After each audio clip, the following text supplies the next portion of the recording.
Order number 1, administration of oath.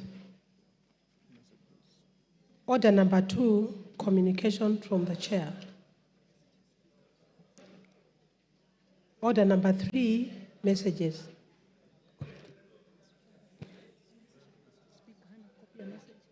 Okay. Order number 4, petitions. Order number 5, papers. Order number 6, notices of motion. Order number 7, questions and statements.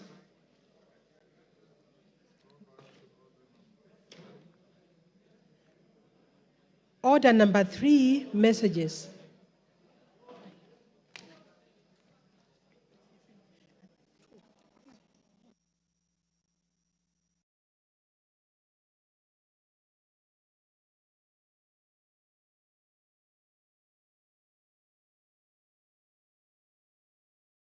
Members on their feet, take your seats.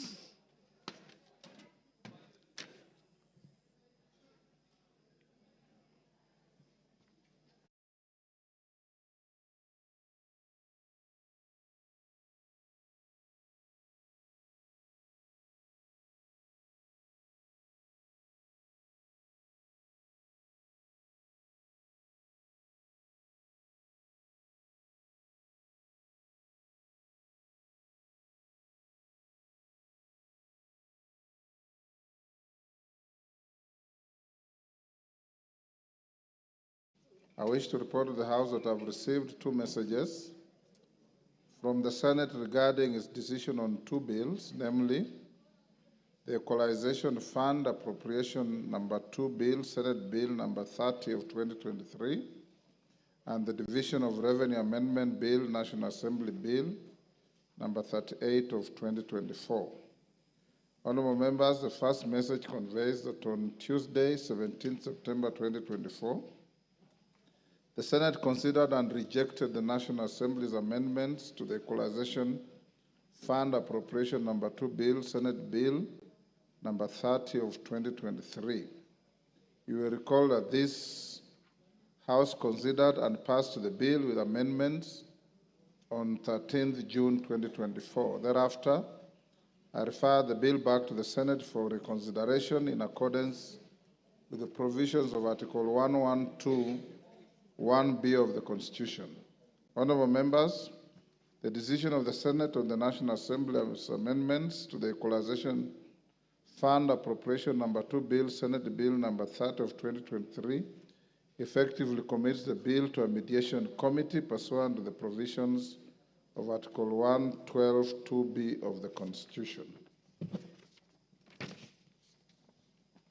Consequently, the Speaker of the Senate has appointed the following senators to the mediation committee on the bill: Senator Joe Newtu MP, Senator Mohammed Abbas Sheikh MP, Senator Professor Margaret Kamar EGH MP, Senator Tabitha M. Mutinda MP, Senator Daniel Maanzo MP, Senator Beatrice Ogola MP, and Senator Faki Mohammed Mwinyihaji MP. Honorable members, in order to fully constitute the mediation committee on the bill, the National Assembly is required to appoint 7 members to sit in the committee. I therefore call upon the majority and minority leadership of the House to nominate members to represent the National Assembly in the mediation committee by 7 p.m. today, Tuesday, the 8th of October 2024. I will then communicate to the House tomorrow the National Assembly members appointed to this mediation committee to ensure timely commencement of the mediation process.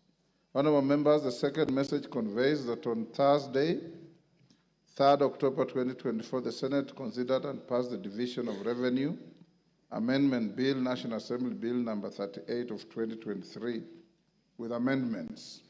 You'll also recall that on 7th August 2024, this House considered and passed the bill with amendments, following which I refer the bill to the Senate for consideration in accordance with the provisions of Article 110(4) of the Constitution. The Senate has now referred the bill back to the National Assembly for reconsideration. Honorable members, with respect to the Division of Revenue Amendment Bill 2024, I direct the clerk to circulate the Senate amendments to the bill to all members. Thereafter, the amendments will stand referred to the Budget and Appropriations Committee. I urge the committee to expedite consideration of the Senate's amendments and report back to the House on Tuesday, 15th October 2024. Conscious of that the House is scheduled to proceed on a short recess next week, I direct that the matter be prioritized for consideration on the same day. As and to remind members that the conclusion of the Division of Revenue Amendment Bill 2024 will pave way for reconsideration of the Counter Allocation of Revenue Bill 2024, which was referred back to the Senate under Article 115 of the Constitution by His Excellency the President following rejection of the Finance Bill 2024. This will facilitate disbursement of the requisite funds to account governments and avoid further stalling of operations of the devolved units. The House is accordingly guided. I thank you. Next.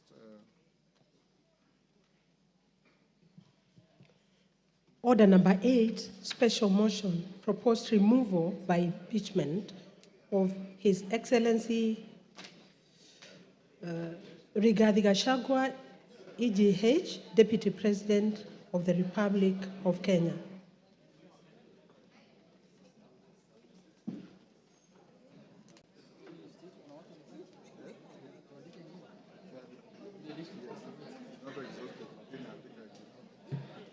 Honorable members, we are back to the motion. So far, so good with the morning sitting. As I directed in the morning, honorable members, we will proceed up to 5.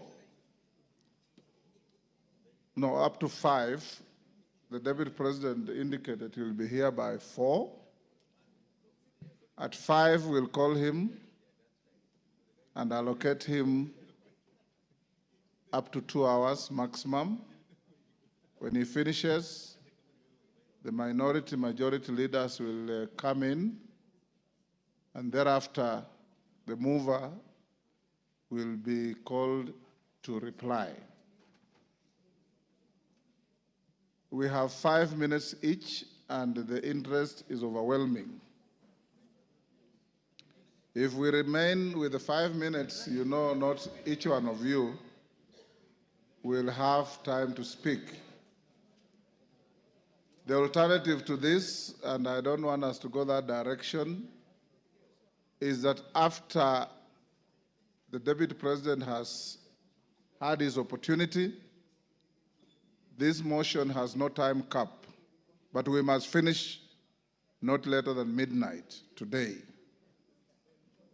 So I want to hear your views. We continue with 5 minutes. And after the Deputy President speaks, I'll go to the minority, majority, and reply, and you go to the vote. Is that all right? Yes. Excellent.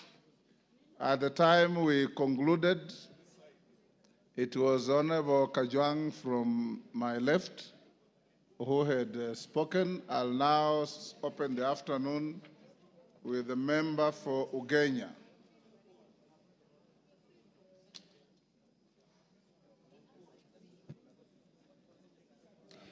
Thank you so much, Mr. Speaker. Mr. Speaker, Article 132 of the Constitution of Kenya provides that the President will every year give a report to this House on the steps taken to implement Article 10. Mr. Speaker, Article 10 is the soul of the nation.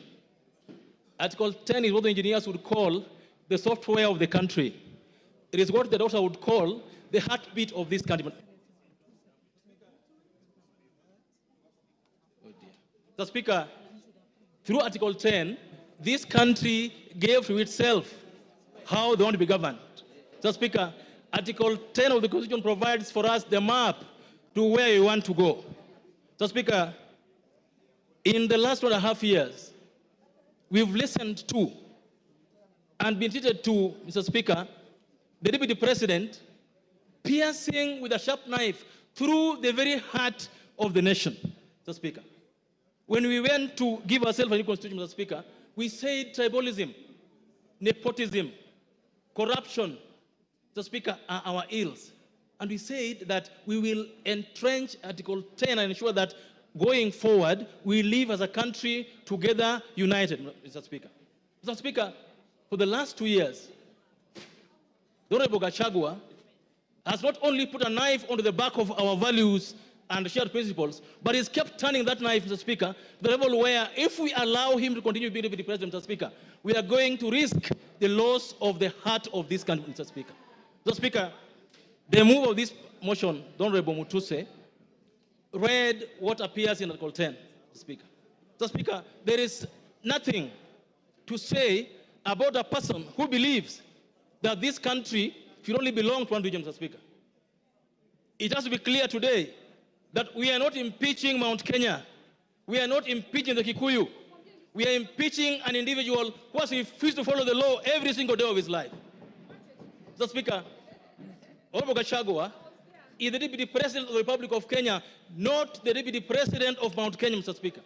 He is the Deputy President of Kenya Kwanza, not Mlima Kwanza, Mr. Speaker. It has to be said today that if you are to build together, if you are to run a country that has shared values, shared principles, and shared prosperity, Mr. Speaker, all of us must believe that our leaders will live within the four corners of the law. Mr. Speaker, it is true, and it's been said by Kenyans, that we are all tribal. Of course, we all come from tribes. We also have our own tribal sentiments, Mr. Speaker. We all have our feelings about what should happen to our tribe, Mr. Speaker. Mr. Speaker, it's even been said that Kufa Dereva, Kufa Makanga. It's also been said that all of us sitting here today have some tribal things in our closet, Mr. Speaker. That is true. But, Mr. Speaker, and you are a seasoned lawyer, when you go to court and you are charged, and the others you are charged are not in court, they say, Rigiji, GACHAGUA, and others not in court. The case here today is that of Rigiji, not others not here today. The case we're dealing with today is the case of Makanga, not Dereva, not passengers. So, Mr. Speaker, we have to deal with a person who believes that his job is to represent Mount Kenya. Mr. Speaker, on this side sits members of parliament elected by Mount Kenya people. On this side sits members of parliament from Nyeri, from Kirinyaga, from Muranga, from everywhere. Those counties also have governors. Nobody appointed Rigiji to be the benefactor. No one appointed Rigiji to be the custodian of Mount Kenya. No one. Because our constitution provides for leaders from that place to represent them. Mr. Speaker, by his actions that are against Article 10 of the Constitution, Mr. Speaker, Rigiji has alienated Mount Kenya from the rest of the country. He is fought so hard to be the Mount Kenya kingpin, Mr. Speaker, and I believe that this House must impeach him so that he can go and be the kingpin of Mount Kenya, not the deputy president of this country. That's what we need to do this afternoon, Mr. Speaker. Mr. Speaker, yesterday I heard him mention the name of our PCS, the name of the Ford Kenya leader. Mr. Speaker, coalition agreements are done. Give him 1 minute. Coalition agreements are done between parties and among parties, Mr. Speaker. And if, for example, MDG Wayaran has shares in a government, the shares are for the whole country, not for a tribe or for an individual, Mr. Speaker. Mr. Speaker, today, I must say that we will impeach him. But all of us here today must also soul search that as you impeach GACHAGUA, have you lived a better life yourself as a Kenyan? Have you lived a better life as a leader? What have you done in your closet that reflects what GACHAGUA has done? We'll impeach him, but we must also change our ways as a country, from the president down to all of us who lead this country, Speaker. I support and believe that he must be impeached. Commissioner Patrick Makau. Thank you, Mr. Speaker, for giving me this chance. Mr. Speaker, from the onset, allow me to give thumbs up for one Honorable Ekomas Mwengi Mutuse, massive.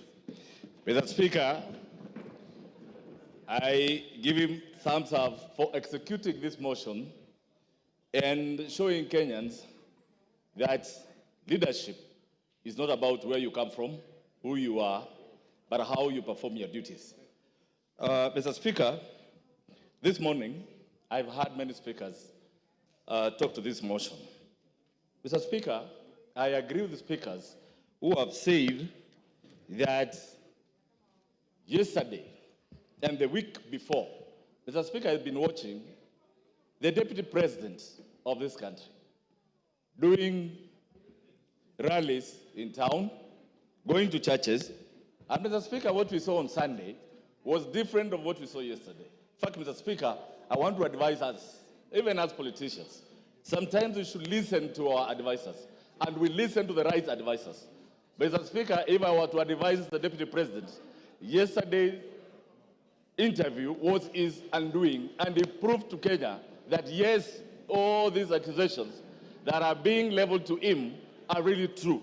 Mr. Speaker, I want to confirm to this House, one, despite Article 10, the Deputy President, who is supposed to hold the values of this nation, by uniting Kenyans, by fighting against corruption, by fighting against tribalism, he is the one who has championed tribalism through and through. Mr. Speaker, I want to tell you, as a member of Parliament Mavoko, I have spoken the word Kenya many times, more than the Deputy President of this country. All what I've been hearing is Murima, Murima, Murima, Murima, Murima. Mr. Speaker, today, I want to tell Kenyans, I know Parliament has been prosecuted, and many words, we've been called names that we are an unperforming house. But today, I stand here as a legislator Mavoko. Mr. Speaker, why am I charging the Deputy President to be a tribalist? Mr. Speaker, at one time, I listened to the Deputy President on national television saying that he reversed a cabinet decision to reverse the demolitions in Mathare. Why did he do that? He said his people were in Mathare and that he could not sit and see his people's houses demolished.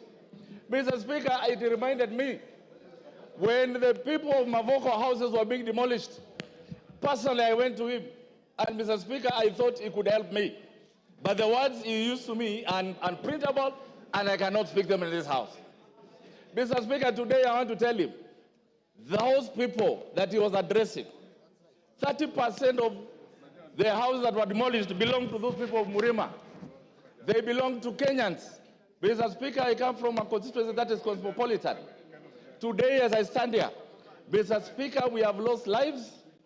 We have had people whose properties had to be auctioned because they had gone for loans for those houses to build.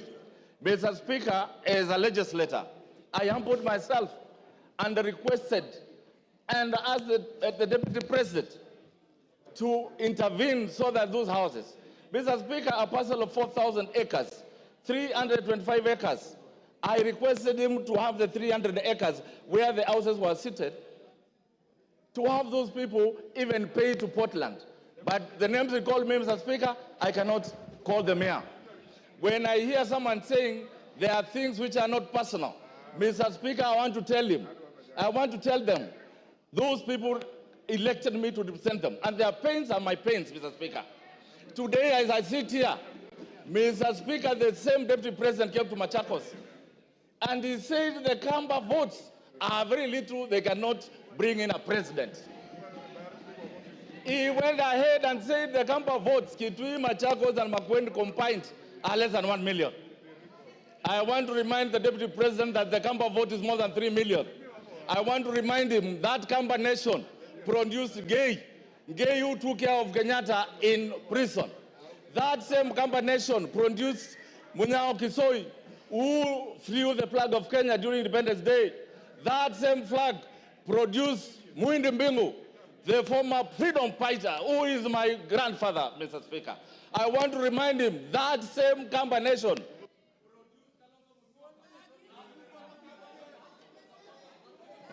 Give him 1 minute. 1 minute.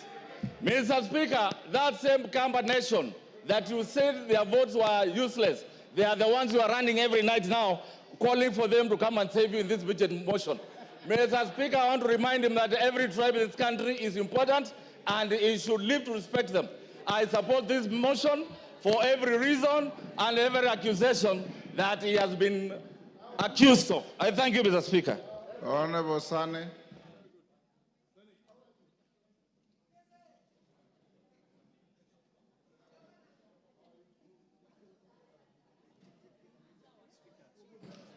Mr. Speaker, before I want to bring out 3 assertions which are highly distorted, emanating from His Excellency, the Deputy President GACHAGUA. One, that he is a co-president. In every general election, 6 ballot papers are being issued to voters. And of the 6, 1 is for the presidency, and all Kenyans have voted His Excellency President William Samoei Ruto. I did not, and no Kenyan voted GACHAGUA for any position other than being escorting the deputy president to State House. Nobody, the president to State House. He was not elected. So the claim that he had acquired 7.2 million voters is unfounded, unfactual, and is just mere hallucinations, Mr. Speaker. So he's not a co-president, he is just merely an assistant to the president. A second thing, Mr. Speaker, he always talks of being trained in paramilitary exercises or acquired paramilitary training. He is supposed to be a symbol of harmony, a symbol of unity, not to intimidate, not to tell the citizenry that indeed he is military trained. That in itself bespeaks volumes on who his character is, Mr. Speaker. One other thing, yesterday he has made disparaging remarks on the Speaker of the National Assembly and the Speaker of the Senate. The fact that his impeachment is coming in front of this House today and thereafter proceed to the Senate, it wasn't befitting for him to speak disparaging, derogatory remarks on our Speaker and the Speaker of the Senate. On to the impeachment motion, Mr. Speaker. Article 150, I think the threshold has fully been met in impeaching the Deputy President GACHAGUA. His loyalty to the President is questionable. His visits, whenever the President goes out of the country, the Deputy President is never seen to see him off. Whenever the President comes into the country, the second principle is always not available to receive the President. He gives press releases that contradicts the President, talks too much, giving epithets that make our President, demean our President, projecting our President a liar on several occasions.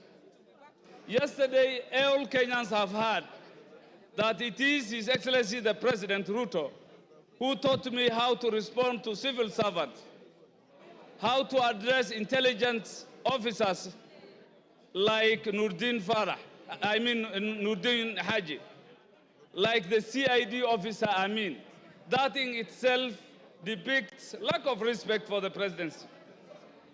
Mr. Speaker, it is clear in our Constitution that he is the second in command as espoused in Article 147.3, as read with 134. This he has failed. He has also shown massive erosion of the position of the executive, not being the assistant and showing the unity so expected of him, Mr. Speaker. Mr. Speaker, the Deputy President severally pronounced himself on matters discriminating Kenyans, that he has gotten his share of cabinet secretaries in his region. Cabinet secretaries belong to all Kenyans, and I think that doesn't befit. He has addressed public servants in public, and in all aspects, he has violated Article 232, which is the same principles that is expected for the executive. Finally, Mr. Speaker, he also talked ill of public participation. The courts have declared themselves that public participation was well done, and yesterday it was clear that he was contemptuous that the public participation done by the National Assembly did not meet the required threshold. And that, I believe, is also being so contemptuous of this House. With those few remarks, I support the impeachment. Thank you. Rafael Wanjala.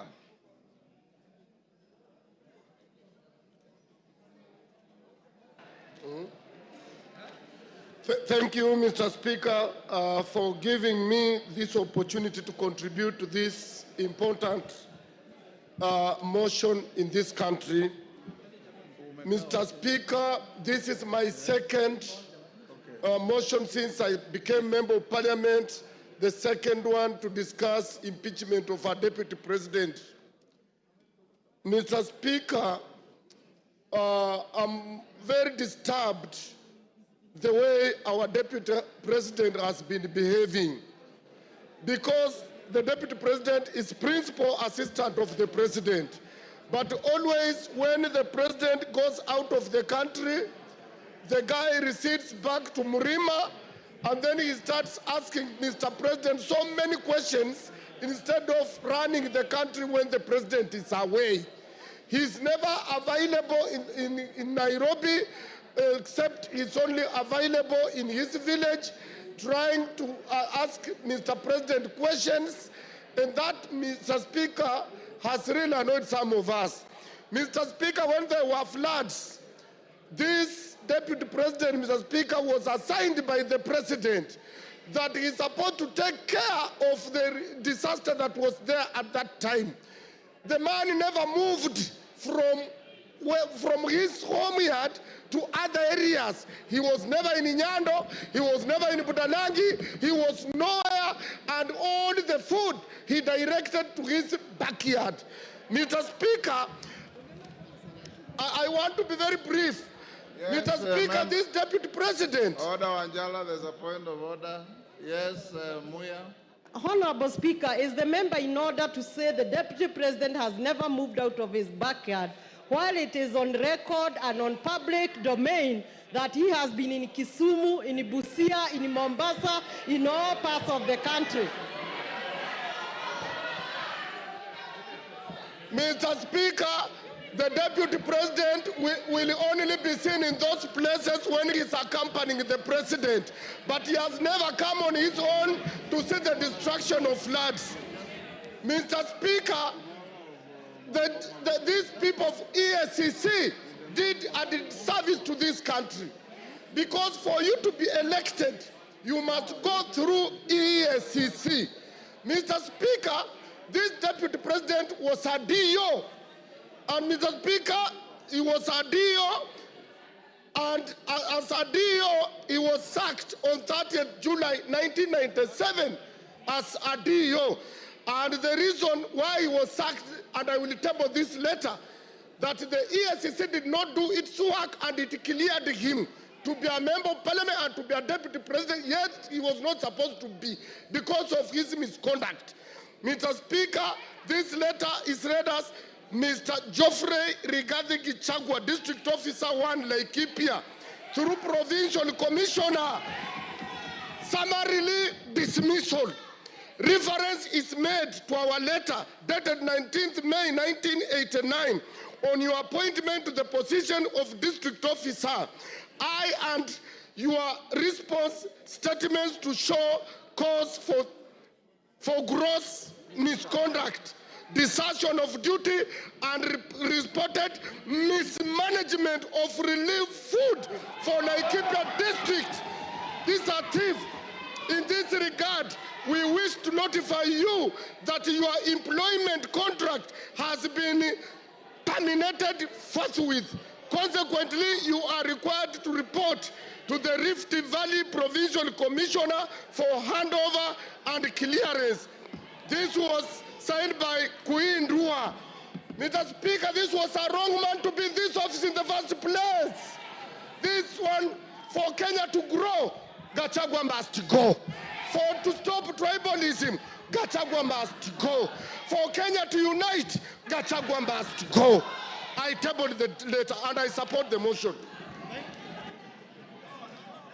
Kagusha. Honorable Speaker, Honorable Kagusha. Honorable Speaker, Honorable Raphael Wanjala has produced a photocopy of a document that we cannot get its authenticity. Honorable Speaker, the document that Honorable Raphael Wanjala is referring to is not. Order, Honorable Kagusha. Order. Take your seat, Honorable Kagusha. Honorable Kagusha, first, from where you are sitting, you have not seen the document. Secondly, the Speaker is fully conversant with the rules of admissibility. And I'll look at the document and I'll direct you on how to use it. I thought I had given you an opportunity to contribute. You are going at a tangent that is totally unnecessary. If you want to contribute, that is what I had given you. If you are not ready to contribute, I give somebody else. Thank you, Honorable Speaker. I want to stand, and I stand guided. Honorable Speaker, I want to stand to oppose the motion to impeach the Deputy President. Honorable Speaker, the reason why the new constitution brought about the issue of having a deputy president position, which is not an appointed position anymore, but a position that the president and the deputy would be conjoined together at the point of election, is so that the two of them can be able to work together. And that is what the country desired. That is what our people of this Republic of Kenya voted for in 2010 in the new constitution. Honorable Speaker, I want to believe that when we have been able to get the two of them, we should be able as a country, as much as practically possible, ensure that whatever misunderstanding and whatever differences that may appear or may exist between the two of them, yes, Kagombe. We get... Kagusha, hold. Honorable Gigi Kagombe, what's your point of order? Mr. Speaker, is the honorable member in order to disparage the Constitution and mutilate it in the manner he is doing by disputing the provisions of Article 150 of this Parliament to remove a sitting Deputy President? It is constitutional, it is written, it was passed by us in 2010, and that work is given and granted by the Constitution to this Parliament. Therefore, the fact that the President and the Deputy President were elected together doesn't stop the provisions of Article 150. So therefore, it should withdraw. Honorable Speaker, you know there's a reason why Honorable Kagombe is called Kagombe and not Kegombe. It's because a small cow jumps before he jumps, you know, a small calf. Honorable Speaker, Honorable Speaker, Honorable Speaker, Honorable Speaker, Honorable Speaker, you know. Take your seat. Order. Order, honorable members, order. Order. Honorable Kagusha, take your seat. Order, honorable members, order. Honorable Kagusha, you are here the whole morning, and I did direct to the House. Order. Order. Order, Nabuin, take your seat. Honorable members, we have done very well since morning. This may be an emotive motion, but as leaders, leave your emotions at that door when you come to this House. And I want to encourage you, honorable members, Honorable Kagusha, treat your colleagues the same way you would want them to treat you. Don't make any disparaging remarks. Don't purport to misinterpret the meaning of the name of a colleague, because that's not your duty. We just withdraw and apologize to Kagombe and proceed with your contribution. Thank you, Honorable Speaker. I want to, Honorable Speaker, I want to withdraw the naming of Honorable Kagombe and apologize, Honorable Speaker. No. Honorable Speaker, I also hope that you have noted the Honorable Amombi has hit me with a bottle of water. Honorable Speaker, and that is unparliamentary. Is that unparliamentary that another honorable member should rule? Order. Honorable Amombi, did you throw a bottle? Take your seat. That is very unparliamentary. Take your seat. Amombi. Mr. Speaker, it's very bad that Honorable Kagusha can lie to this House. He is lying. Mr. Speaker, Honorable Kagusha is lying.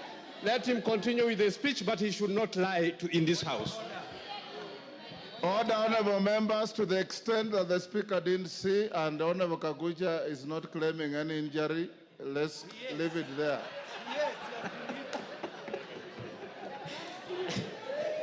Honorable Speaker, I am of the opinion we have a respectable gentleman by the name Henry Kissinger, and Henry Kissinger did state that the quest for peace and order has two elements that are sometimes treated as contradictory. He said that the pursuit of elements of security and the requirements of acts of reconciliation, if you do not and if you cannot achieve both of them, we will not be able to reach either of them. The road to diplomacy, Honorable Speaker, Henry Kissinger did say that may appear complicated and frustrating, but progress to it requires both vision and the courage to undertake that journey. Honorable Speaker, I'm of the opinion that when we have our two senior-most gentlemen in this republic having such kind of a disagreement or an issue that is a misunderstanding, we should seek the way of reconciliation. The way I see us doing now, we are just following on the issue of security. We are looking at the issues of removal, yet we are not pursuing a very important goal in this, and that is reconciliation. And for that matter, Honorable Speaker, I am of the opinion that we should seek a way that we can be able to bring the two gentlemen together. Honorable Speaker, you know that in the past we have brought an elder by the name His Excellency Obasanjo. We have brought Senator Kuhn from US. We have even had a gentleman by the name Museveni, His Excellency Museveni, who have in the past mediated when our two senior-most leaders in this country have disagreed. And for that reason, Honorable Speaker, I want to remind you that we have even had Kofi Annan in Kenya. I'm of the opinion that we should have gotten away. Hold Kagusha. Yes, Shimba. I want to inform Honorable Kagusha that by any dictionary that is known in this world, Honorable Speaker, I did not ask for information from Honorable Omar. Just relax. Order. Honorable Speaker, I do not desire to have any information from Honorable Your information, take your seat. Finish up. Thank you, Honorable Speaker. So, Honorable Speaker, I would like to complete my statement. Yeah, finish up. Give him a minute. Finish up. Time is up. Give him a minute. Thank you, Honorable Speaker. I would just like to complete my statement by saying that I wish that as a country, we are able to come up with a mechanism in which we can be able to bring our senior leaders when they have a disagreement in such a way that they can be able to reconcile and agree. Because, Honorable Speaker, even when we open the Pandora's box of impeachment, Honorable Speaker, we are going to be opening something that we may not be able to contain. We are now likely to have many impeachments coming to this House because we have started something that, Honorable Speaker, sometimes we are not able to contain in coming days. Thank you, Honorable Speaker. He's off the floor, Jeanette, so you cannot raise. Mr. Speaker, I wanted to clarify that the matter before the House is not a disagreement of anyone. It is a motion that has been tabled by Honorable Mutuse that has 8 counts, 11 grounds. Mr. Speaker, we are discussing a motion that contains 11 grounds. We're not discussing any disagreements of anyone with his wife, with his boss, with his children, with his mother, with his uncle, with his cousin, with his farmer, with his cook. We're not discussing those things, bro. Mama Zamzam. Mheshimiwa Spika, na mimi niweze kuchangia mada ya leo ya kuweza kung'oa mamlakani naibu wa rais. Mheshimiwa Spika. Mheshimiwa Spika, naibu wa rais amekuwa akizunguka Kenya nzima. Na akizungumza, mimi kwanza nilikuwa nauliza Mheshimiwa Spika, naibu wa rais amesahau dawa zake kumeza ama kuna shida Mheshimiwa Spika? Kwa sababu Mheshimiwa Spika, naibu wa rais alikuwa akizunguka kila mahali. Anazungumzia mambo ya ukabila, anazungumza mambo ya shares. Mimi najiuliza, Mombasa County Mheshimiwa Spika, sisi ndio tulikusanya ushuru zaidi tukawa nambari 1 Mheshimiwa Spika. Lakini naibu wa rais akizungumza, anazungumza mambo ya shares, mambo ya mlima, mambo ya nini. Na Mheshimiwa Spika, ukiona naibu wa rais anaweza kumkosoa rais mbele ya wananchi Mheshimiwa Spika. Mheshimiwa Spika, Honorable Mchomba, hold Mama Zamzam, hold her time. Yes, Honorable Mchomba.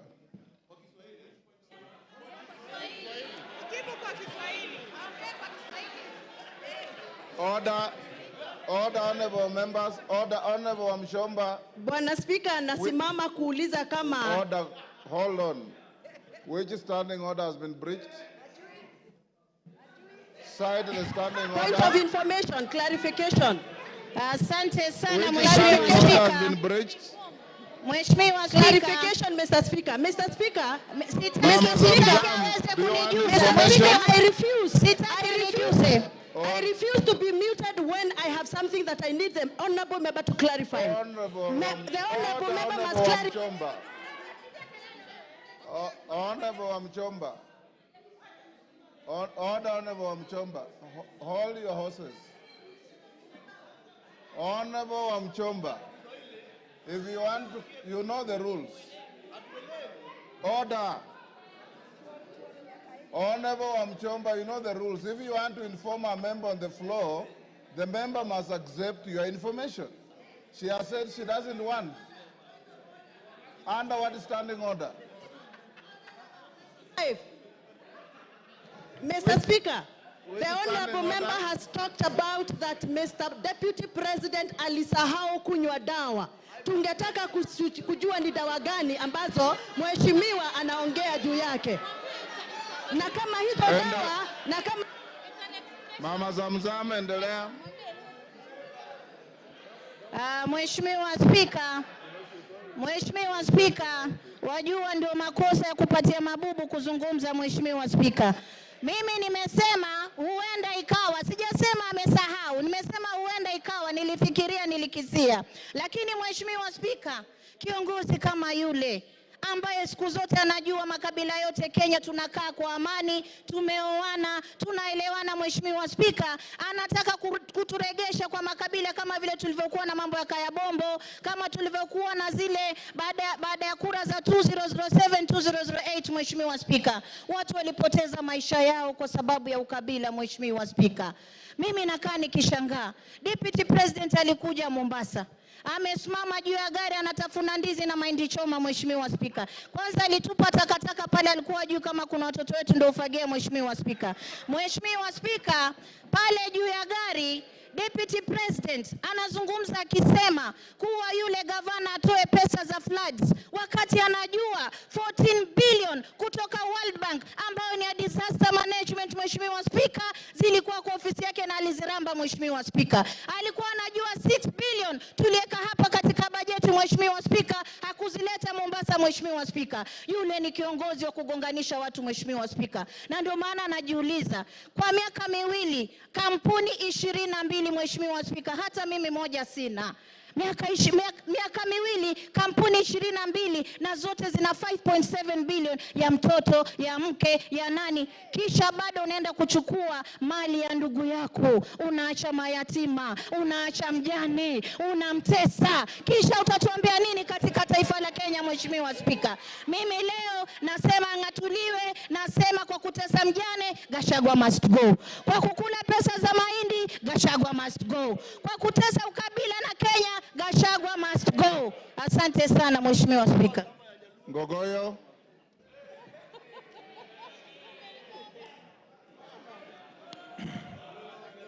Thank you, Mr. Speaker. Mr. Speaker, sir, I rise to oppose the motion by the Honorable Mwengi Mutuse, Member of Parliament for Kibwezi West. Mr. Speaker, I, representing the people of Kajiado North, Mr. Speaker, I have gone through the motion and the issues that Wakili Mwengi Mutuse has raised. And Mr. Speaker, I pick on a number of issues that I would want to draw the attention of this House to. Number one, Mwengi Mutuse says that all we need to do is to just believe the things he has tabled here are true. We cannot believe what he says is true. We have to cross-examine. We have to look at them properly. Mr. Speaker, I have gone through the evidence that he has provided on some of the issues. And Mr. Speaker, having 21 companies, according to Mwengi Mutuse, is an intention for the Deputy President to launder money, and therefore he should be impeached. Mr. Speaker, he did not say money has been laundered, but it is an intention. And he says it is enough for this House to just believe, and therefore impeach. Mr. Speaker, I say no to that impeachment.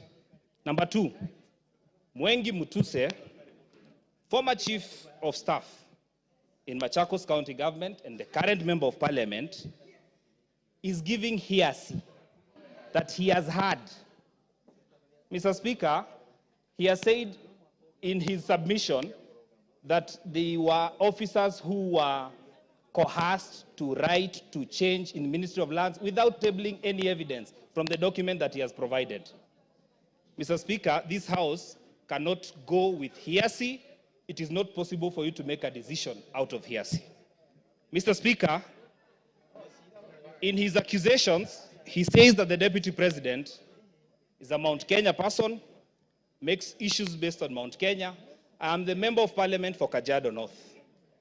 He has visited my constituency for a development tour. The executive, through the State Department for Education, Mr. Speaker, constructed classes, courtesy of his visit in Enoma Tasiani Girls Secondary School, a school that rescues girls, specifically from asylum. Mr. Speaker, the only girls' school that we have in my constituency, the Great Kajiado North. Mr. Speaker, Mwengi Mutuse did not mention such issues, but he says, according to him, the Deputy President coerced, did 1, 2, 3, and Mr. Speaker, he wants to say that we just need to believe. Mr. Speaker, impeaching the Deputy President of the Republic of Kenya needs more evidence than what he has provided. I find this to be very shallow, and Mr. Speaker, maybe in the words of the Chief Justice, this is hot air, in my opinion, Mr. Speaker. Mr. Speaker, I have found very respectful submission from lawyers in this House, a majority of them. Mheshimiwa, point of order number 87, Mheshimiwa Speaker. Mimi nataka nimjuze mbunge mwenzangu kuwa huyo alikuwa... Naomba nisijuzwe, naomba nisijuzwe. Hapana, naomba nisijuzwe. She is on a point of order.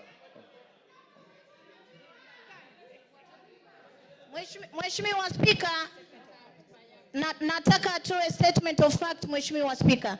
Huyu mbunge aliyoko hapa, hata kama alikuwa akifanya kazi county hapa, amekuja ni mbunge na ametoa motion hapa, Mheshimiwa Speaker. Na mimi nataka nimwelezee mbunge kuwa wasema kule wanaosema kufa abiria, kufa conductor, kufa dereva. Huyu conductor ameweza kupickpocket maabiria wote, hawana chochote, Mheshimiwa Speaker. Kwa hiyo aende tu nyumbani, Mheshimiwa Speaker.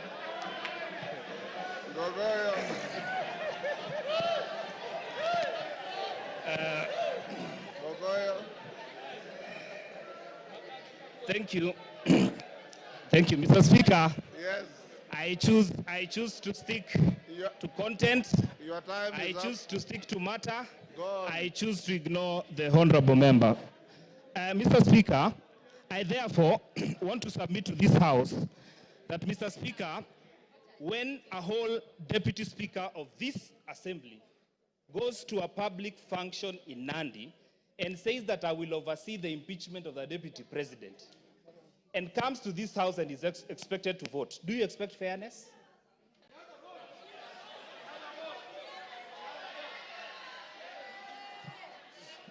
Your time is up. Give him 1 minute. The deputy speaker spoke to that. Thank you. She has a vote, unlike the speaker. Yeah, but Mr. Speaker, I just want to say And she that will I not find... preside on these proceedings. Okay, because I respect you, Mr. Speaker, I will not engage on that matter. Therefore, Mr. Speaker, I want to submit that Ngogoyo Onesmus Nguro, Member of Parliament for Kajiado North, says no to the impeachment of the Deputy President of the Republic of Kenya. Member for Taveta. Member for Taveta.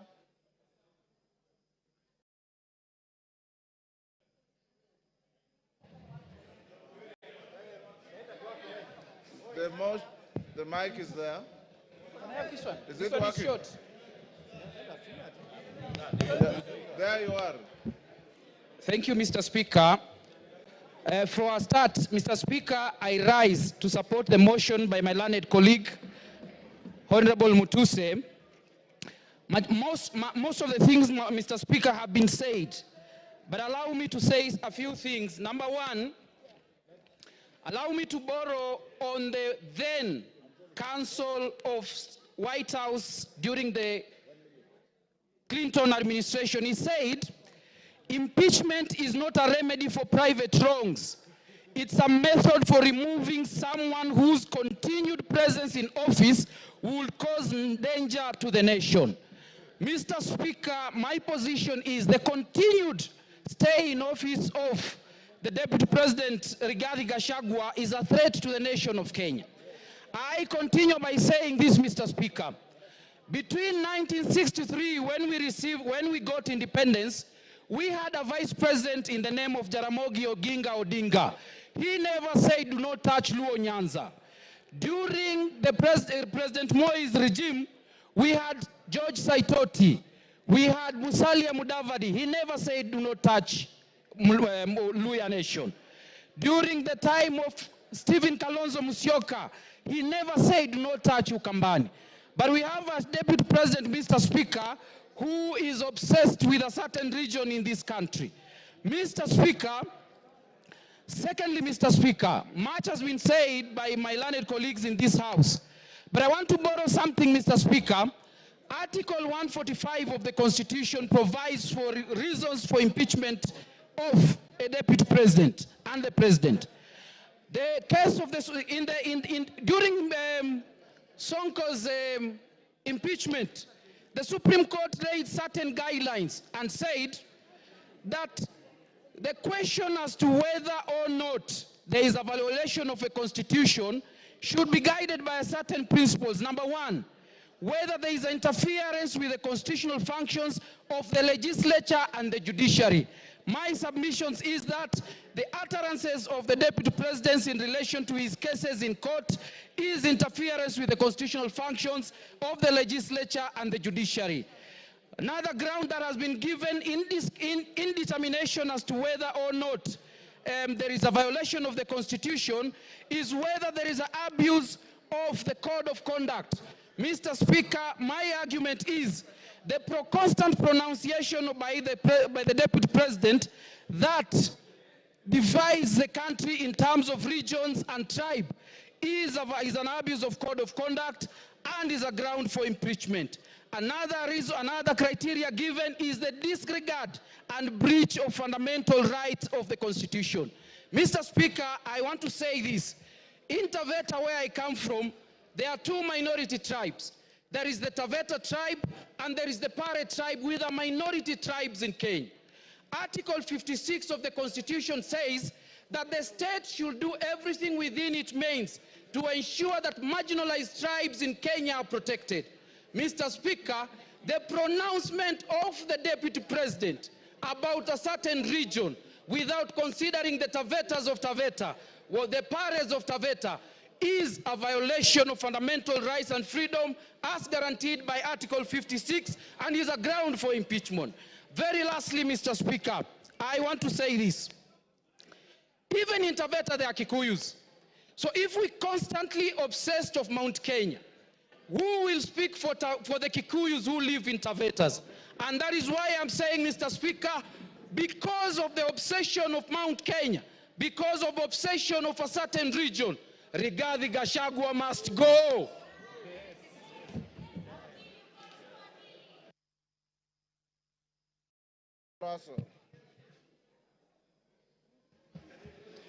Thank you very much, Honorable Speaker. Honorable Speaker, I want to start with, there was a spat between the Pope and Napoleon in 1800. And this is what Napoleon asked the Pope. Pope, how many divisions do you have? Then the Pope replied, I have the Catholic Church. Honorable Speaker, yesterday, during the interview, the Deputy President came up strongly to almost insinuate that this Parliament is a bunch of clowns. But this Parliament is guarded by so many things. But the very important instrument this Parliament wields is this thing called the Constitution. It is the supreme law of the land. Honorable Speaker, one of the reasons why the Deputy President must be impeached is the issue of national unity. He came on public stage to talk about one issue that eventually will discriminate the minorities. One man, one vote, one shilling. That is important in the way he says. But in a sense, the regions that are behind, that are discriminated, that are marginalized, will continue to be behind. Honorable Speaker, Article 56A1, it talks about minority groups, why they must be in government, why they must be represented. Honorable Speaker, this country must move forward, and it must move as one nation, one people. We are of different nationalities. It is the Deputy President who stood in a public place to say that the problem of this country is the Somalis. The Somalis are part and parcel of this nation. They have done great contribution to this country, and they cannot be excluded for anything.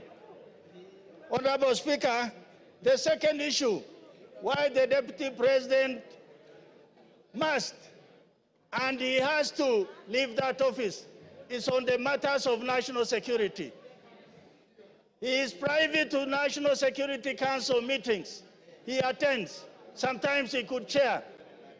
For him to come out and divulge those information to public of need-to-know basis, then it means he has crossed the red line.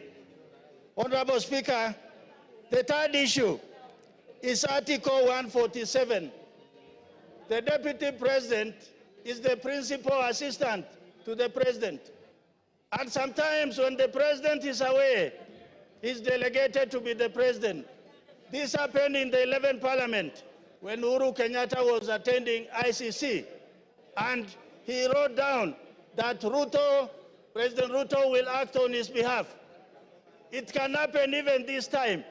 If we have a president who is already determined to discriminate some parts of the country, then how do we trust him with power? Honorable Speaker, lastly, he is not assisting or supporting the president. Finance Bill 2024-25 was thrown out by Parliament, was thrown out by the people. Not that people didn't want it, not Parliament didn't want it, because he never supported it. He kept on campaigning against the finance bill. For those reasons, Honorable Speaker, I think the Deputy President must be impeached. Thank you, Honorable Speaker. Farah Maalim.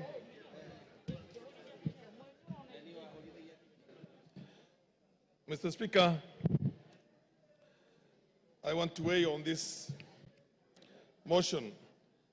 Mr. Speaker, we are not trying to reinvent the wheel again. We have had Deputy President. Before that, we have had Vice Presidents. One, Andrei Gromyko of Russia, was one time asked why he has remained as the Deputy President for so long. And somebody else said, to be a Deputy President, you have to have the capacity to sit on a block of ice with your pants down and make a green. A Deputy President is no more than a personal assistant to the President. And that's how it's provided for in all constitutions, all over. I haven't seen one in which certain executive authority is given to the Deputy President. In the US, if you remember very well, when John F. Kennedy was the president, there was a brother of John F. Kennedy who was Attorney General, who was called Bobby Kennedy. Bobby Kennedy literally did not think Lyndon B. Johnson was anything. But Lyndon B. Johnson kept tight, watched his cool, and later on he became the president of the US. In our own country, Mr. Speaker, can you protect me from our friends? In our own country here, I know many of you are not my age, you're younger than me, but a good number of you are also either my age or slightly older. When Moi was the vice president, which is the number 2, he was so humiliated, so much so that an SSP called Mungai slapped him in the State House in Nakuru when he was going to go and see his boss, who was the president. He did not complain publicly.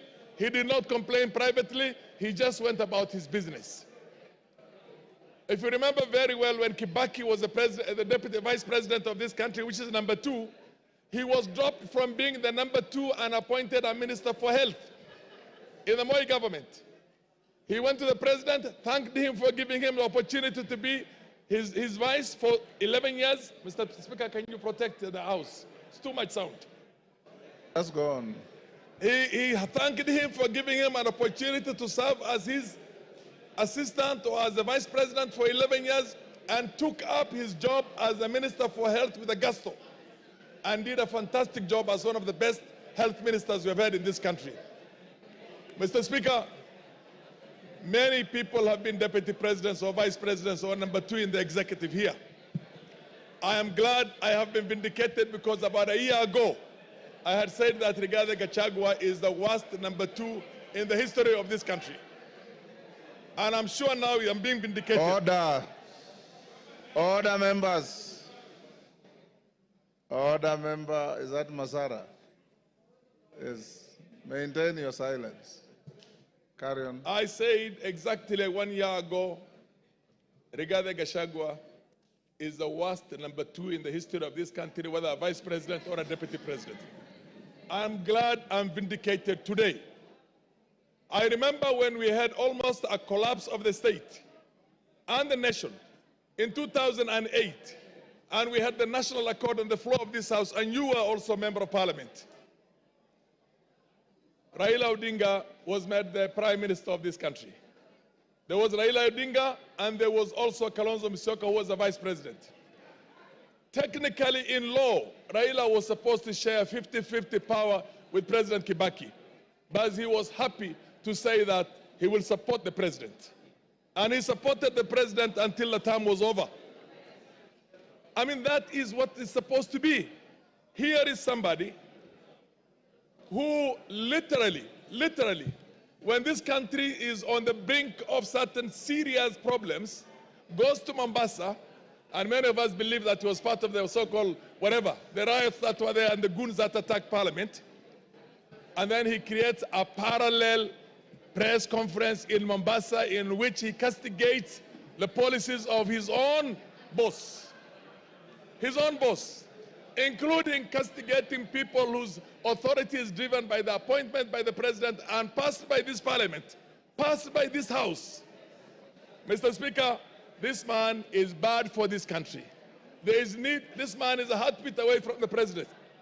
God forbid, if anything were to happen to our president, he is the president. He is a danger. There will be no Kenya. 1 minute. If GACHAGUA has anything to do with, as far as I'm concerned, he did not even give me the benefit of saying that, let's be careful with the Somalis, we don't like Somalis. He called us warrior. You know what I mean? He didn't give me even the respect or the courtesy. I could not say Mau Mau. I would say Kikuyus if I want to talk about Kikuyus, or look for any derogatory name. I will not look for that. He didn't give us even that respect of saying the Somalis of Kenya. He said warrior. They do not have any role. They are not shareholders in this government. And you know what? I come from a region, Wajir alone, Wajir County alone is bigger than Central Province, Mountain Region, Western Province, and Nyanza put together. In Nyanza, and you have not gone to Garissa, you have not gone to Mandera, you have not gone to Marsabit where we share with our Cushitic brothers, you have not gone to Shiloh.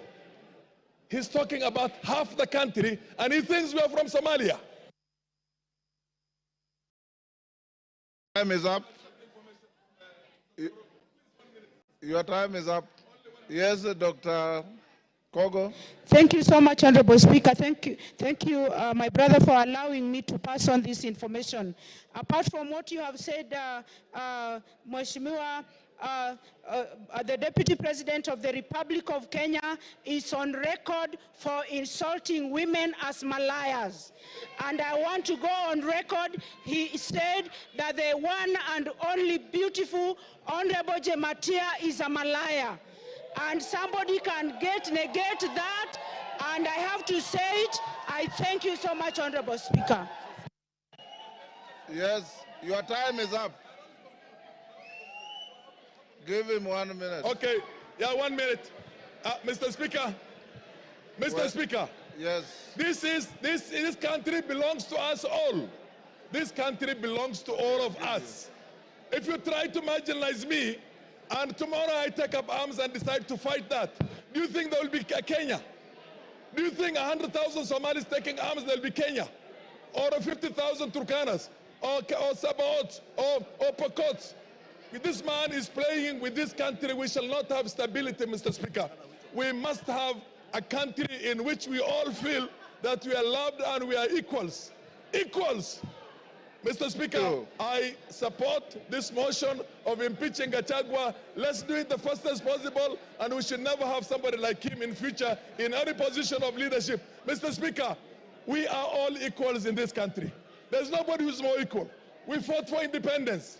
All of us fought for independence, although some will want to try and hide the... Your time is up.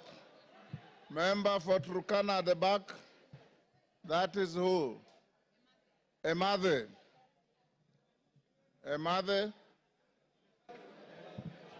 Thank you, Honorable Speaker. I want to just give some comments on the same.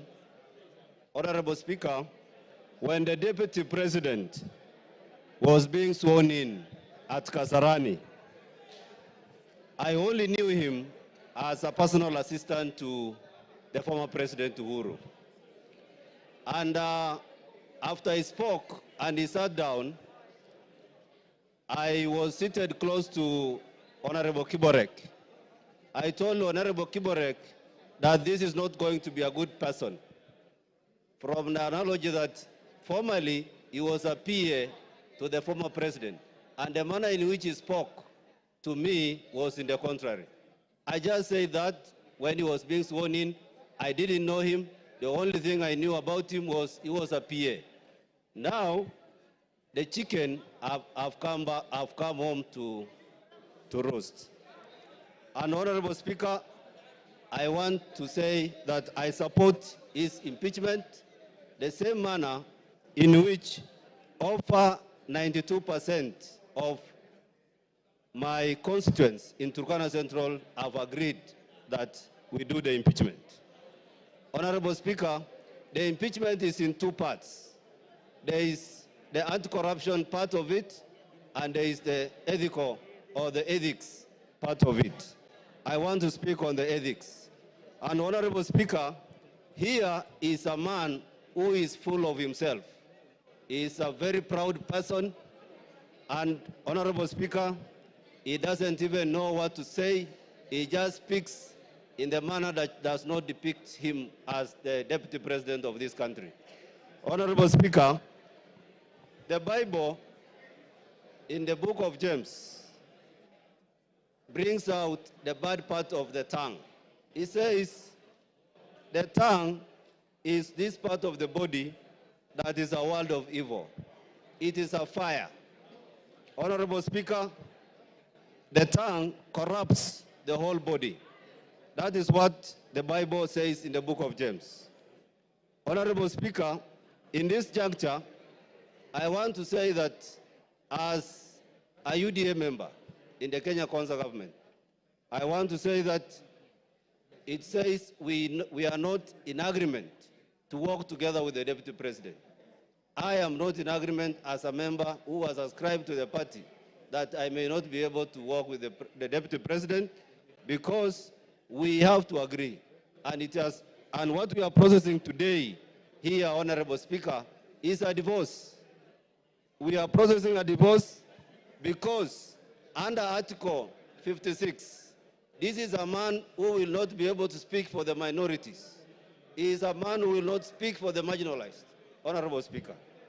Honorable Speaker, again, we are processing a divorce because this is akin to King Nebuchadnezzar, a man who was like everything in the Chaldean, in the city of Babylon. And Honorable Speaker, Kenya wants to unite. Kenya wants to kill the animal called tribalism. This is not the Deputy President that Kenya will require to kill the devil of tribalism. This is not the man who is ready to unite us. This is not the man who does not even know there are Elmolos in this country. He does not know that we have the Dasanach or the Merile in this country. Maybe at some point, because he has never been to Turkana, he does not even know the Turkanas exist in this country. And therefore, Honorable Speaker, this is not the man who can unite Kenya in the office of presidency. And therefore, I support his impeachment. Thank you, Honorable Speaker. Edith Nyenze. Edith Nyenze. Thank you, Mr. Speaker, for giving me this time to say what the great people of Getui West have sent me to come and say. I know that the Bible has been quoted from the two divines in several ways, but I'm also going to quote the Bible, and I'm going to quote from John, from chapter 8, from 7 to 11. And actually, these were teachers and of law and Pharisees who brought a woman to Jesus, and they said that they found the woman in the act. And then they said, according to the law of Moses, such a woman was found in adultery, and she was supposed to be stoned to death. But what Jesus told them, he told them that if they do not have sin amongst themselves, they should be the first ones to cast the stones. But what these people did, they just looked and ran away. So, Mr. Speaker, I'm saying this scripture actually highlights the importance of forgiveness and mercy, and challenges the self-righteousness and hypocrisy. Actually, what I want to say is that there is also reconciliation. Reconciliation should be given room. Dialogue should be given room. If there was dialogue with the former Prime Minister, there was handshake with a former prime minister, why not give dialogue to even the deputy president? So give dialogue, give reconciliation for the peace of this country. What the people of Gitui West told me is that they have more pressing issues. They have more pressing issues than this impeachment. And therefore they told me to say no to this impeachment, that they should be sorting their problems first before we even come to this impeachment. We have only 3 years to go before the end of the term. So why breach the peace? So whoever is righteous, let them be the first ones to cast the stone. Thank you. Honorable Kororia. Honorable Kororia. I will give you. Kororia. Thank you very much, Honorable Speaker. And I stand to support this special motion. The motion that regarding GACHAGUA, the Deputy President of the Republic of Kenya, should go home. Honorable Speaker, I can remind this House that during the swearing-in ceremony at Kasarani, the Deputy President humiliated Uhuru Muigai Kenyatta so badly before the nation and the visiting dignitaries in the Republic of Kenya. That was not enough, Honorable Speaker. After 3 months, he started attacking young people in Mount Kenya region, calling them Mongeki, to an extent of attacking Maina Jenga and calling him the leader of Mongeki, Honorable Speaker. Later, Honorable Speaker, he was not comfortable and satisfied with that. He went ahead to refer to the members of parliament from Mount Kenya region as Gakonia and Kunda Gotome and Komereras, Honorable Speaker. That is not acceptable, Honorable Speaker, because we all come from the same region and we are elected by the people. He went ahead, Honorable Speaker, to attack Raila Odinga and the Azimio fraternity, and saying that he has put Mitego so that they will not enter State House. And he was supposed to put Mitegos so that they don't enter Karen residence because he's not a president. Honorable Speaker, I want to say that we do not have 2 centers of power in the Republic of Kenya. We only have 1 president, and the sentiments of Rigathi Gachagua that they were elected together with President William Ruto is a lie. The person who was elected is the president. Gachagua was just a running mate, and there were no votes for a running mate, Honorable Speaker. Finally, yesterday during a press briefing, Rigathi Gachagua referred to this Honorable House as a theater of the absurd. And he's coming to this same house today. I don't know whether you are going to compel him to substantiate if he's coming to a theater or Parliament of Kenya. With that, Honorable Speaker, I'm saying Gachagua must go. Karoli Omondi. Thank you very much, Right Honorable Speaker. I rise to support this special motion of impeachment against the Deputy President of the Republic of Kenya. Mr. Speaker, when the wheels of fortune have enabled someone to rise to high eminence, such as the office of Deputy President, so much is expected of them. Unfortunately, from my own personal interaction with the Deputy President, and shortly I will give some examples, I feel he has fallen short of the expectations of that high office. I first came across Mr. Rigathi Gachagua in the late 80s when we were at the university. And as a matter of fact, he was ahead of us, and I think he was heading one of the district student organizations. He had cleared university, but he had not exited. In other words, he had become a pirate. That was the terminology we used then. He was residing in some place called State House residence. And what I used to hear about him was not very impressive. But nonetheless, on October 7th, 2023, which was exactly 1 year ago, in some place called Murngia, Alego, at the homestead of the late General Francis Omondi Ogola, together with Mheshimiwa Elisha here, Mheshimiwa Nyamita, Honorable Jalango, I've seen him somewhere, and His Excellency the President, we did meet with the Deputy President. And it was about 6:45. He received us warmly, but we were guests of General Ogola.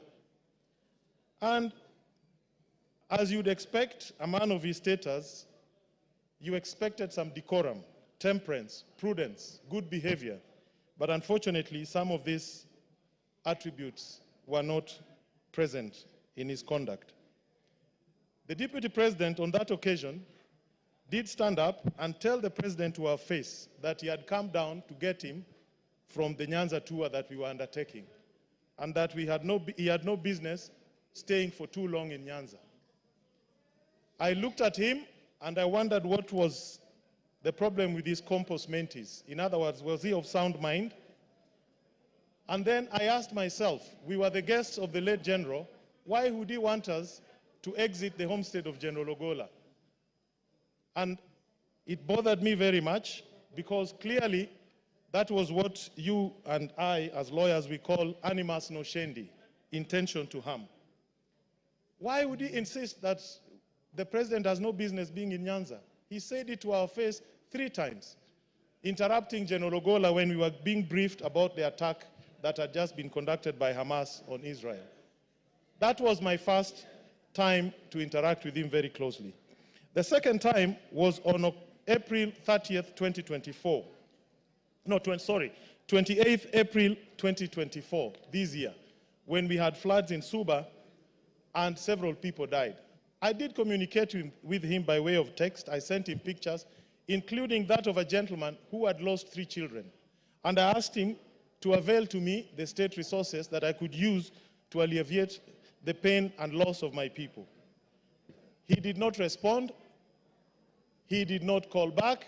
He did not show any interest. On 30th April 2024, I did contact Honorable Kagushia, who was sitting next to him at a rally in Nyeri. And I saw Honorable Kagushia whispering to him my message. And they texted me back that the Deputy President would come back to me. He never did. On 6th of May 2024, I again reached out to him in his capacity as the coordinator of relief. He did not respond.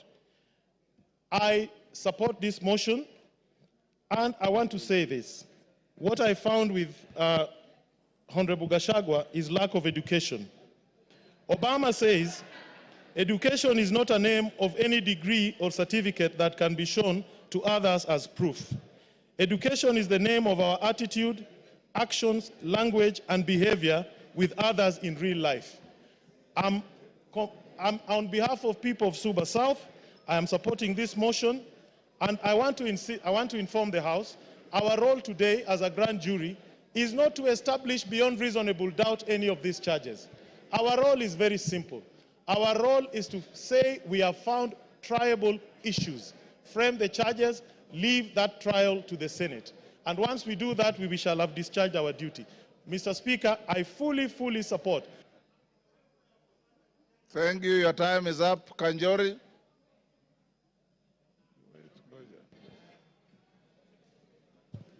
Thank you, Honorable Speaker, for giving me this opportunity. And Honorable Speaker, let me also add my voice to this very important motion. And let me start by saying I support the motion to impeach the Deputy President. Honorable Speaker, it should be understood that this is a motion that this House is making an attempt to save this country from a bad, divisive leader. Honorable Speaker, and allow me to thank the mover of this motion, Honorable Mutuse, for the courage that he has shown, and the 291 members who have signed this motion. Honorable Speaker, I say the courage because, Honorable Speaker, for a very long time, Kenyans have been watching helplessly, including the President of this country. They've been watching helplessly the Deputy President moving around this country, dividing this country into shares and dividing this country in tribal lines. Honorable Speaker, let me say my reasons for supporting this motion. First reason, Honorable Speaker, in 2022, the country suffered a very bad drought. And the government responded by giving relief to the pastoral communities whose families, most families were left without able to feed their families. Honorable Speaker, the Deputy President took most of that relief food to areas that were not affected by drought. Honorable Speaker, Kenyans should understand that this is not a motion or an impeachment against a tribe. It is a motion to impeach an individual who has shown, to use the majority leader's word, a black man with a black heart. This is a man who has shown that he does not care about the country, but his interest is in a small region. But it is actually interest that is driven by self-interest. It is not that he loves that region. We have seen that what he has amassed wealth for himself and not for the region. So, Honorable Speaker, I support. Thank you. Wamshomba.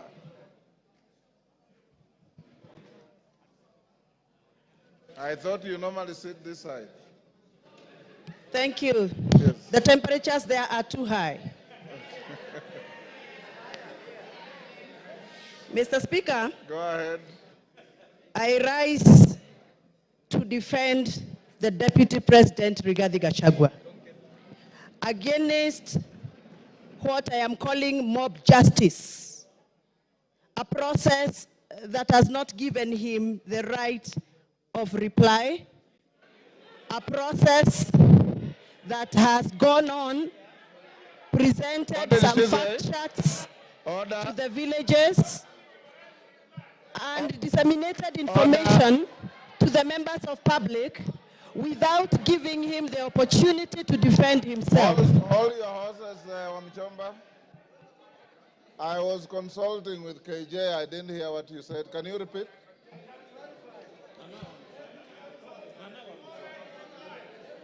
Can you repeat what you said? I can't hear you, Mr. Speaker. Repeat what you said. I didn't hear. I was consulting with Honorable Member for Dagoretti. I have said I rise to defend the Deputy President, the Honorable Rigathi Joyfrey Gachagua, against a process that I feel, personally as my opinion, it is mob justice against the Deputy President because he has not been given the right of reply before we went for public participation. That is what I've said. Honorable Wamchomba. According to the standing order here. Honorable Wamchomba, that is neither factual nor legal because the Deputy President is appearing before this House at 5. So be factual. Mr. Speaker, yes. Please allow me to execute my point, then you can guide. Procedurally, Mr. Speaker, the fact sheets that were distributed in our constituencies had allegations that were read out to members of public as facts. So to me, the fact sheets that were distributed in our constituencies were fact sheets that were communicating facts. But from where I come from, Mr. Speaker, what was typed in those papers was not factual and needed to be interrogated. And I'm glad that the Deputy President is appearing in an hour's time here to come and clear the air. Mr. Speaker, before I defend and I give my submission, I request you to allow me to refer to the standing order number 91 on responsibility for statement of facts. A member shall be responsible for accuracy and facts for whatever allegations that comes and disseminates from this House. Mr. Speaker, this morning we were watching video clips on our television in this House. Those video clips that were played in this House were reported speeches that were reported from various media houses in this country. Mr. Speaker, according to the Kenyan Constitution and the Data Protection Act, it is our duty to clarify information before we disseminate and use it for a quasi-judicial process like we are handling today. Mr. Speaker, I would want your guidance whether those media clips that were used this morning in the floor of this House by the mover of this motion, whether those media clips were qualified to be used in this process of impeachment. Mr. Speaker, my other issue is, I'll be glad that the mover of this motion clarifies that the allegation around the corruption issues on procurement matters have been taken through the right areas of Auditor General so that we can have fact to discuss this afternoon. Otherwise, according to me, the allegations that have been tabled by the mover of these motions are mere mudslinging, they are hearsay, they are gossips, and they must stop. And Mr. Deputy President must continue working for this country with all the energy, with all the labor, and with all the love that he has had. And those that feels that Mr. Deputy President has been biased into Mount Kenya politics, please forgive us, but we must tell you, everybody has their home. The Deputy President comes from Mount Kenya, and every good thing starts from Jerusalem. Even Jesus had to start his good work from Jerusalem. We are the Jerusalem. We shall continue allowing the Deputy President to do the work he's been doing in Mount Kenya, even as he tries and attempts to work in other parts of this country. I have personally escorted the Deputy President in other areas outside Mount Kenya. I know Mr. Deputy President has tried. It is barely 2 years before Mr. Deputy President continues with his work. Please allow him space to work. 2 years are not sufficient. Even for the members in this House know very well. They have also not been able to do what they promised their voters during campaigns. We are all elected members here, and we know we made pledges, and 2 years are not sufficient for anybody to use that as a basis to judge anybody on the performance. I support that the Deputy President be given the opportunity to serve this country, and those that are attacking the Deputy President for working on behalf of the Mount Kenya region, they must also accept that everybody has a village where they come from, everybody has a home where they come from, and every good thing starts from Jerusalem, just like Jesus Christ did. Asanteni sana, and I refuse. The Deputy President is going nowhere. He's going to stay here to serve us as we gave him votes. Thank you very much. Thank you, Speaker. Thank you, Honorable Speaker, for giving me this opportunity to contribute to this very important motion. Mr. Speaker, an English saying goes that a sheep lives its entire life afraid of the wolf, only to be slaughtered and eaten by the shepherd. To the people of Mount Kenya, you know we are farmers. You know we have tea, we have coffee, we have milk, and that is the food crops that we rely on. Mr. Speaker, I happen to be elected as a director of KTDA, where we hold small-scale tea farmers and where we do business for the farmers. Mr. Speaker, we have had a problem, a huge problem, of monies being diverted to the said hotel in Kilifi. Last year, the money that was supposed to be going to distribute fertilizer, 53 million shillings, Mr. Speaker, was diverted to go to personal use at a hotel. Mr. Speaker, as we speak here, as we stand here, the people of Mount Kenya have been burning their tea bushes and factories because we have a glut in Mombasa that has been occasioned by the influence of the Deputy Speaker who was given, by the Deputy President who was charged with the responsibility of making sure that those people who voted the government in benefit and reap from their hard work and their sweat. Mr. Speaker, they will not see the hard-earned money that was supposed to go to their pockets because the Deputy President of the Republic of Kenya, after being charged with the responsibility of making sure that we have guaranteed minimum returns for those farmers, he continued to go and give guaranteed minimum returns to himself and to his family, to his children, to his spouse, and to his colleagues that we have seen they share companies with. Mr. Speaker, as we stand here, we have lost our milk industry. We have lost our coffee industry. You have seen that we have cooperatives where farmers are now stuck with their coffee. Because, again, the person who was charged with the responsibility of making sure that the sheep is safe is the one who went, took a knife, and ate the same sheep. Mr. Speaker, I know there might be some tension and people from the mountain feeling like everybody has been talking about the mountain, but even the mountain people are suffering, even us, because there's someone who just hides under the pretext that he's an honest man, he's a truthful man, but he's a truthful liar, Mr. Speaker. Therefore, I want to say this: the seat of the presidency is a symbol of unity in this country. And when the deputy president stands and accuses the NIS, like he did in Mombasa, we live in a community, and even the people who are in the intelligence sector live in a community. There is a community, a world community of intelligence.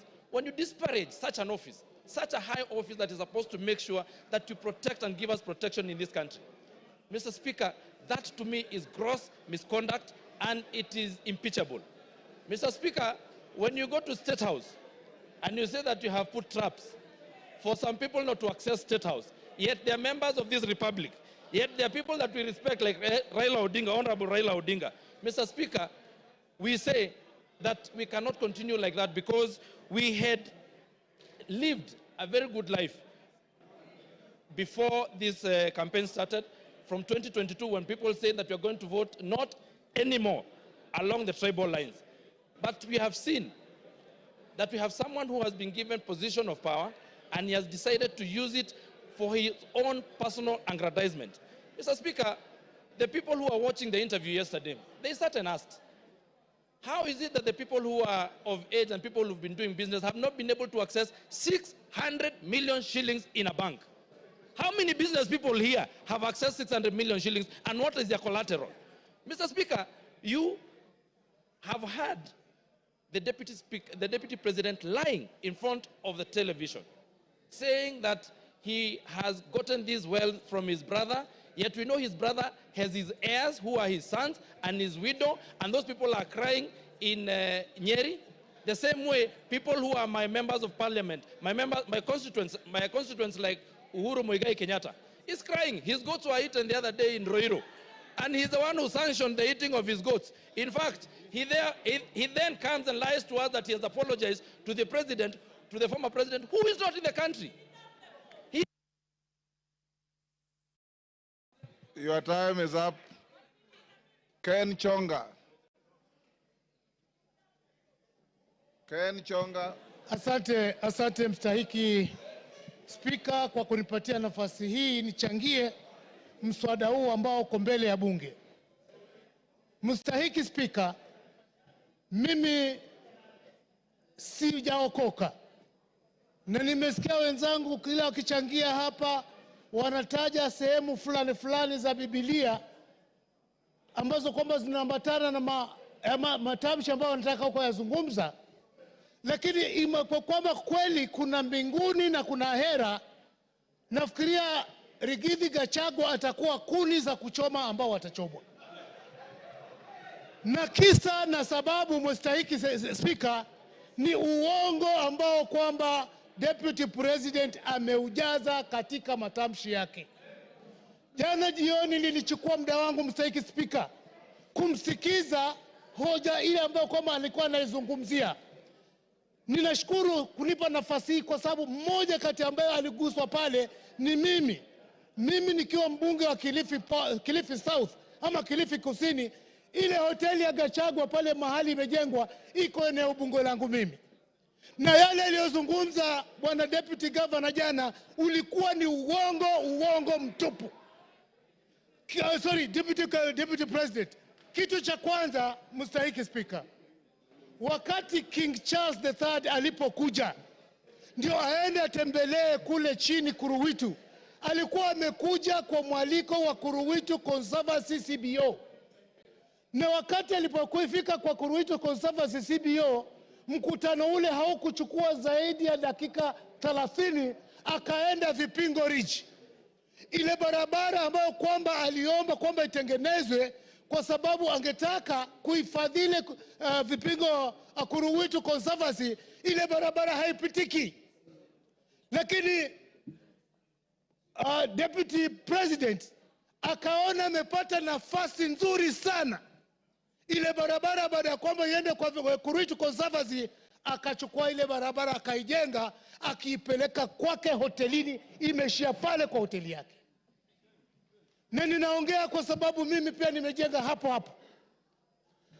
Bwana Deputy President alisema kwamba watu waliomba hiyo barabara ijengwe, kulikuwa na public participation. Ni kweli kabisa, tuliomba ya kwamba barabara ile ijengwe, lakini hii kwamba ni uhusiano wake yeye na wenyeji wa Kuruwitu, kwamba ni uhusiano ambao ni mzuri, wanaelewana, na kwamba hata mbunge eneo hilo anajua. Mimi nasema ashindwe katika jina la Yesu. Siyajui hayo. Sikuhusishwa kuhusu barabara ambayo alimepeleka kwa hoteli yake. Tatu, Bwana Speaker, Mheshimiwa Speaker, Deputy President alisema ya kwamba barabara ile inafaidi watu wengi sana ambao kwamba wanaishi maeneo yale. Akataja kwamba kuna Vipingo, Shariani Secondary School. Mimi ninajua mahali Shariani Secondary School ipo, wala haifaidiki na ile barabara. Akataja kuhusu Shariani Primary School. Shariani Primary School ukitaka kuaccess unaipata kwa hiyo main highway ya kutoka njia panda ya kutoka Mtwapa kuelekea Kilifi na kuelekea Malindi. Kusema ukweli kabisa, yale yaliyokuwa nazungumza kuhusu wekezo ule ni wa uongo. Tatu, ile nyumba ambayo kwamba ilikuwa ni ya ndugu yake, sisi tulijua toka ilipokuwa zamani, na ukweli kama utafatwa itabainika wazi ya kwamba Bwana Deputy President aidha awe alinunua kutoka kwa ndugu yake ama awe amemwibia ndugu yake. Ni jambo la kuhuzunisha, ni jambo la kuhuzunisha. Akisema ya kwamba mali ile yote ambayo iliachwa, yeye ameachiwa percentage fulani kubwa kushinda wale watoto. Kama ukweli si uongo, basi si anasherehekea kifo cha ndugu yake. Ni nani mwenye akili zake timamu ataacha urithi au peane kwa ndugu yake, asahau watoto wake, asahau bibi zake, asahau binamu zake, hali yeye anasema kwamba yeye ni mtu uko na mali? Mimi sijawahi kumuunga mkono kwa lolote, na ninajua nyumba hii iko na hisia tofauti kulingana na masuala ya Deputy President. Wakati nilipeleka public participation Kilifi South, 95%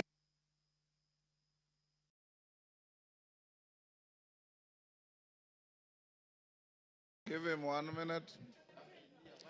Na asante sana Mstahiki Speaker. Na asije akasema ya kwamba yeye alichaguliwa na watu sijui milioni 7, na ukweli wa mambo ni kwamba sisi ambao tuko hapa kama wabunge, sisi ndio tuna represent wale watu ambao walitualika pale. Kwa hivyo asiseme kwamba sisi hatuna uwezo wa kutoa amri au mamlaka ya kwamba yeye agatuliwe mamlakani. Langu ninasihi, wakati umefika. Unajua Mungu akitaka kukumaliza hukuweka kichaa. Mimi sijasema kwamba Deputy President ako na kichaa. Ninasema tu ya kwamba matamshi yake kama hata chunga yataelekeza kwamba tumshuku katika akili zake. Asante Mstahiki Speaker. Bashir.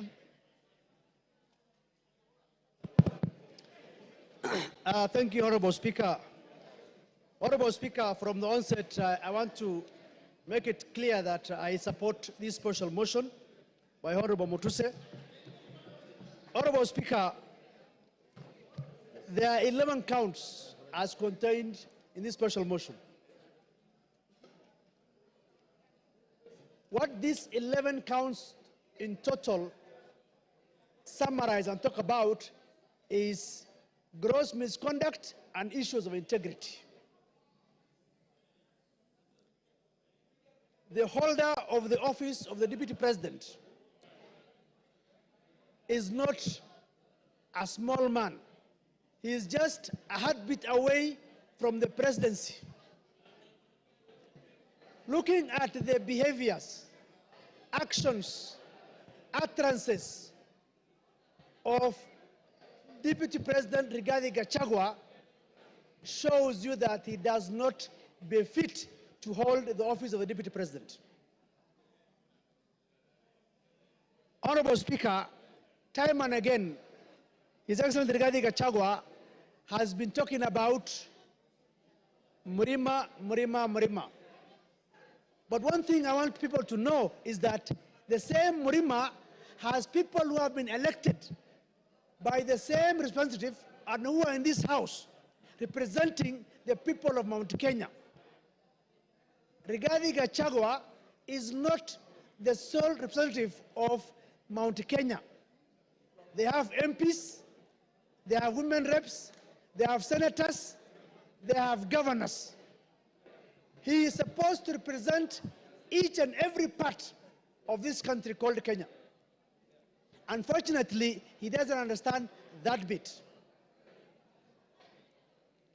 Sometimes in July, in a well-attended press conference in Mombasa, intelligence services, and especially in the person of Director General. Now, look at this case. The Deputy President is a member of NSAC, the National Security Advisory Council. He sits in that council. If there are issues that he has with individuals running those institutions, the best place will have been that council. Now, you've been the Deputy President of the country. Instead of addressing matters in a perfect and constitutional manner, you address the press and taint the images of such officers, critical officers of security. That itself is quite unfortunate. Honorable Speaker, I listened to the press conference last night. One thing that perturbed me was the issue of His Excellency saying it's also unfortunate that the same GACHAGUA was at one point a district officer in 1997. He was sacked for stealing relief food. What is relief food supposed to go to? To the vulnerable people, vulnerable community of that area. He stole the relief food. We cannot continue to entrust one GACHAGUA with the office of the Deputy President of the Republic of Kenya. We call upon this House to make history for the first time under the new Constitution to say that GACHAGUA does not befit to hold the office of the Deputy President of the Republic of Kenya. The President and the Deputy President are supposed to work in harmony. They are not working in harmony. The President sometimes goes out of the country.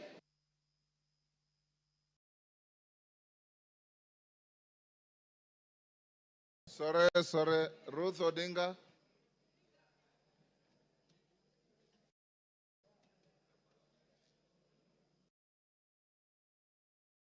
Give her the mic.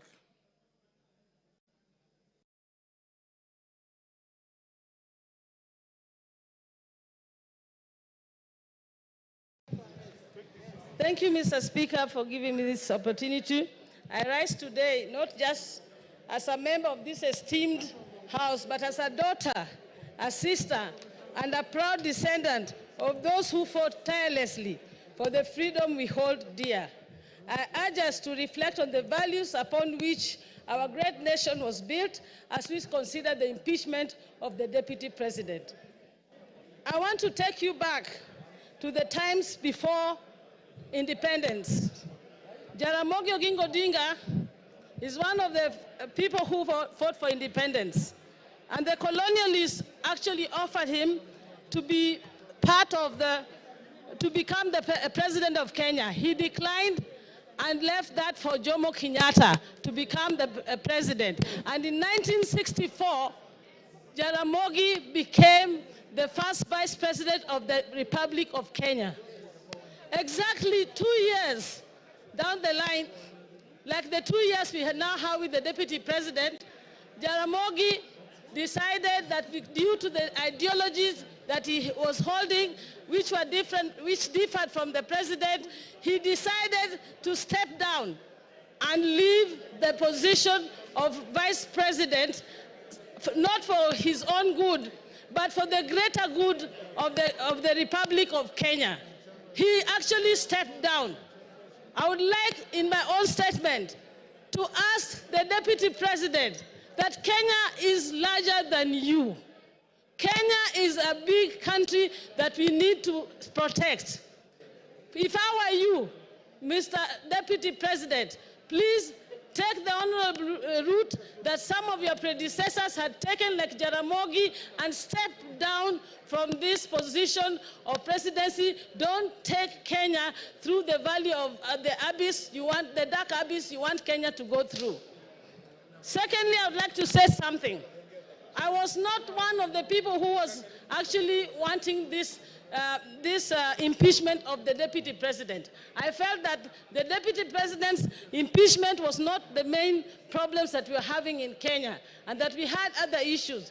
But having heard how the president spoke last night, I am completely convinced from that statement that the deputy president must go, and he must go as soon as possible. One of the reasons why I say that is that we are not here for our personal grandiose and our personal wealth. Kenya, if the deputy president is mourning because his father is going to turn in his grave because of the wealth that is being accused of, I wonder what the people like Bildad Kagia, Jaramogi Oginga Odinga, and all those who fought for us to get through this, to get to where we are, through multi-party. Oginga Odinga and all went through house arrest, detention, to make sure that we get the multi-party that we are enjoying in this country, the democracy that we are enjoying. How are they feeling in their grave when now the deputy president is talking about making Kenya a company? What company are you talking about, and shareholders? When Kenya is a country that we have a sovereign country in Kenya. Mr. Deputy President, I was a bit on your side, but you have hanged yourself with your own rope. Whoever informed you to go to the TV yesterday did you a very big disservice. And for that, I support the motion. Mbura Aburi.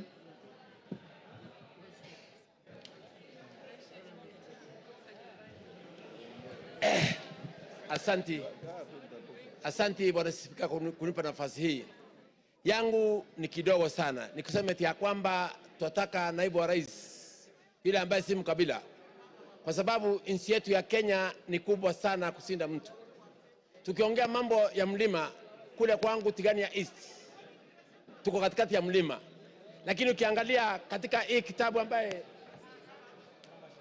ukiangalia haya mashtaka yaliyo katika kitabu hii, ukiangalia ile mashtaka katika kitabu hii, ile zile kampani zote ziko hapa ni za GACHAGUA, bibi yake na watoto wake. Hakuna Mutigania, hakuna Mwegembe, hakuna Muimenti, hakuna Mluya. That means yeye mwenyewe alikuwa anatetea tumbo yake. Ndipo mimi niko hapo kusema eti ya kwamba sisi atupembelezani. Sisi tunasema kwamba lazima aende nyumbani kwa sababu amekataa kuangalia mambo ya wananchi wa Kenya, na Kenya ni kubwa. Ingine ni hii. Mimi nimekaa kule East Africa Community kipindi ya miaka 5. Nilikuwa na Jematia ambaye ni dada yangu. Katika kipindi ya miaka 5 sijawahi kusikia Jematia akiwa no malaya, lakini naibu wa rais alisimama akasema kwamba Jematia ni malaya. Ya kwamba mimi nikiwa Mporo Mtwabori na support naibu wa rais aende nyumbani. Asante sana. Thank you. Women Rep Busia.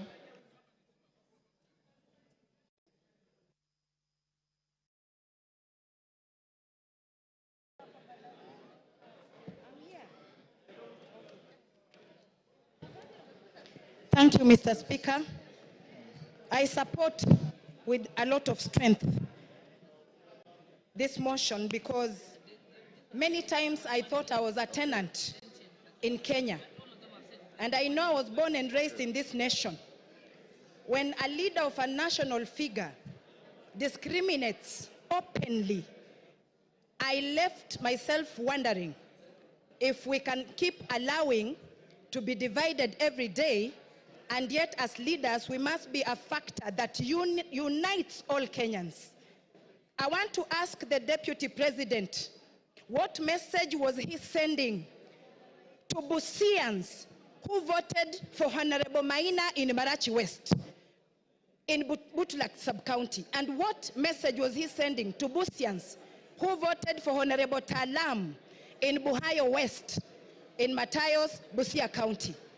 We should be free from Mombasa to Turkana, any person of any race, any tribe, to stand and be elected without being pointed at as this one belonging to a particular region and that one not belonging to our region. Because Kenya is our country, and we are here in this country to build it. If we don't join, because if you go as an individual, you are a drop in the ocean. But together as Kenyans, we are an ocean. So I want to ask again, what other thing a principal assistant is supposed to do? According to me, unless you have a shrunken hippocampus in your brain, then you go displaying what your master is doing instead of being the real assistant of even covering up. One day he says, I was sent all these things I was saying. I was sent all these things I'm saying. It's like he is wearing an oversized coat, oversized trouser, a tumbo cut vest, and oversized shoe. He does not understand his role as a principal assistant. We must unravel from the seams of our fabric in this country, because sometimes you can be wearing a dress or a trouser, but something keeps biting you. Unless you unravel or open up the seam to know what is biting you, you will continue losing blood and become anemic. So a people of any nation are stronger than the people in power. All leaders in this nation must be responsible of the utterances they puke every day, because what will our future leaders be saying? I am, or who is our role model? Who is their role model? All of us must be responsible not to give hate speech anywhere we go. And I don't think there is a tribe in Kenya that is superior than others. Whether you come from Eastern in Garissa or you come from Siamahanga village where I live, you are equal. Article 27, Section 4 is clear about this, that we should not discriminate. When I hear a widow in Mount Kenya being tortured, being snatched property by the deputy president, whether she is Kikuyu and she's a widow, she is representing all the widows in Kenya. So GACHAGUA return the matrimonial property, the bank accounts, everything that you took from that widow in Nyeri. Because I was raised by a widow and I know what happens when such things happen. A widow should be given their rights, whether you have all the muscle in the nation. And thirdly, a leader who does not respect women, that one is not a leader. Calling women prostitutes. So when a woman is being a prostitute, who is the other prostitute? Then he must be the one. Because if you call me a prostitute, was I doing myself? There must be somebody in a trouser too. And we do not want to be discriminated. We have been dating, marriage. We marry Kikuyu, Luya, Teso, Kamba. That should continue happening than us growing up or children fearing to marry from Mount Kenya or fearing to marry from Nyanza. That is wrong. So Deputy President must go home. We really want him to just take a rest. Thank you, Mr. Speaker. Yes, Moya, what is your point of order? Speaker, I'm standing on standing order number 91 on matters of facts and substantiating what the member is speaking of. The issue of Malaya have been adversely mentioned in this House. Have you as the Speaker received anything to substantiate? Honorable Speaker, it is on record that the Deputy Speaker, the Deputy President has been crossing the whole country, campaigning for the same women, especially in Mount Kenya where he was assigned. So it is unfair that members can continue repeating, you cannot substantiate, and there is no evidence. We should You've have made your evidence. point. Honorable members, order. Take your seat. Honorable members, I want, with your concurrence, to reduce the time of the speakers to 2 minutes. Is that agreed? Is that agreed? For the purpose of the record, I'll put the question that we reduce time for speakers from 5 minutes to 2 minutes. As many as of that opinion say aye. Will those of the contrary opinion say nay? The ayes have it. Didymus, 2 minutes. Mr. Speaker, I want to be very clear that I support this impeachment motion. I say so because Kenya, we have more than 42 tribes. And it was never our permission to decide which tribe you belong to, Honorable Speaker. And we want every part of our country to feel part and parcel or properly represented by our Deputy President. The continued dividing of our country in shares, Honorable Speaker, in terms of how many votes that a particular area voted for the government, Mr. Speaker, it is making parts of this country feel like they're not part of this country. I think, in a nutshell, Honorable Speaker, because of time, I want to summarize what I want to say by saying that Kenya as a country, the position of the Deputy President, it requires a patriot. It requires an individual whom, when he speaks, the country listens with optimism. It doesn't require an individual who, when he opens his mouth, part of this country begins to bleed. This country doesn't require a villager in the name of the Deputy President. It requires a patriot, a statesman. And this House, Mr. Speaker, we will go down in the history of this country because the war against tribalism, the war against segregating this country along shareholding lines, it's a war that we have come a long way, Honorable Speaker. It's a war that we vowed that we must win it in installments, and today we are paying the last installment. Regarding GACHAGUA must go home, not by walking, but by running, Honorable Speaker. I support. Member for Wajir West.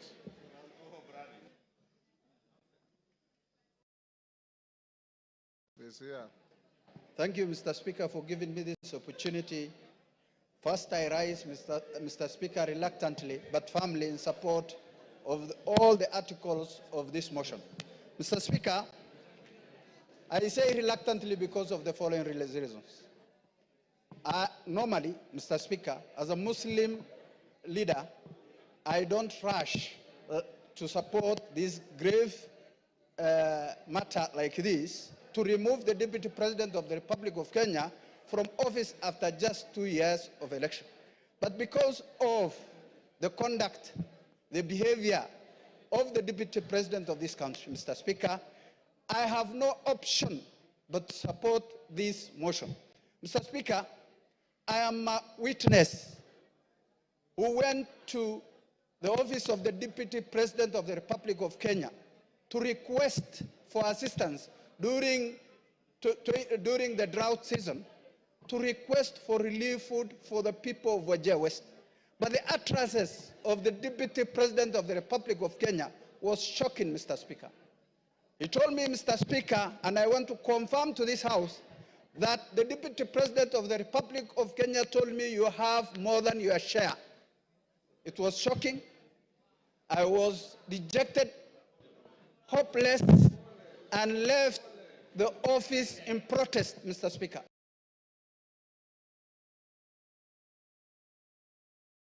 Disrespected and discriminated against the people I represent in this House. Mr. Speaker, today, as we speak, it's a historic day. And for that reason, Mr. Speaker, for unity of this House, of the country. Your time is up. Your time is up. Member for Tetu. Thank you, Mr. Speaker. You have 2 Mr. minutes. Speaker, from the onset, I rise to oppose this motion, to this special motion on removal from office by impeachment of the Deputy President of the Republic of Kenya. Mr. Speaker, when a man is down in the spirit of Ubuntu, it is not good to crush him.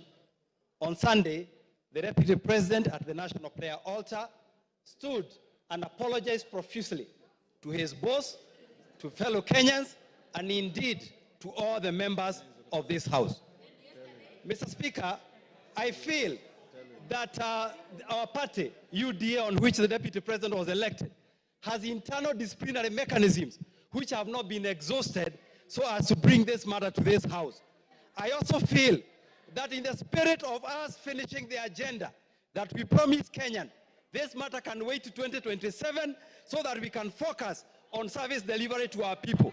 Mr. Speaker, I will personally request the members of this House to find it in their heart to forgive the Deputy President. And I will personally. Mr. Speaker, you have had honorable member telling this House that in UDA they had not exhausted their disciplinary mechanism. Why did he then decide to sign on the motion? Why did he sign? Mr. Speaker, thank you very much. The matter of... One day to finish up. I did not finish. Go on, you have half a minute. Yeah, Mr. Speaker, the matter of my signing, you talked about it, and the matter is rested. Wanjara can come to your office for further explanation. Mr. Speaker, I personally would like to volunteer to lead other leaders in this country, elders, bishops, to ensure that we sit down with the Deputy President so that if there are any issues that he needs to correct, if there are any issues that he needs to align, he can align so that himself can continue serving the people of this country. He has some good in himself, and that good needs to be preserved so that he can finish his work. So, Mr. Speaker, I rise to oppose. Thank you. Umi. You have 2 minutes. Thank you, Mr. Speaker. I rise to support the motion of impeachment because of many reasons. Mr. Speaker, as a young person and as a representative of the House for the Youth, I wonder how many young people of this country can walk into a bank and access a loan of 600 million shillings without any guarantees of any sort. Mr. Speaker, this is a representation of impunity. The Deputy President stood before the media yesterday as a national leader to defend his children. I respect that he stood to defend his children, but how many children of this country has he given a chance for them to access the same benefits? Myself included, I cannot access a loan of that amount of money. Mr. Speaker, this impeachment motion is not just an impeachment because of difference of ideology, but it will be a symbol of democracy for our country, that people who abuse their powers can go home, regardless of whatever position they hold. Mr. Speaker, I come from Garissa County. We lost residents from my county at an accident as they were accessing to cross a river because of the flood scandal. Mr. Speaker, out of the 10 billion shillings that he had under his pocket, he only gave us 48 million shillings and disappeared and never showed up again. Mr. Speaker, what can 48 million shillings do for people who are suffering? Mr. Speaker, he did not even step in Wajir and Mandera. This is a deputy president of the whole country. I support the impeachment. He must go home and create a room for other people to get that position. Maybe it's time for other regions to be deputies so that we can get the same benefits. Mr. Speaker, I can even do a good job myself. Mr. Speaker. Your time is up. Jen Kagiri.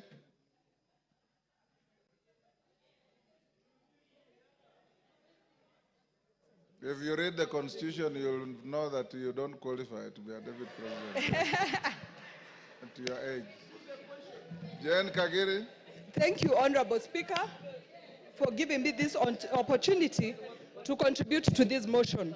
Honorable Speaker, when I was elected in the year 2022, in the month of August, I was a very grateful person to God, and I knew my work was to serve the people of Laikipia County.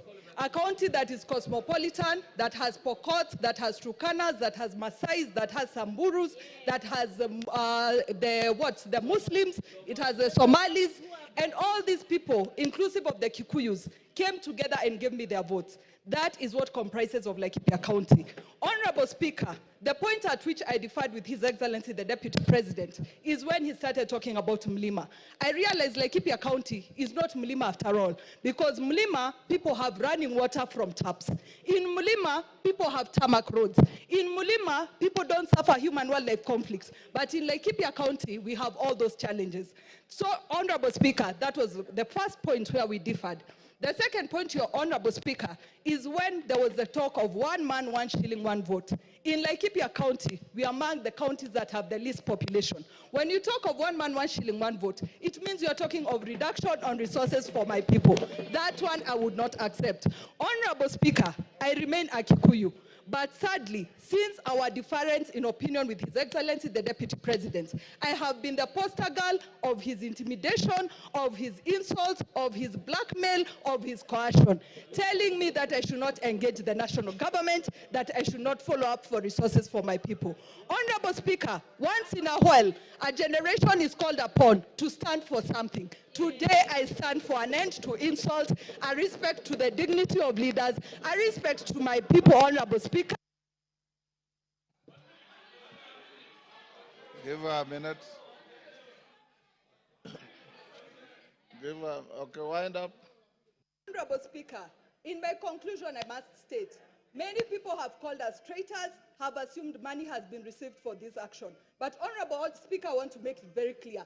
I need no money for the restoration of dignity in this house. I need no money for the restoration of respect to women in this house. I need no money for resources to reach my people of Laikipia County. Honorable Speaker, I submit and I support. Thank you. Oundo.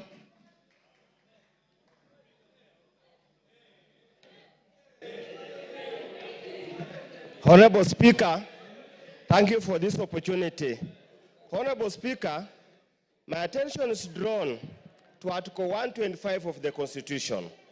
And Article 125 of the Constitution makes reference to the effect that any matter before that the Parliament has got the same powers as High Court. Out of that, Honorable Speaker, then I'm left to look at the evidence presented by my good friend, Honorable Mutuse, and wonder, does it really meet the threshold of any form of evidence as required as required at the High Court? Honorable Speaker, I have looked at the various options or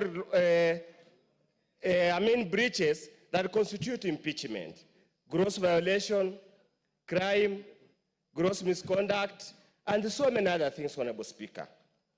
I'm at pain, Honorable Speaker, going through this to find anything that has been proved beyond reasonable doubt to move this House, Honorable Speaker, to take such a drastic action. Considering, Honorable Speaker, these are people elected under Article 148, and the framers of the new Constitution, Honorable Speaker, deliberately inserted Article 148 to avoid the kind of abuse that had been there in the past. Honorable Speaker, if we get to this level, Honorable Speaker, if we get to this level, everybody will be left wondering, what is the role of Parliament in protecting the Constitution? Honorable Speaker, and I want to rephrase Luke 23, verse 4. I find no case against this. Ruku. He didn't ask for it. Ruku. He didn't ask for any addition. Thank you, Mr. Speaker. Thank you, Mr. Speaker. Mr. Speaker, from onset, I rise to support this motion. Mr. Speaker, when I'm standing here, I'm thinking about the children of the most remote places in the Republic of Kenya. I'm thinking about the children in the remote places in Turkana, in Mandera, in Bere, very remote places, Mr. Speaker. It reminds me on Article 10 of our Constitution, which talks about the national values and principles of governance. And one of the principles which is enshrined in our Constitution, Mr. Speaker, is protection of the marginalized. We have seen the Deputy President of the Republic of Kenya, who in many occasions has forgotten that he represents even the most marginalized places, corners of our country. That the numbers of these small communities in the Republic, they have the right, just like any other big community in our Republic. We have seen the smirk, the arrogance, the contempt which the Deputy President of the Republic has to the minority groups in the Republic of Kenya.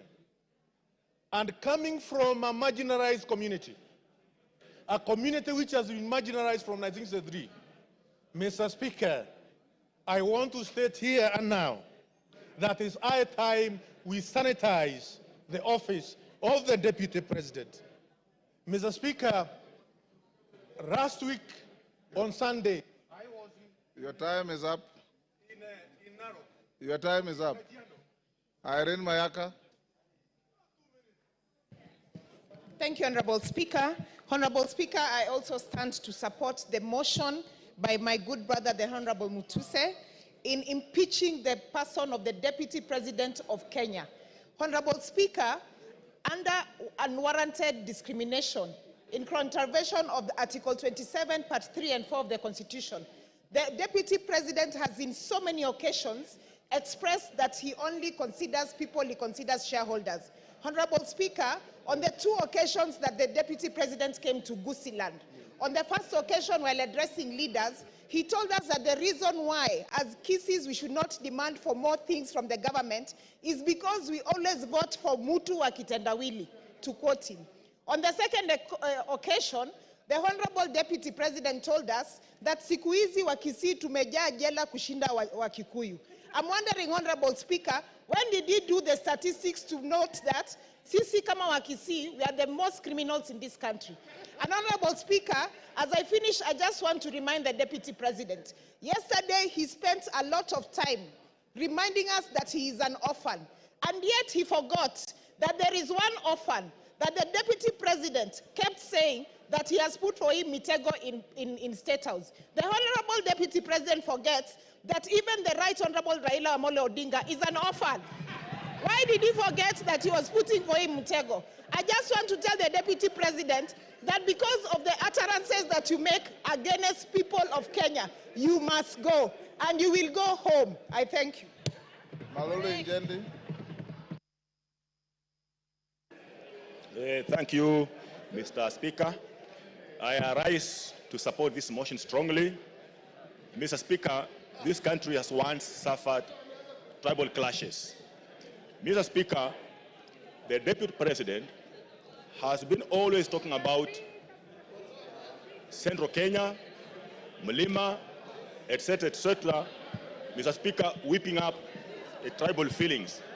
Mr. Speaker, if we allow the Deputy President to continue holding that particular position in the country, Mr. Speaker, what will happen in this country is that most of these other tribes will feel domination of this particular community, will feel intimidation by this community, and they will rise up, gang up against the community of Central Kenya, not because they are liking it, but because of his sentiments and because of what he speaks. Mr. Speaker, this person has been in office for 2 years, but he appears not to have had the conscience to know the kind of office he's holding, and that's why he speaks the way he speaks of regions. Mr. Speaker, I wonder how. Order, honorable members, order. I wonder how a person holding that kind of office can keep on talking of kuweka miteko State House for people who did not vote for this government not to enter, not to access. Mr. Speaker, because of kuweka miteko kila mahali kwa kona State House has affected some of us when he was still very active in State House, blocking us from accessing State House. Mr. Speaker, the whole issue of shares, I want to tell people from Western Kenya, we are suffering from this because of his input and insisting, embarrassing the president. When he wants to help persons from West Kenya, he says those people don't deserve to have the share they're having in the government. Thank you, Mr. Speaker, I support. Robert Mbui. Robert Mbui. Yeah, thank you, Mr. Speaker. Being in leadership, I'll give you 5 minutes. Thank you very much, Mr. Speaker. Thank you very much. Mr. Speaker, I've noticed, listening to the arguments that have been passed here this afternoon, and also earlier in the morning, I've noticed that it's getting a little personal, and I'm feeling a little jittery, because I know the subject matter is a person who is a family man with a wife and children, and friends and relatives, and they're all listening. So I think maybe I will start by reading the Bible so that we can bring down the temperatures. Ephesians chapter 4, verse 32 says, "Be kind, compassionate, and forgiving to each other in the same way God forgave you in Christ." Now, verse 31, Mr. Speaker, says, "Put aside all bitterness, losing your temper, anger, shouting, and slander, along with every other evil." Mr. Speaker, as a member of Azimio la Umoja One Kenya, I didn't believe in the leadership of Kenya Kwanza. I opposed it from the beginning. Mr. Speaker, I am vindicated now because I can tell the people of Kathiani that I said that this government is rudderless, is leaderless, is planless. And Mr. Speaker, is also merciless, because within a very short time, the center can no longer hold. Mr. Speaker, former Senator, now Governor James Orengo, famously said in Senate that governments eat their own people. Former leader of majority of the National Assembly, Duale, was eaten by his government. Today is a CS. Former Deputy Speaker of the Senate, Kithure Kindiki, was eaten by his government. Now he's also a CS. Former Chair of Budget of this National Assembly was eaten by his government. Today is the majority leader. I don't know. We are now eating Rigiji. Where will he end up? Mr. Speaker, I have an issue of concern, Mr. Speaker. Yes, Majority Leader. Honorable Speaker, is the Deputy Leader of Minority to assert that I was eaten by my own government, Honorable Speaker, whereas he knows I was never eaten by any government. I only stood firm against tyranny.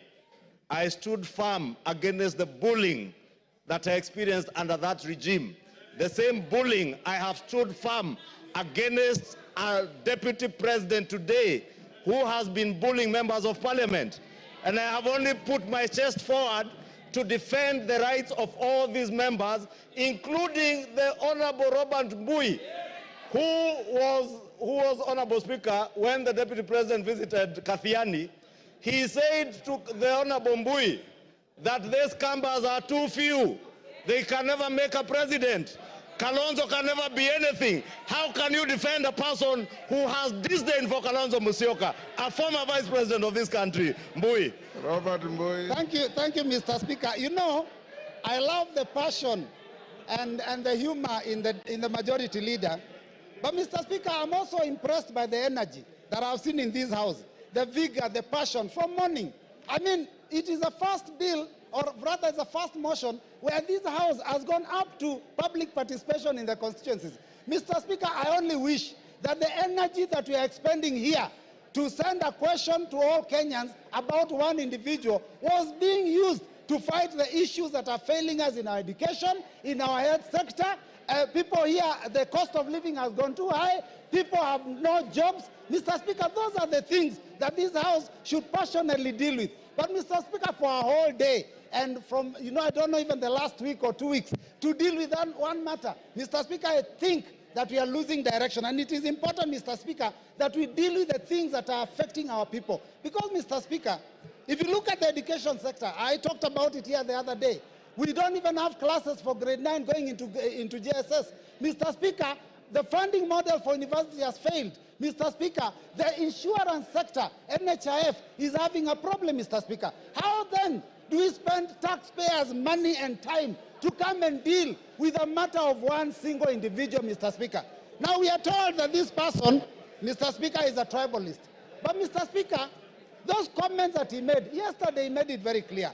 And I was shocked. I was very shocked, Mr. Speaker, yesterday, to realize that in fact Kenya Kwanza was actually a company that is limited by shares and that people negotiated shares for themselves. The mover of the motion is a member of MCCP. MCCP negotiated shares for Lower Eastern. Mr. Speaker, because we had 2 cabinet secretaries in this government. Now, Mr. Speaker, we only have 1. And I'm telling you, Mr. Speaker, actions speak louder than words. The Deputy President may have said that he is a shareholder and there are issues about his community, but if you look at the appointments that are being made in Kenya, then you will realize that the person of the President himself is the one who is the biggest tribalist, Mr. Speaker, because he's appointing people from his own community for every position. Mr. Speaker, if we have to find a situation where a school has failed, you do not fire the deputy principal. You get rid of the principal. Our problem is not the deputy, it is the head himself. Farah. Thank you, Mr. Yes, Farah. Mr. Speaker, I was standing. Mr. Speaker. Order. Mr. Speaker. Robert Mbui, you are normally more decent than that. This is a house of... Oh, Mr. Speaker, protect me. Mr. Speaker, my point of order is this. This is a house of rules. This is a law-making body. This is the place where our Constitution itself was passed. You cannot bring, talk about a president or even any other head of state of a friendly country without bringing a substantive motion. So you cannot discuss the conduct of the president. And by the way, I want to correct you. You might... Point is out of order. Your point of saying that governments eat their... Take your seat is out of order. Kahangara? Yes, use my...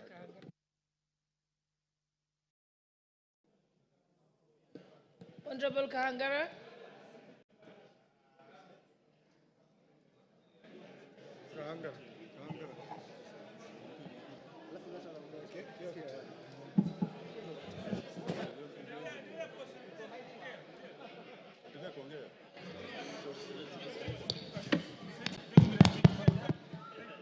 Thank you, Madam Speaker.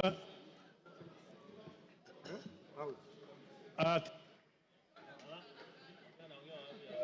a second, they're going to put for you the mic.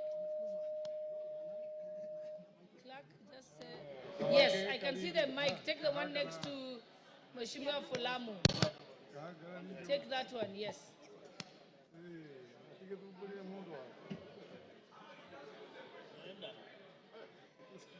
He's gone to the one you had given him.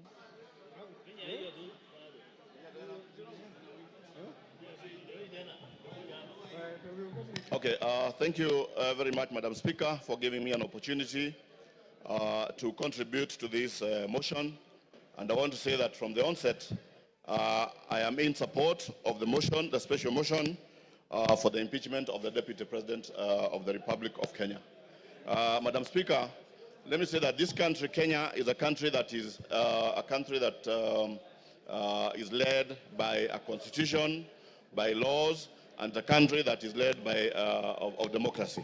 In this country, Mr. Speaker, every 5 years, Kenyans go to elections to elect their leaders, and after elections, for people to assume office, they take an oath of office where they say that they are going to respect the Constitution, they are going to protect the Constitution of this country.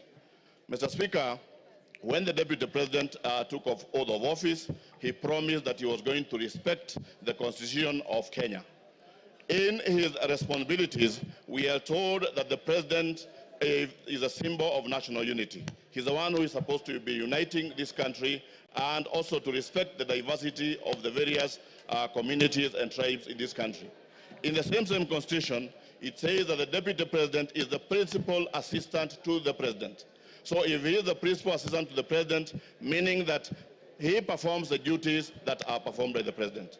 Mr. Speaker, I want to say that the Deputy President has gone around this country talking about shares, meaning that he has put all the tribes of this country into coalition. And I want to thank the member who brought this particular motion, because we are saving this country from somebody who is, I would call a suicide bomber, somebody who is ready to die, somebody who wants to die with Kenyans. And we want to say that we are ready to fight tribalism, ensure that this country continues in... Your time is up, Kangara Kasheri.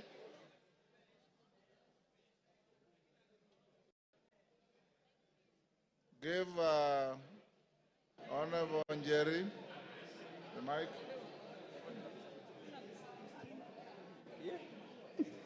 Thank you, Honorable Speaker. I rise to vehemently oppose this motion on behalf of the great people of Kirinyaga. Honorable Speaker, it begs the question, does it not prick our conscience as a House that barely 4 months after passing the grossly unpopular finance bill, which the President himself refused and declined to assent to, that we're here discussing an impeachment motion of the Deputy President of the Republic of Kenya?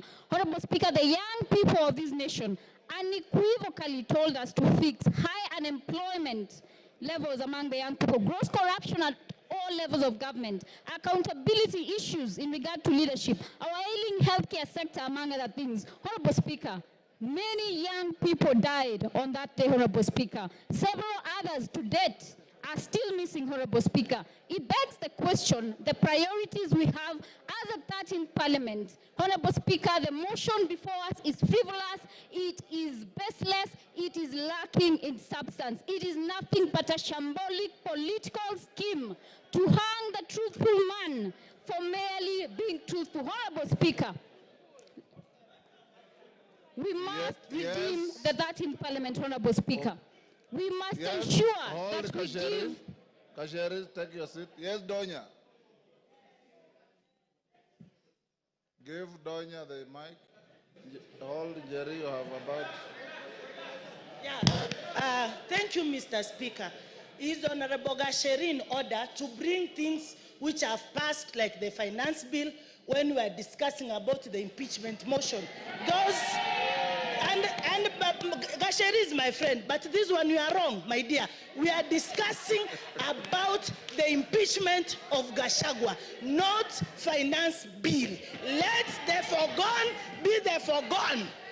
Honorable Speaker, I would want the Honorable Member, who is my very good friend, to point what standing order she rose on and what standing order can ensure that I do not speak on matters that have been controverted and that are public information, Honorable Speaker. We passed the finance bill, Honorable Speaker. It is a matter of fact. Even if you boo me, I will speak. The young people of this nation deserve more. They want jobs. They want healthcare sorted. The impeachment of the Deputy President is a sham political process. Kasheri, order. Jerry shall be heard in silence and dignity. But Jerry, your time is up. Women Rep of Migori. Yes, Wanjala. What is out of order? Give Wanjala. Thank you, Mr. Speaker. Mr. Speaker, the person who is accused, whom we are debating, was supposed to be here by 5. It is 7 minutes past 5. He actually is. Mr. Speaker, can we bar him from coming because he's late? Ajala, he's already here. Yes.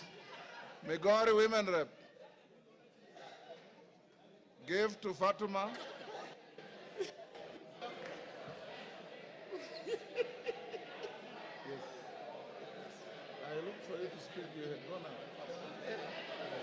Thank you, Honorable Speaker. Thank you, Honorable Speaker. Kindly protect me, Mr. Speaker. I can't be heard, Mr. Speaker. Order. Thank you, Mr. Speaker. Order. Order. Excuse me, Honorable Member. Please give me time to speak. Mr. Speaker, thank you for the opportunity you have given me. And as I stand here as a Muslim, I don't know when I'll die. In case I die before the impeachment time, I vote yes, GACHAGUA must go. Mr. Speaker, I will take you to the Bible, Proverbs 23, 10 verse 11. And it says, please keep quiet. And it says, don't move an old stone that marks a border, and don't take fields that belong to the orphans. God, their defender, is strong. He will take their side against you. I want GACHAGUA to know, the former deputy president of Kenya should know that when you touch anything of the orphans, it is not Kenya Kwanza, it is not Azimio, but it is God Almighty that will put the fire on you. I will return to the Quran. The Holy Quran in Surah An-Nisa said, surely those who eat up property of the orphans unjustly, they only eat fire into their bellies, and soon they will enter a blazing fire. I am telling the former deputy president of Kenya that you have eaten fire into your belly, and the fire will surely burn you. Mr. Speaker, as I finish, Mr. Speaker, I have heard that the deputy president has 21 lawyers. How much does the deputy president earn to have 21 lawyers? And I understand each lawyer is paid 10 million. And I'm telling Kenyans, it is your taxpayers' money. Your time is up. Rueda. Honorable members, we are coming to an end. Order, honorable members. I've given the floor to member for Lamu East. Asante Bwana Spika. Bwana Spika, umoja wa taifa ni muhimu sana, na vile ilivyofanyika na naibu wa rais ilionekana kwamba hakuna umoja. Nataka ieleweke kwamba watu wa mlima wanaishi sehemu zingine. Kule kwangu Kiunga niko na watu wa mlima, na kile wanachoona zaidi ni sand dunes. Hawaoni mlima, wanaona bahari. Nataka niseme ile kuzungumzia kuhusu NIS ilikuwa ni grave mistake. Wamekosea sana. Afadhali angetaja Nurdin kama ako na shida naye kuliko institution ya NIS. Ni kutufanya sisi tukae dhaifu katika maadui zetu. Kwa mfano Al-Shabaab wataona vipi sisi kama tuko weak. Ingine nasema, ukiwa unatukana mwanamke, na tena hii ikuwe kwa mtu yote, yule anatukana mwanamke ajue mwanamume yote anatukana mwanamke, mashimo yako 7 kwa kila mtu alioumbwa. Wanaume wanayo, wanawake wanayo. Kama ni malaya basi ni wote wanaweza kutumia kwa malaya. Hii jina ya malaya nimechoka kusikia. Ingine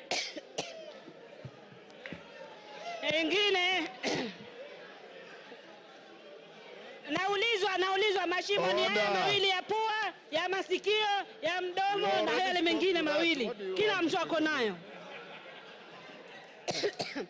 Ingine nataka niseme, sisi tunafundishwa Kiislamu kuheshimu wajane na mayatima. Ikiwa kuna mtu haheshimu majane na mayatima, basi hairuhusiwi kidini yetu. Asante Bwana Spika. Order. Member for Kipipiri, take your seat. Yes, Milemba. Honorable Speaker, thank you for this. The mood in the House is such that it's already 5. And Honorable Speaker, it's my plea to you that the country is weary. We move to the next stage so that we may hear the Deputy President speak. Remember, these are motions which has timelines. Thank you, Honorable Speaker. Order, members. If you listen to the Speaker, when I called out member for Lamu East, I said she was going to be the last one on this. So she is indeed the last one on this. The interaction on the motion. Order. Order, members. The interaction of members on the motion has been very, very intense. Order, honorable members. Member for Machakos, keep your cool, Mami. Keep your cool. Yes, keep your cool. The members who have spoken are many. It is not possible for each and every one of us to speak on the same motion. For those who have spoken, I appreciate you for your tremendous industry for and against the motion. Now, His Excellency the Deputy President is in the chamber, and he is accompanied, I believe, by his legal team or assistants. We will now move to the next stage. You remember I had advised the House, Order Joyce Kamene.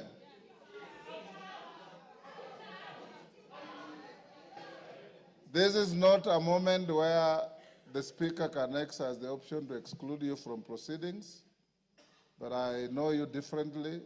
You are normally a very dignified person. I don't know what is the problem today. I want to urge the House that as we move to this stage, you remember we said at 5, the Deputy President had been assigned 2 hours in accordance with the standing orders. The standing orders say not more than 2 hours. So he may exercise to spend the 2 hours or less as he wishes.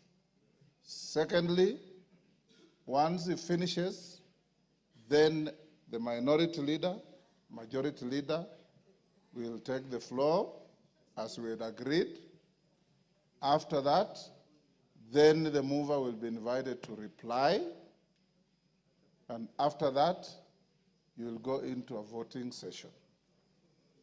Your Excellency, once you finish, you have the option to remain in the House or to leave because you'll have spent your time as allocated by the House.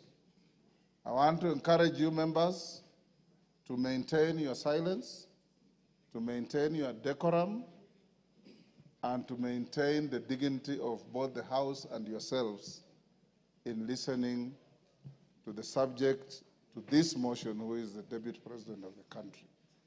And I invite you, Your Excellency, you have a choice. You have a choice between speaking yourself or speaking through your legal counsel. Yes, Comcate, what is out of order? Your Excellency, you may take your seat. Let us hear him.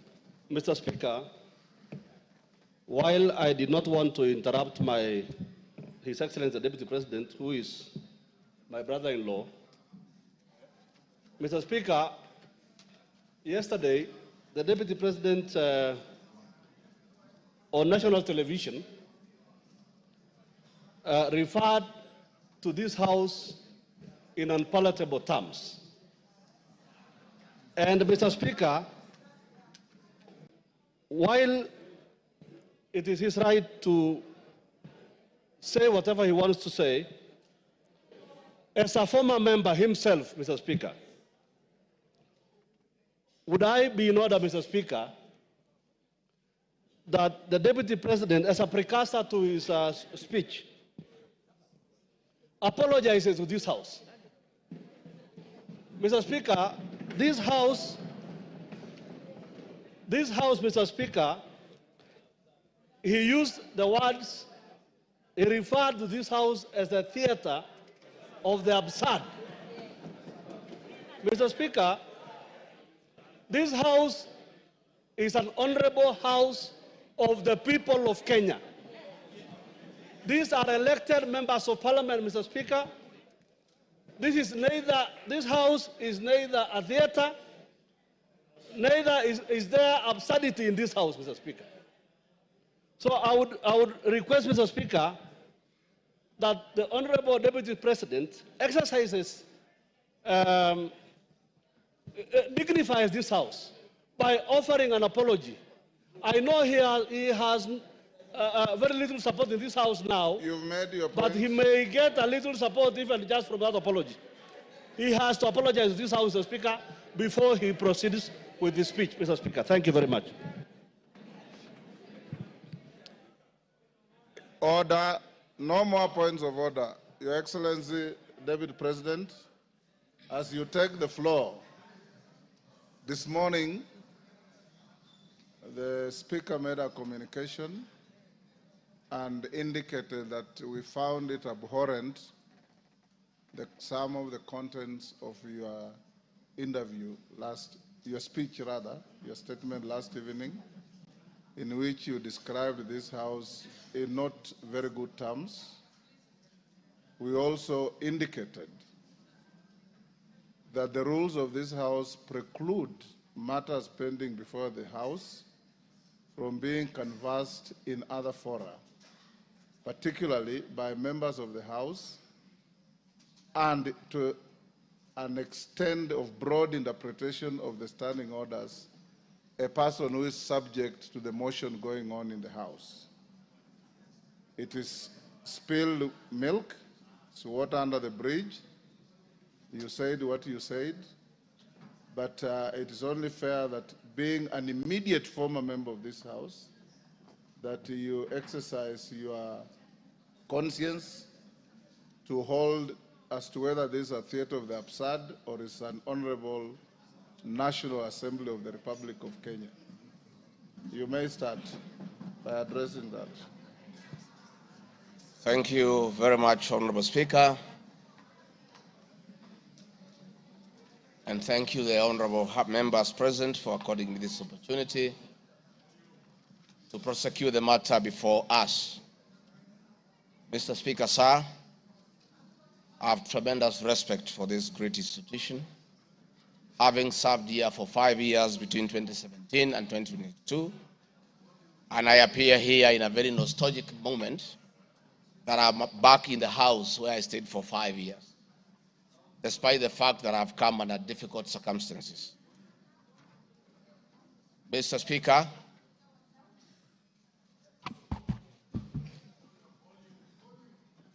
maybe the sound people, is that okay now? Mr. Speaker, sir, and the honorable members, I want to thank you for giving me the opportunity. I hope, Your Excellency, you have been advised by your lawyers that you are here to respond to specific issues in the motion. I have my advice. And not to talk generally.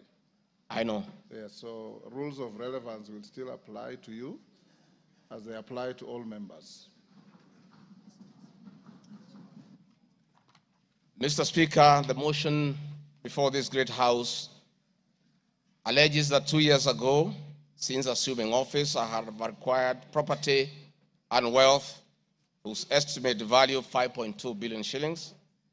A significant number of properties to which this sum of 5.2 billion is erroneously and maliciously attached belongs to my late brother, the late Honorable James GACHAGUA, and as demonstrated by his will, a copy of which is attached.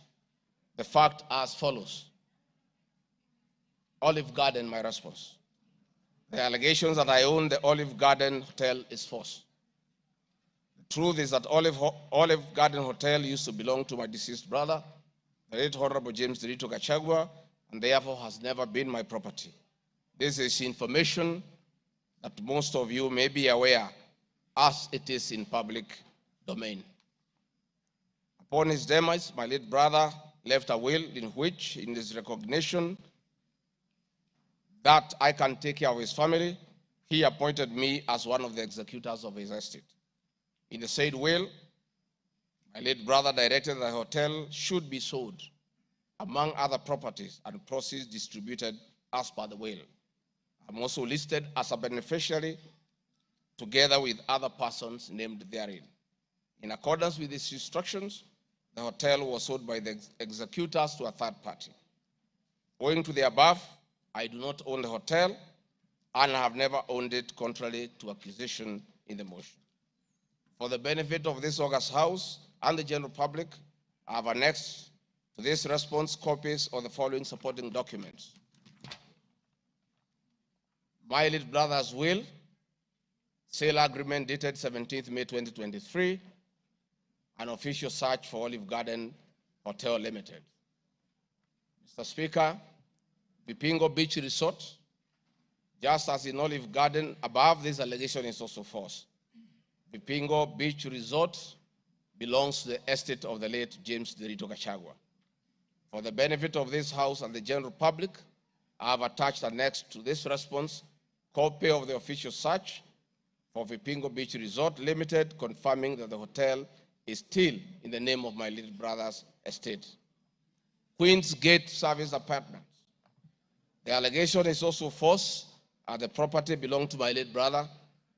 Queen's Gate Service Apartments, registered in the name of Vipingo Beach Resort Limited, was sold to Cooperative Bank of Kenya Limited, Staff Retirement Benefits Scheme, as evidenced by the agreement for this dated 4th May 2022 and a transfer dated 5th October 2022, marked Annex RG6.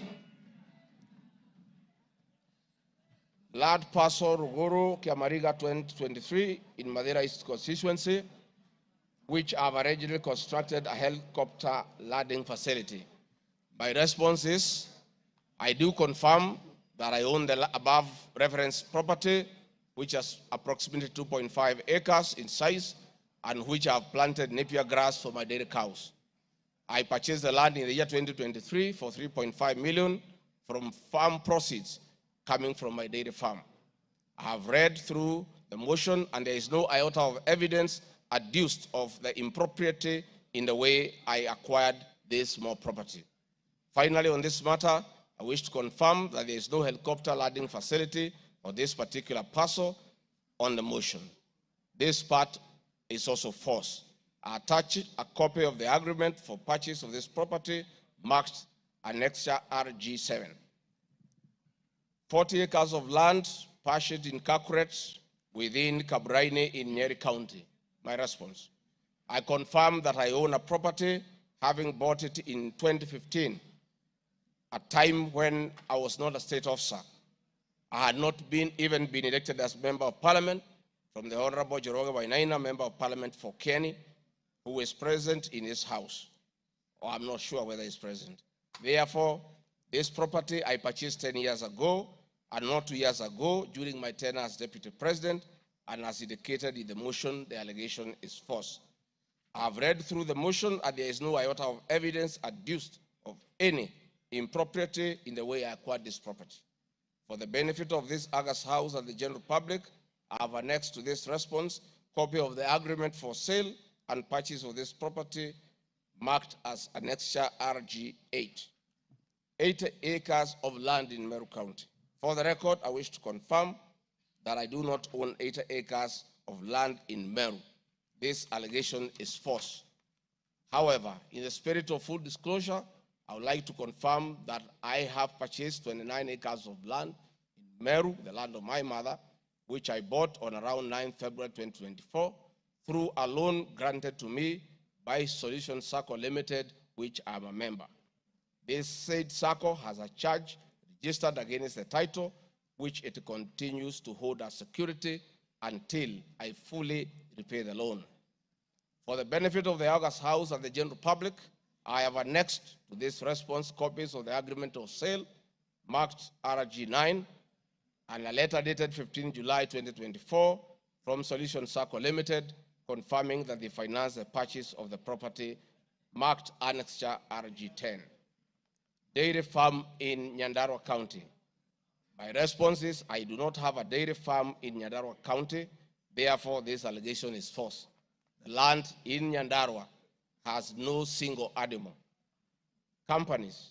The motion alleges there are 22 companies owned by my family members and which have been used to massively launder money and conceal proceeds of crime, corruption, and benefit from influence peddling. My response is, the mover of the motion has listed the 22 companies associated with me and has alleged that they have been used to massively launder money and conceal proceeds of crime, corruption, and benefit from influence peddling. I've carefully gone through the motion and have not seen any evidence to support or prove the allegations therein. It is not clear to me how to respond without having seen any evidence incriminating the companies. I would like to be clear that these companies have not been involved in any illegal activities And I believe that is why the mover of the motion has not tabled any evidence of impropriety with respect to the companies. It does appear to me that the mover of the motion was so meticulous to get all the companies associated with me and my family. And I believe that he also had evidence of illegalities committed by the companies, he would have shared or tabled that for the record. However, it is not possible to get evidence of illegality where there is none. Having said the above, allow me just to mention a few companies because there are many. Regarding GACHAGUA Foundation, this is a foundation incorporated in 2022, and I clarify that the foundation is a non-profit making entity with the sole objective of uplifting the lives of less privileged in society. This foundation therefore does not trade, and honorable members, you are aware that by law, a foundation cannot be used to trade.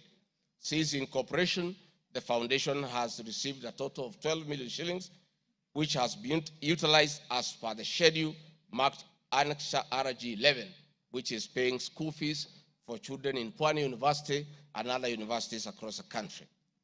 Dorcas Regarding Foundation, because she is not here to defend herself, this is a foundation founded by my wife, Pastor Dorcas, incorporated immediately we came into office as a non-profit making entity for the sole purpose of rehabilitation of drug addicts, widows, single mothers, and orphans.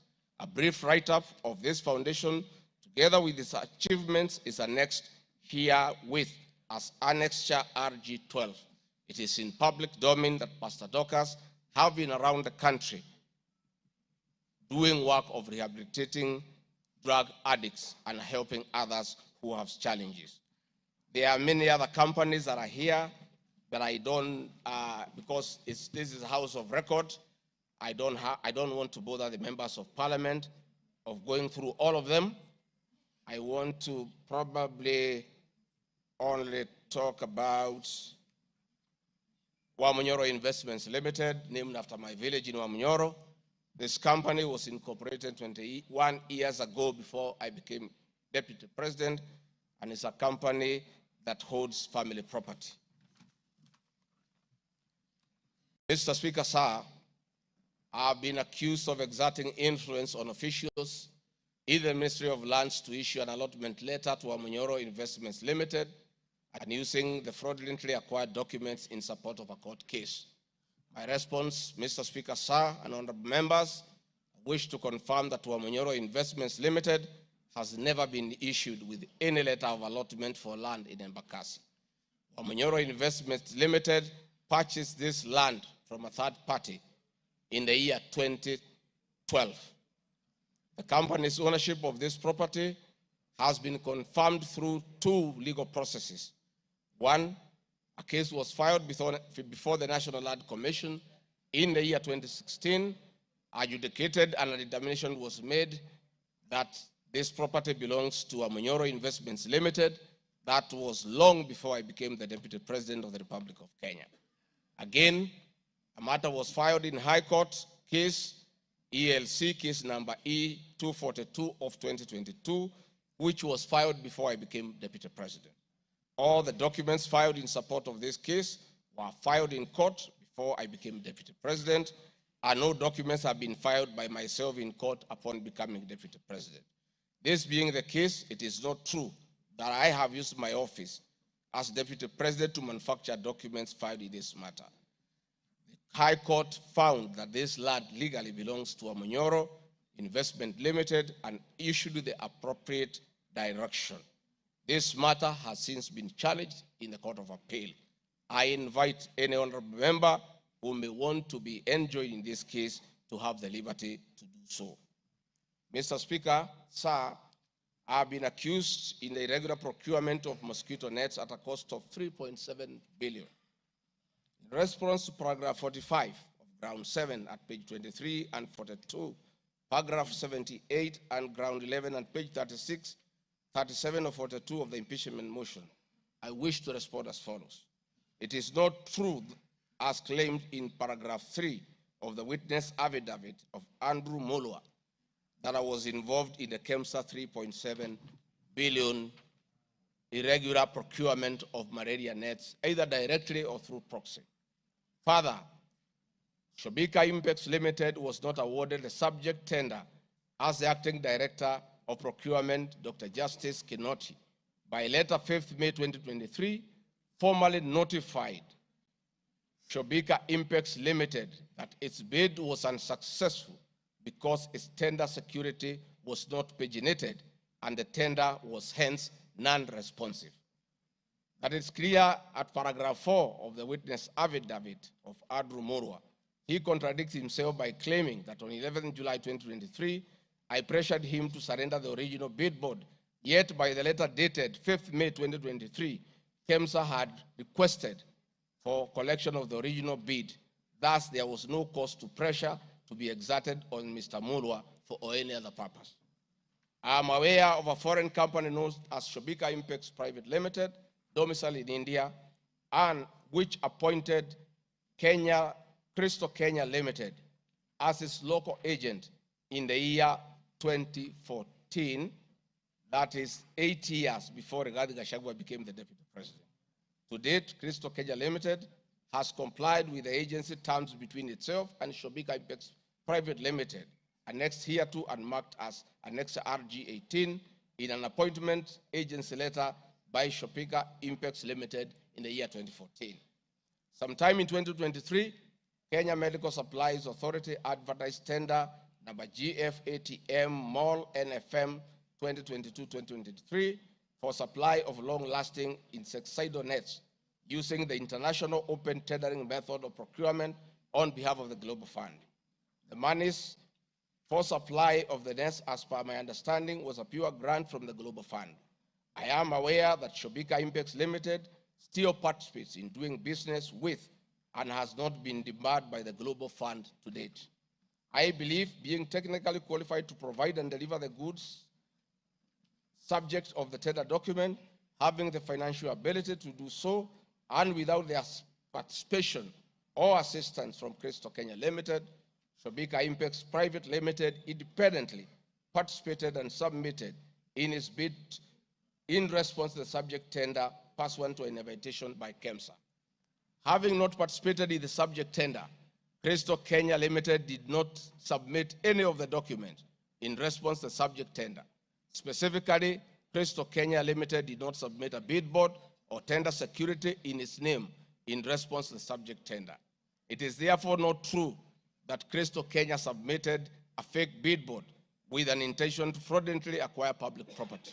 It is also not true that with my sons I used Crystal Kenya to massively launder money, conceal proceeds of crime, engage in corruption, and benefit from influence peddling.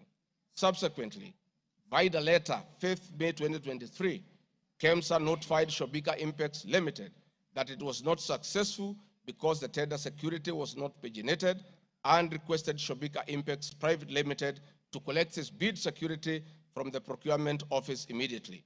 Annexed hereto and marked Annex RG19 is a said letter by KEMSA dated 5th May 2023.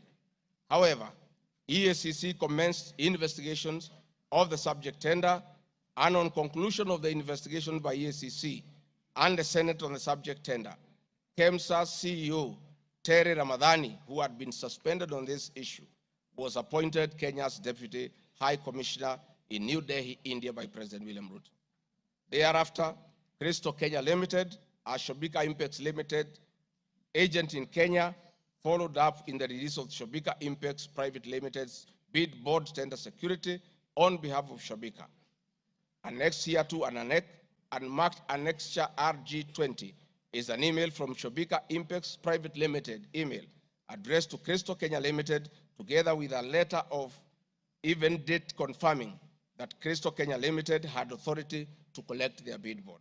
KEMSA was mandated to immediately release the bid board tender security upon determining that Shobika Impex Private Limited was unsuccessful in the subject tender, and that is why they requested that the same be collected from its procurement office.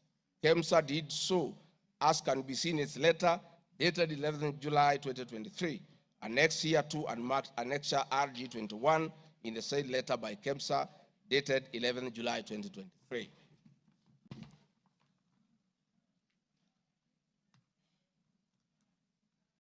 Mr. Speaker, noting that Shobika Impex Private Limited was not successful, it did not supply any goods and it did not receive any public funds in payment thereof with respect to the subject tender.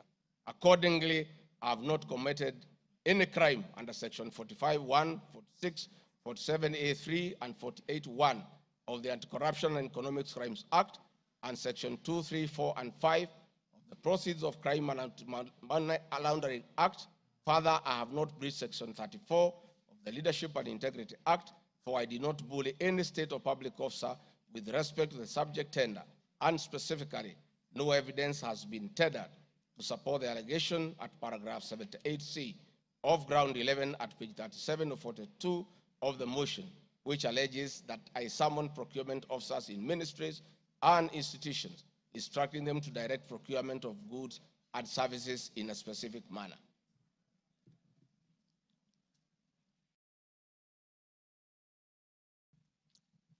I have been accused of unnecessary and expensive renovation of the official residence of the Deputy President in Karen and Mombasa. Mr. Speaker, firstly, I would like to state that funds for the renovation of the official residence were approved and allocated by this Honorable House based on the fact that the premises had been neglected for a very long time when Dr. William Ruto was Deputy President. It cannot be fair that this House would proceed to impeach me because of an action that these honorable members have approved by way of appropriating monies for the renovations. Mr. Speaker, the contract for the refurbishment of the official residence of the Deputy President, dated 22nd December 2022, was signed by Honorable Katole Metito, the Controller of State House, Office of the President, and Agrobic Investment Limited that was awarded the tender, because the Controller of State House at that time was the accounting officer in charge of the Office of the Deputy President. The report of the Auditor General, Mrs. Nancy Gadongo, dated 24th January 2024, on the Executive Office of the President for the year ended 30th June 2023, gave the opinion confirming that due compliance with the Public Finance Management Act 2012, the report is annexed herewith and marks as Annex RG 23. I would also like to add that the Deputy President, as Deputy President, I'm not involved in procurement processes of my office, whether directly or indirectly. I would also like to state that I do not know the company, Agropric Investments Limited, which undertook the renovations. I do not know the directors and the company. I did not participate in the tendering or supervising of the same.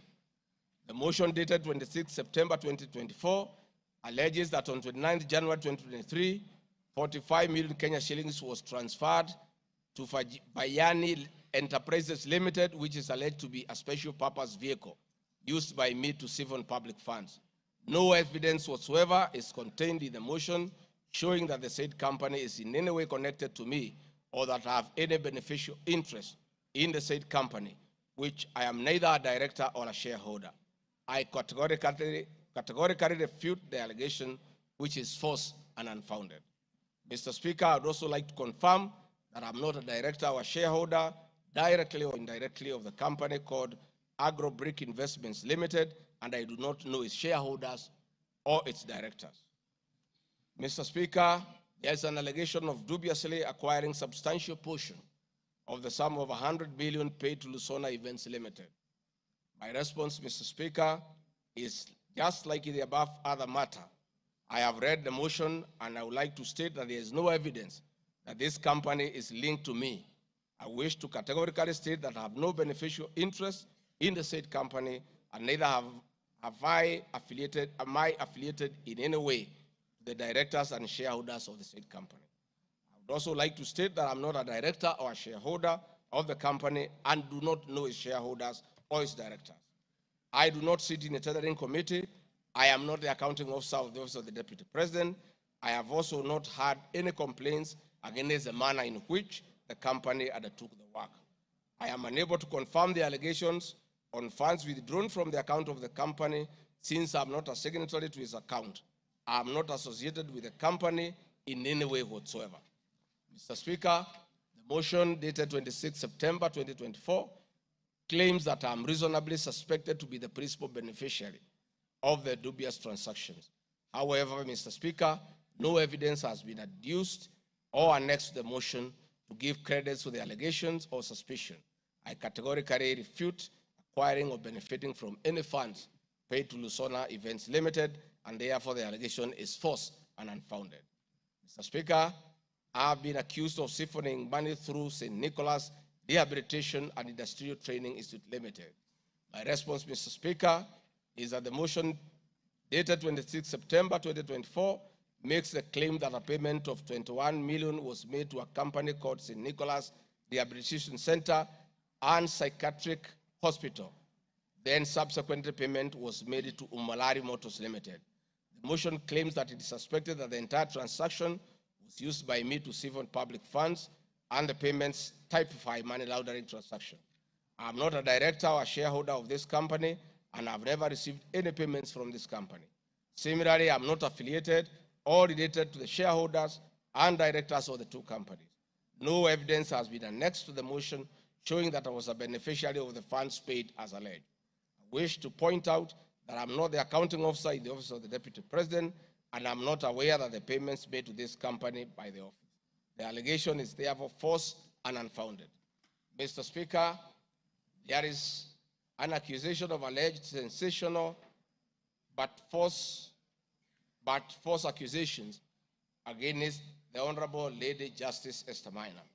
My response, Mr. Speaker, it is alleged in the special notice motion on ground 4 on page 14 at a gross violation of the Constitution that I publicly attacked the Honorable Lady Justice Esther Minor and forcefully threatened to bring action against her. First, Article 160, Subarticle 5 of the Constitution provides that the judge cannot be found liable in a court of law for actions taken in good faith in lawful performance of their work. This provision is not a bar on freedom of expression guaranteed under Article 33 of the Constitution, nor a bar of the right to seek redress for legal wrongs simply because a wrong is committed by a judge. The exit multiple legal fora in which to take action against a judge for any actions that are not lawful. My statements were protected speech consequent to a decision by the learned judge in a matter involving my personal assets, which I disagreed with and found to be wholly unfair. The matter having been concluded at that stage, my criticism of the decision was not sub judice, nor in any manner prohibited by law. While I respected the ruling of the learned judge, I was in absolute disagreement with it. Contrary to the assertions in the special motion, I did not falsely threaten to bring action against the learned judge. I took actual legal action available to every citizen of Kenya under Article 160B, subsection 2 of the Constitution, which allows any person to petition the Judicial Service Commission for removal of any judge and filed a legal complaint before the Judicial Service Commission, JSC, in March 2024. The complaint being live before JSC, discussion of the conduct of the learned judge in the said manner here would be sub judice. A copy of the complaint is annexed herewith and marked Annexure RG 24.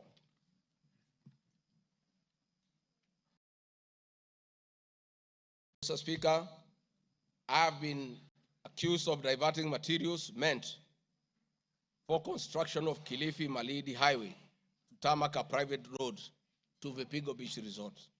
My response, Mr. Speaker, I reiterate that Vipingo Beach Resort is registered in the name of the estate of my late brother, Honorable James GACHAGUA. Number two, the facts are as follows. King Charles III visited Kenya between 30th October 2023 and 30th November 2024. During his state visit, one of the designated places where King Charles III was to visit was Kuruitu Marine Conservancy, which shares a road with Vipingo Beach Resort. I have annexed a copy of the program for the state visit to Kenya by King Charles III, marked as Annex RG 25, which at page 13 on items 63 and 64 shows his departure and arrival at Kuruitu Marine Conservancy. There are several media reports confirming the visit by King Charles III to Kuruitu Marine Conservancy. I have annexed extracts of the media reports by the Star newspaper dated 7 November and by African News marked as Annexure RG 26. My understanding is that the road to Kuruitu Marine Conservancy was upgraded in respect of this visit, which also to benefit the local community, including amenities like Cheriani Secondary School, Cheriani Primary School, a mosque, and a public market as part of the corporate social responsibility. I wish to point out that the alleged road, that is Takaungu, Shariani, Vipingo, is a public road and not a private road leading to any property associated with the Deputy President, but a public road. Mr. Speaker, I've been accused of undermining the President and the Cabinet by allegedly making contradictory public statements from the position taken by Cabinet regarding the evacuation of the people residing along the Nairobi River. My response, Mr. Speaker, is that Article 147 of the Constitution provides that the Deputy President shall be the principal assistant of the President and shall deputize the President in execution of the President's functions. Article 28, which states that every person has inherent dignity and the right to have the dignity respected and protected. Article 29C, Mr. Speaker, states that every person has the right to freedom and security of the person, which includes the right not to be subjected to any form of violence from either public or private sources. Section 15G1 of the Land Act states that notwithstanding any provisions to the contrary in this act or in any other written law, all eviction shall be carried out in a strict accordance with the following procedures. Be preceded by proper identification of this taking part in eviction or demolitions. Be preceded by the presentation of formal authorizations for action.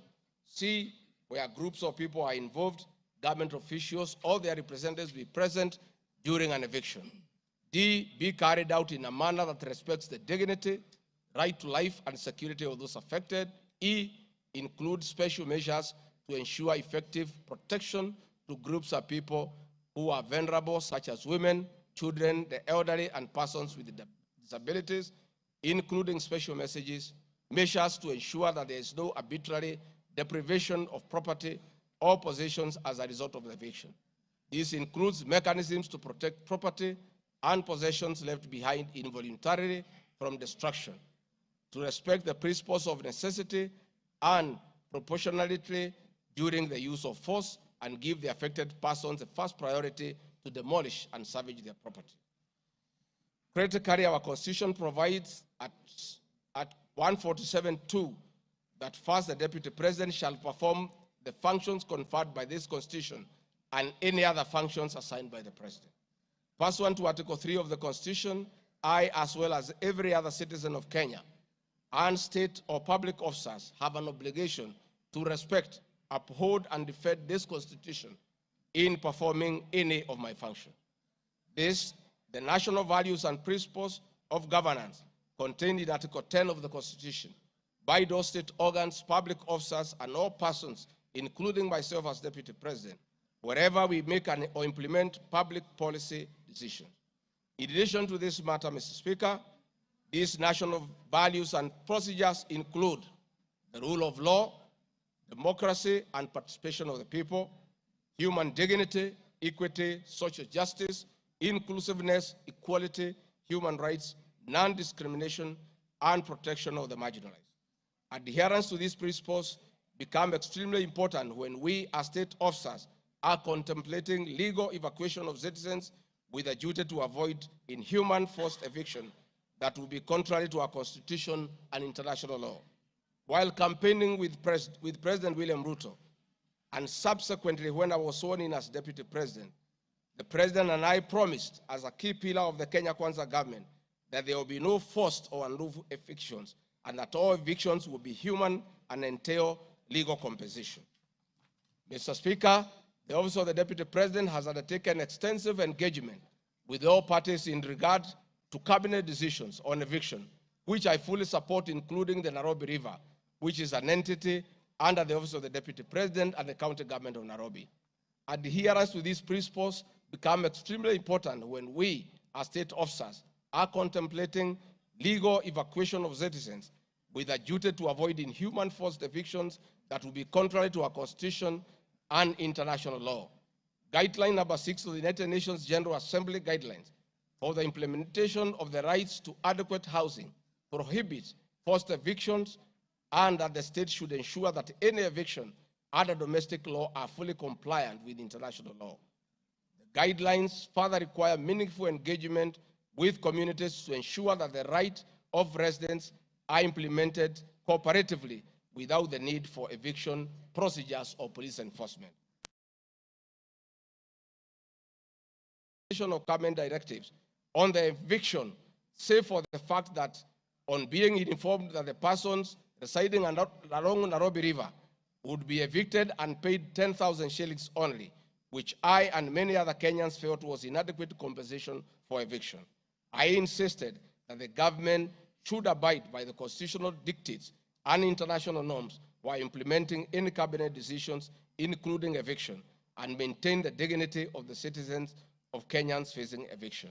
My statements did not and cannot be construed to undermine the president by insisting that people should not be evicted inhumanly and without adequate compensation.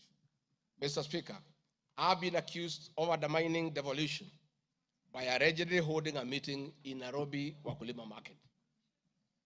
The motion alleges that on 28 September 2024, I unlawfully interfered with the running of the Nairobi City County government by holding a public rally where I allegedly incited citizens against lawful directives of the county government on planning and allocation of markets.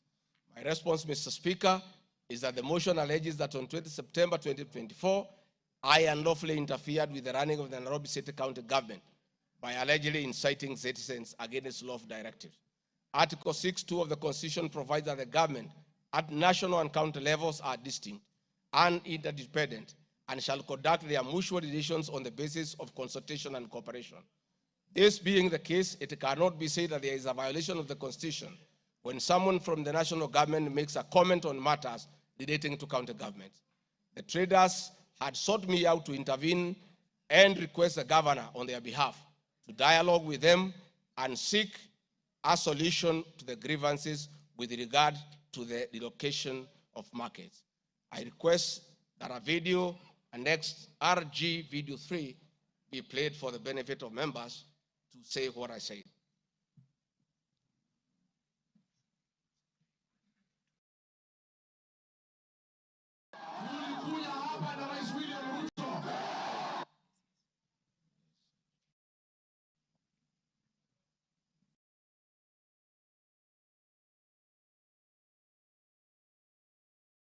Please play the video for us.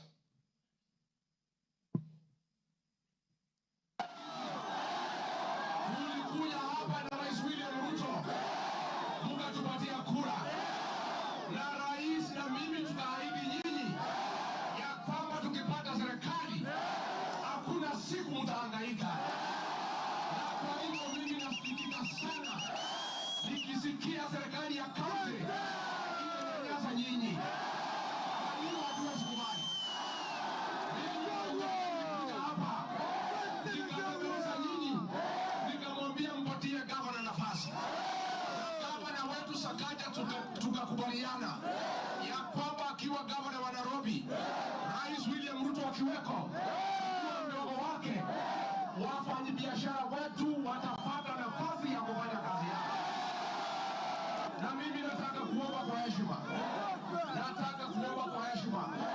wale wote ambaye tumepatiwa nafasi ya uongozi na Wakenya, tukumbuke ya kwamba tulipata nafasi ya kuongoza kupitia kwa kura ya wananchi. Tukumbuke ya kwamba wakubwa wetu, wadosi wetu ni Wakenya, na hakuna siku tutaweza geuka Wakenya sababu ndio walitupatia nafasi ya uongozi. Si nyinyi mlituandika kazi? Kwa hivyo mimi niseme ya kwamba niliuliza gavana mketi chini, tuwe na mazungumzo, tuwe na maelewano. Watu ni wananchi na wananchi ni watu ya kusikizwa. Mimi niko hapa kumhakikishia ya kwamba nimemuuliza gavana kwa heshima, na mimi sina kiburi. Mimi namuomba akiwa kiongozi wetu hapa Nairobi, asikuwe mtu ya kugeuka watu walimchagua. Mimi nimemuomba na nimemwambia yeye akubali aketi chini na kamati. Hii soko ime... Thank you. Mr. Speaker, my counsel has just drawn my attention that in my earlier explanation on Nairobi River, I have a video 1 and 2 that I would like you to play so that I buttress my point on what I meant. Please, video 1 and 2. People of Kenya to work hard. We don't have a choice. Once we try to fix this economy and create a good working environment where we don't criminalize enterprise, where ordinary Kenyans are allowed to work, where businessmen are not harassed by KRA,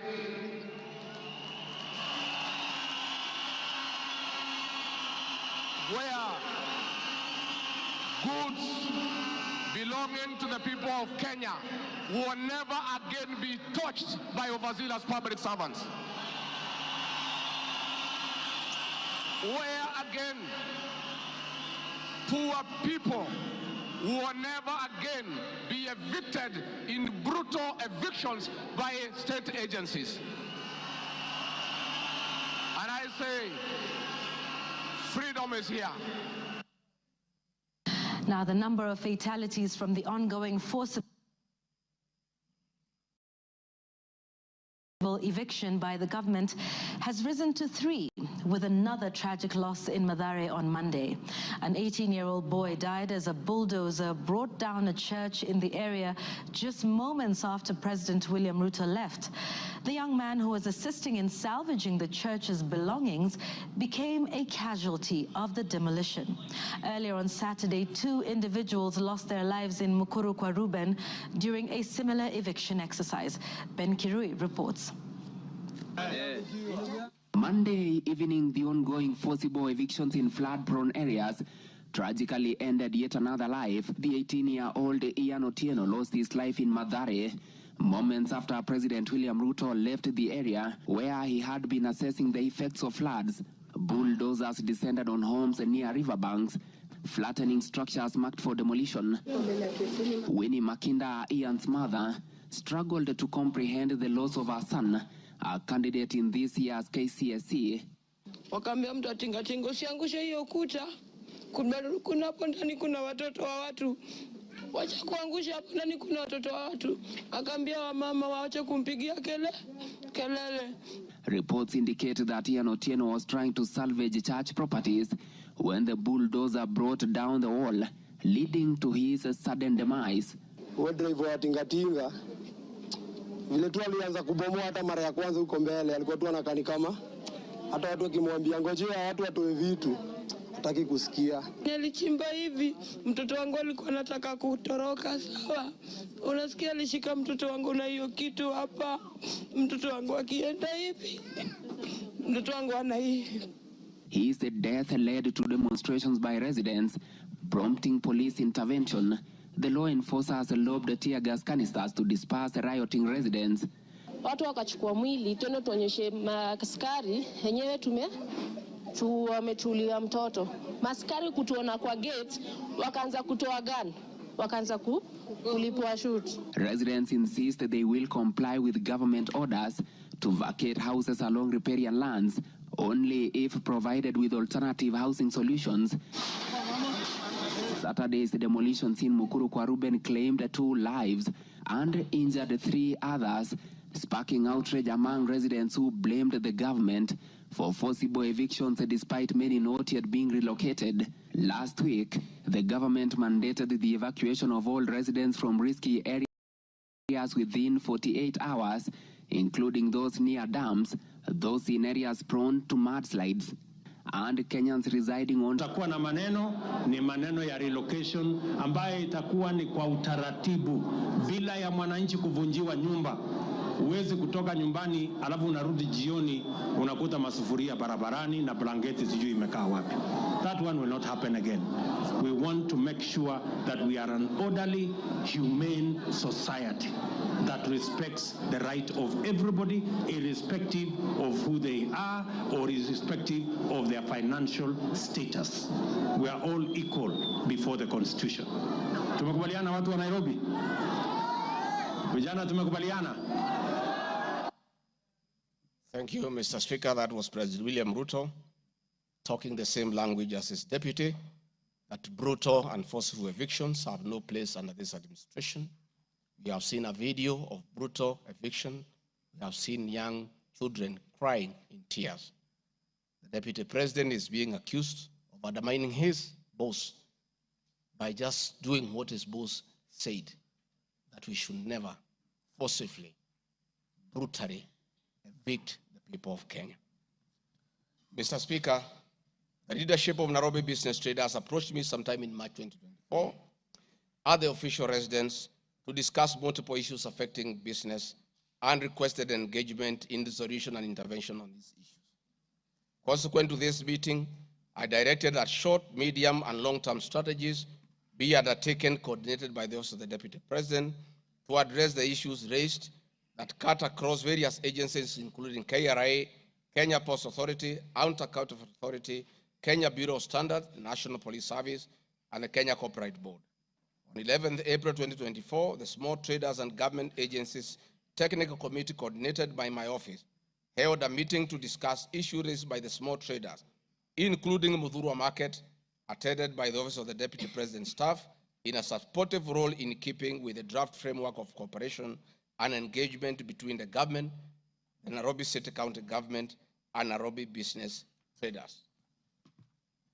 Subsequent this, Mr. Speaker, is clear that my office have been having meetings with the governor of Nairobi on various matters affecting the people of Nairobi, and hence the Deputy President cannot be accused of undermining devolution.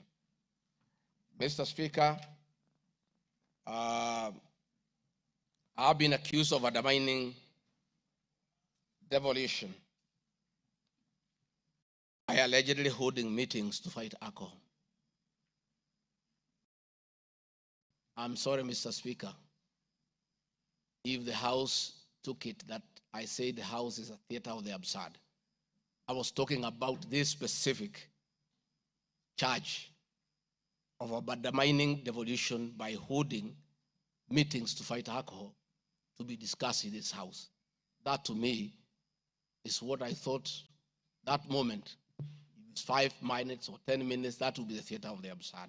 I did not attribute in any way by trying to demean this House that I sat for 5 years, by calling it the theater of the absurd. But this particular charge, Mr. Speaker, drug and alcohol problem in Kenya has been on the increase, and many of our youth have become addicted to alcohol and their lives destroyed because it causes them to drop out of school and start engaging in petty crime to look for money to buy alcohol. I'm a strong advocate for youth rehabilitation from alcohol and substance abuse, which I continue to encourage and support in order to save our future. With regard to alcohol control and regulation, I wish to state that I have held several meetings with the governors in Meru, Chuka, in Mombasa, in Nakuru, in Nyeri, and the efforts that President William Ruto asked me to lead in eradication of illicit brew has been very successful, and we have been working with governors and county assemblies who have been developing legislation on the control of licensing of alcoholic drinks. If there is one program that has had the best working relationship between county governments and the national government, it is this particular program. I'm a bit emotive about illicit alcohol because I lost my brothers. One who was a medical doctor to alcohol, another who was a farmer to alcohol. I take it passionately. I don't know who complained about this particular charge. I have not seen evidence of any complaint, and I have not had any person in Kenya complaining that the Deputy President is undermining with the devolution by leading the war on illicit brews and drug abuse. Whatever this House decides tonight and the other subsequent House, whatever happens to GACHAGUA, whether he's in or out of office, this war must continue and must be won for the sake of our children.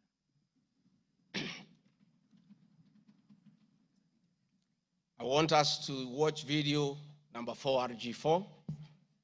Leaders, those of us who have been elected, Madam Uvoro, Governor Kahiga, Badilisha, Kangata, Wamatangi, what shall we tell our people? Where are we? What shall we tell the people who elected us? When we meet them, what shall we tell them? When our children got wiped out by alcohol and drugs, where are we? We'll have nothing to say.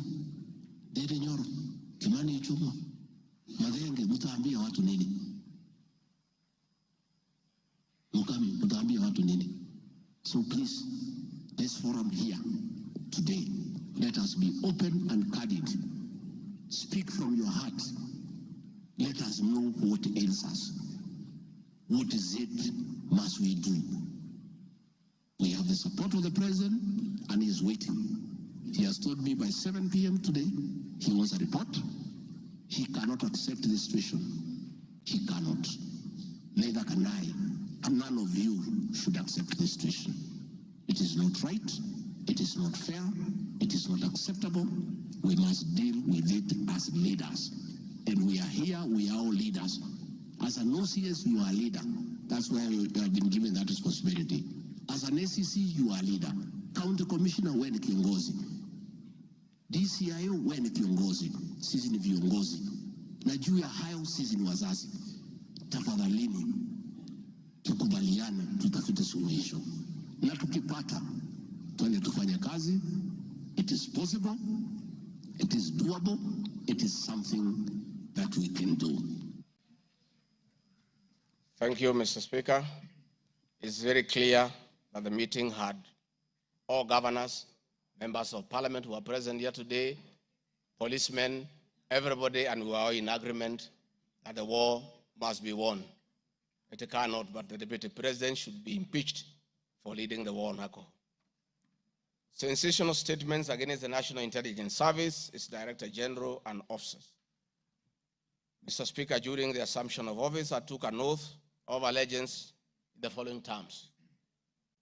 Oath or solemn affirmation of allegiance to the President, Deputy President. In full realization of the high calling, I assume as Deputy President of the Republic of Kenya, I do swear solemnly affirm that I will be faithful and bear true allegiance to the Republic of Kenya, that I obey, preserve, protect, and defend this Constitution of Kenya, as by law established, and all other laws of the Republic, that I will protect and uphold the sovereignty, integrity, and the dignity of the Kenyan people. So help me God. That is the oath that I took in Kasarani. Article 239, Article 3 of the Constitution provides that in performing their functions and accessing their powers, the national security organs and every member of the national security organ shall not act in a partisan manner, further in the interest of a political party or cause, or prejudice a political interest or political cause that is legitimate under this Constitution. Article 239, Sub-Article 5 of the Constitution provides the national security organs are subordinate to civilian authority. In relation to this allegation, I wish to state that the National Intelligence Service holds a very critical role in ensuring the safety and security of our country. They are responsible for gathering intelligence and share it with all our law enforcement agencies to ensure that the country is safe at all times. Consequently, when the country was caught flat-footed with regard to the scope and extent of the public's dissatisfaction with the Finance Bill 2024, which degenerated in a Gen Z protest, it pointed to the failure of the National Intelligence Service in carrying out its mandate. I am persuaded that the National Intelligence Service ought to have known beforehand that the public was completely opposed to the Finance Bill, and they ought to have briefed the President before the protest began, and this would have caused a change of tact by government regarding the proposed bill and the protest which culminated in the loss of innocent lives and destruction of property could have been avoided. Hence, I expressed my opinion on this in my public media briefing in Mombasa, and my utterances were not any different from what happens in other countries when there is a lapse or failure by the intelligence agencies. The nation has witnessed unfortunate instances of several extrajudicial killings, abductions, and disappearances. I firmly believe that if the National Intelligence Service had acted diligently, these instances would not have been witnessed. Under the Constitution, the government agencies are supposed to be accountable to the Kenyan people, including the National Intelligence Service, and calling them out when a dereliction of duty does not amount to undermining them. I am also aware that the Kenya Kwanza government has been at the forefront in calling out officers who do not seem to understand their work. Recently, my boss, the president, publicly complained that there are some PSs and CSs who did not seem to understand their role. Please play for me video number 5, RG5. On President William Ruto has today described some members of his cabinet as utterly clueless and uninformed about the dockets they occupy. And in a sign of trouble for cabinet secretaries, the State House gates were shut for those who arrived late, with both President Ruto and his deputy Rigathi Gachagua giving a sharp tongue lashing to the latecomers. And our Citizen TV's Timothai Goin reports the atmosphere at the State House, Nairobi, left little doubt on President Ruto's disappointment with a vast section of his 22-member cabinet.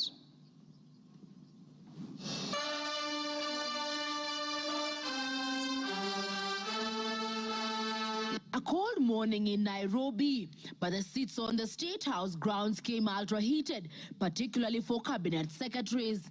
The cabinet members came here to sign performance contracts, but the oral appraisal of the day spurred anything between trouble and outright doom.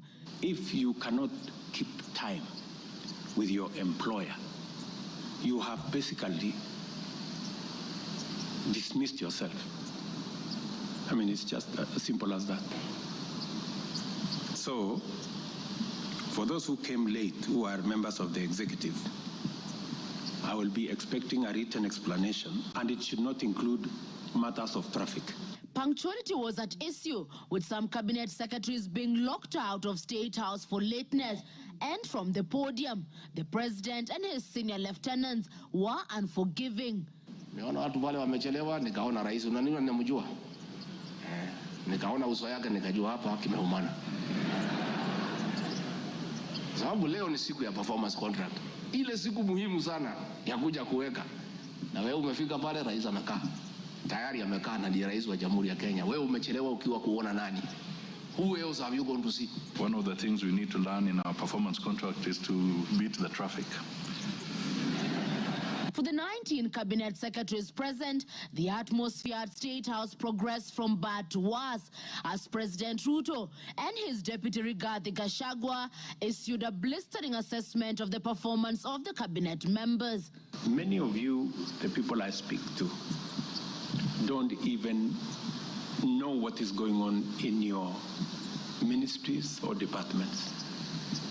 You have very scanty information. The moment I know more than you in your ministry, then you must begin to understand that something is very wrong. How do you run a ministry or a department or a parastatal if you have no information? That is the highest level of incompetence. Those of us who came with the president from the political space and who are his friends, and we assisted him to become president. Once he gives us a job, that is the termination of that friendship. The friendship with the president will be based on nothing but performance. From travel habits to basic work ethic and even media appearances, it was a brutal ground zero appraisal for the cabinet. Why do you have to honor every invitation that you have been given to every country? Your Excellency, at times we have tried to hold cabinet committees, we can't. 5, 6, 7, 8 ministers are out of the country. Some change clothes at the airport from one country to another. That is the truth. Why can't you regulate yourself? If the president was to travel and honor every invitation, he will be out of this country the whole year. You just have to decide what is useful and other things you can leave to our ambassadors out of the country. So when you hear my deputy saying, find time travel, but travel and see the people who have hired us. You know, go to different parts of Kenya so that you can get feedback from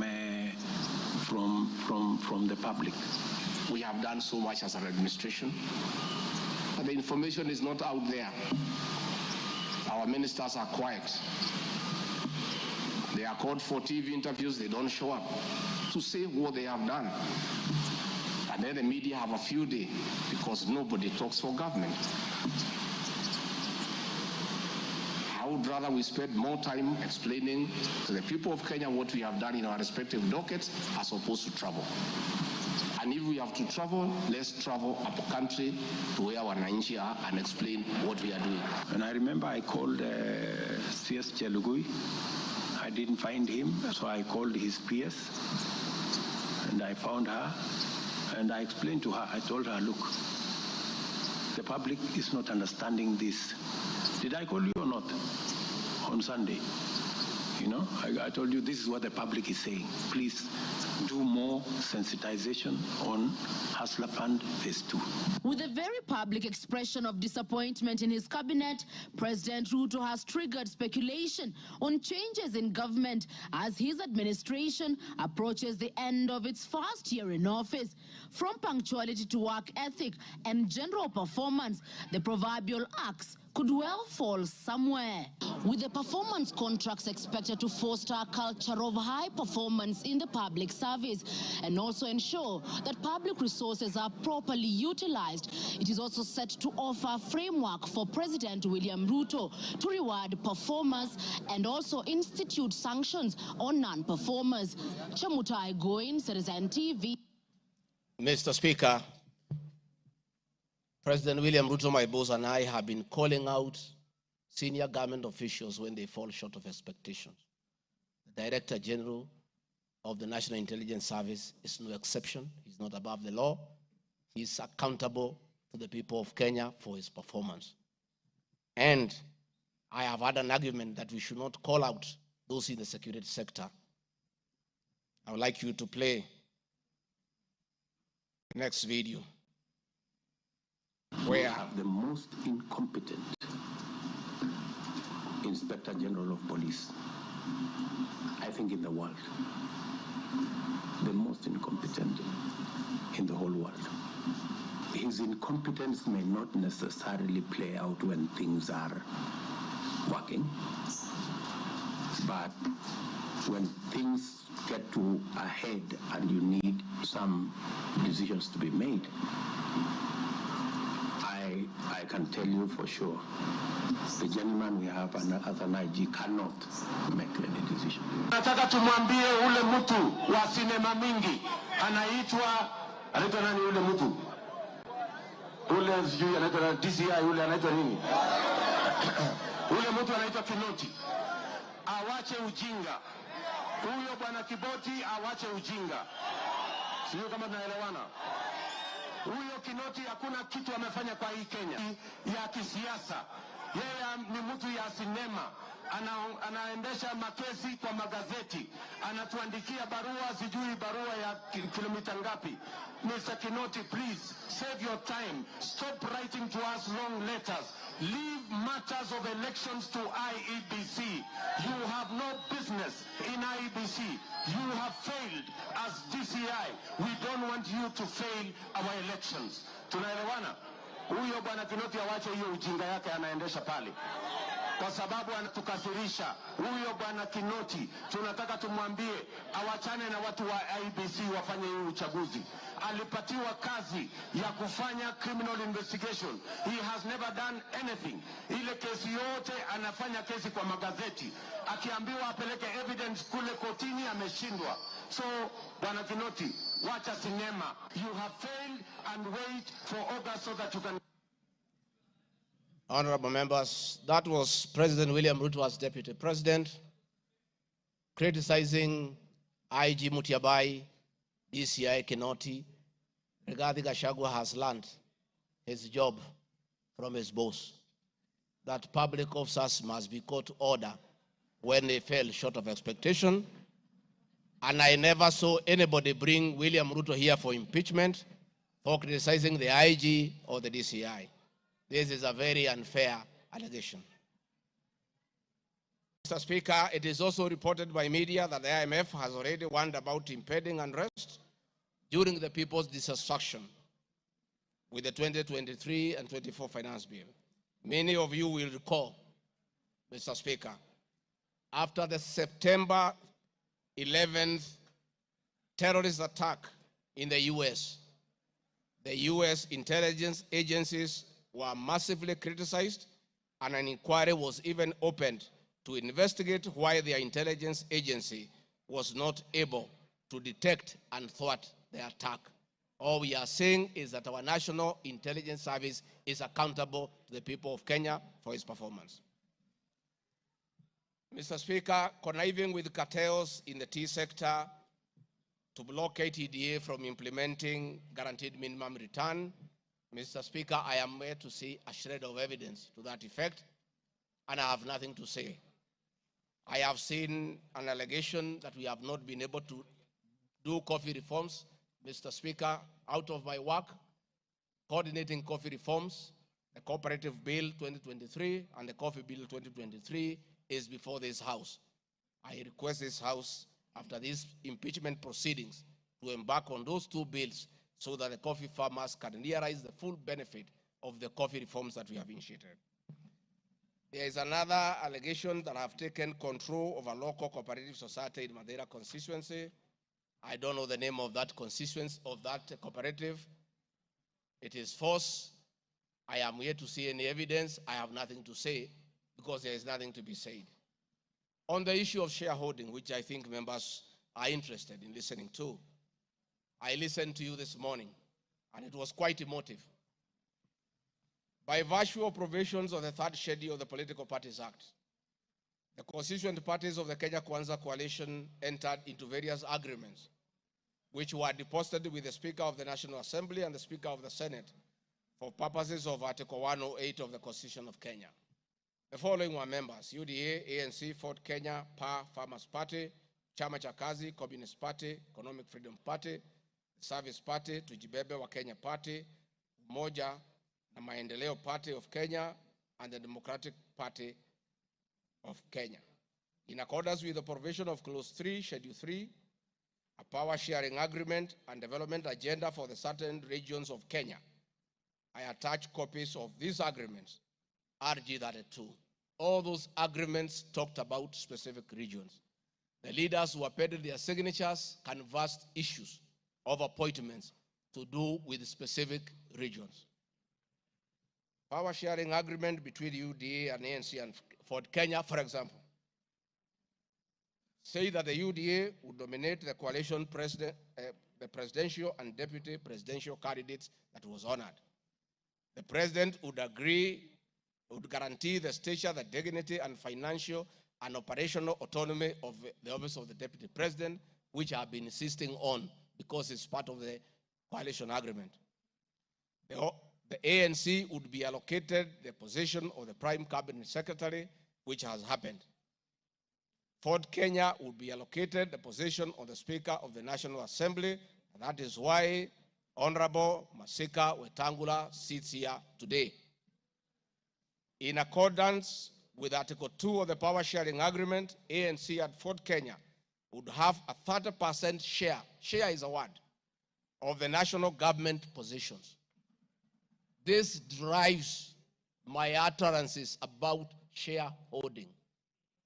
It is embedded in all these agreements that are attached here for you to read. I heard this morning an honorable member saying that the deputy president said the people of Ukambani will not get resources because they did not vote for Kenya Kwanza government.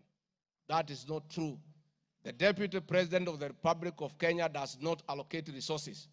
Resources for the development of the Republic of Kenya are appropriated by the National Assembly of Kenya, where I am today. The deputy president will help the president to oversee the implementation of funds allocated and appropriated by the National Assembly. It is therefore not possible that the Deputy President of the Republic of Kenya has the capacity to deny any part of Kenya resources because of the way they voted. The decisions on how resources will be allocated for the development of the Republic of Kenya are made here by the honorable members. If your area has no development, please don't impeach the Deputy President. Don't accuse him of not giving you resources. You are in this house to make sure that your area where you come from is allocated appropriate resources, because that is your job. The agreements are attached, therefore I don't want to go into them. Let me say my speeches on the shareholder issue were informed by the aforesaid power sharing covenants, which are founded on law, having been deposited with the registrar of political parties, and lessons learned from the well-known disputed 202 NAC power sharing agreement. Further, sharing agreements are a feature of government formation in all democracies in the world that provide for the formation. My pronouncements on the issue, properly understood, are not only anchored in law, but entirely harmless and incapable of being construed as a basis for ethnic animosity, a danger to national cohesion, or a threat to national unity. On the contrary, coalition building has been one of the most important innovations since the disputed 2007 elections in ensuring stability, equitable sharing of political power, national cohesion, and fostering of national unity.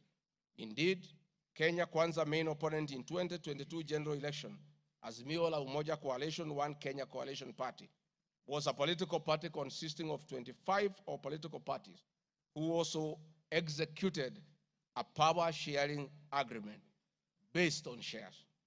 I'm also aware that the Jubilee Coalition that executed a 50-50 power-sharing agreement between TNA Party and URP Party for 2013 general election.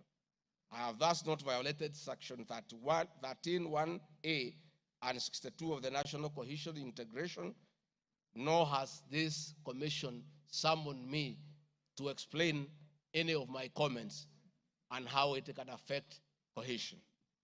However, notwithstanding the said power share agreement, upon election as Deputy President, I went out of my way, as required by the Constitution of Kenya, to serve all Kenyans regardless of their political preferences during the election or ethnic origin. I now produce the following video showing some of my speeches all over the country as marked RG Video 7.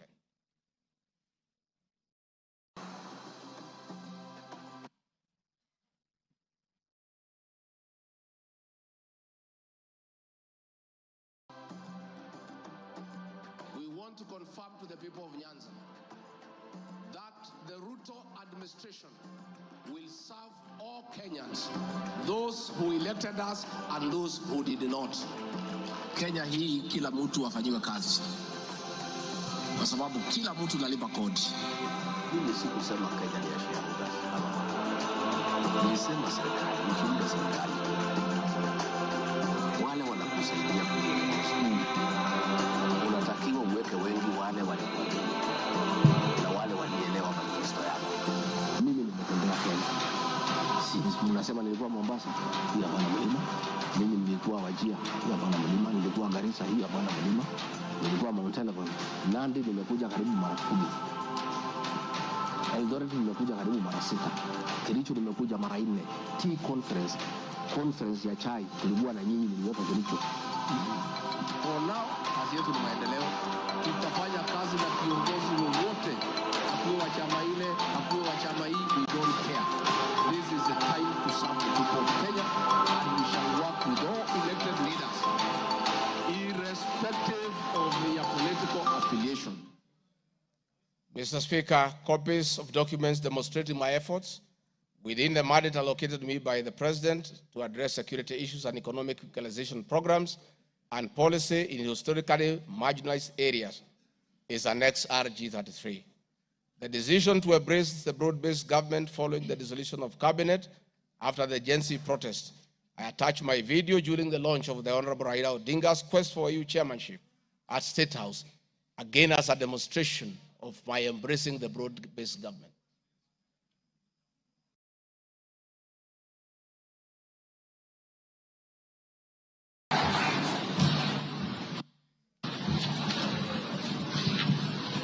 Your Excellency, Dr. William Ruto, President of the Republic of Kenya, and Commander-in-Chief of the Defense Forces, Your Excellencies, Heads of States and Government present, Your Excellencies, Ambassadors and High Commissioners and members of the Diplomatic Corps, Heads of Delegations, Members of Parliament, and all dignitaries present, good morning. Your Excellency, let me say this is a great moment for our country. What a day, what a moment. We are here, Your Excellency, as a country to unveil Kenya's finest to go and lead Africa. It's a proud moment for this country. And I want to say, Your Excellency, the people of Kenya have been united to a man by the candidature of the Right Honorable Raila Odinga to be the chairperson of the African Union Commission. This is a quest that has brought pride to our nation. And I would like to tell the leaders here from Africa and the representatives that as a country, as we present the Honorable Raila Odinga to be our candidate, it is because Africa, our motherland, deserves the best.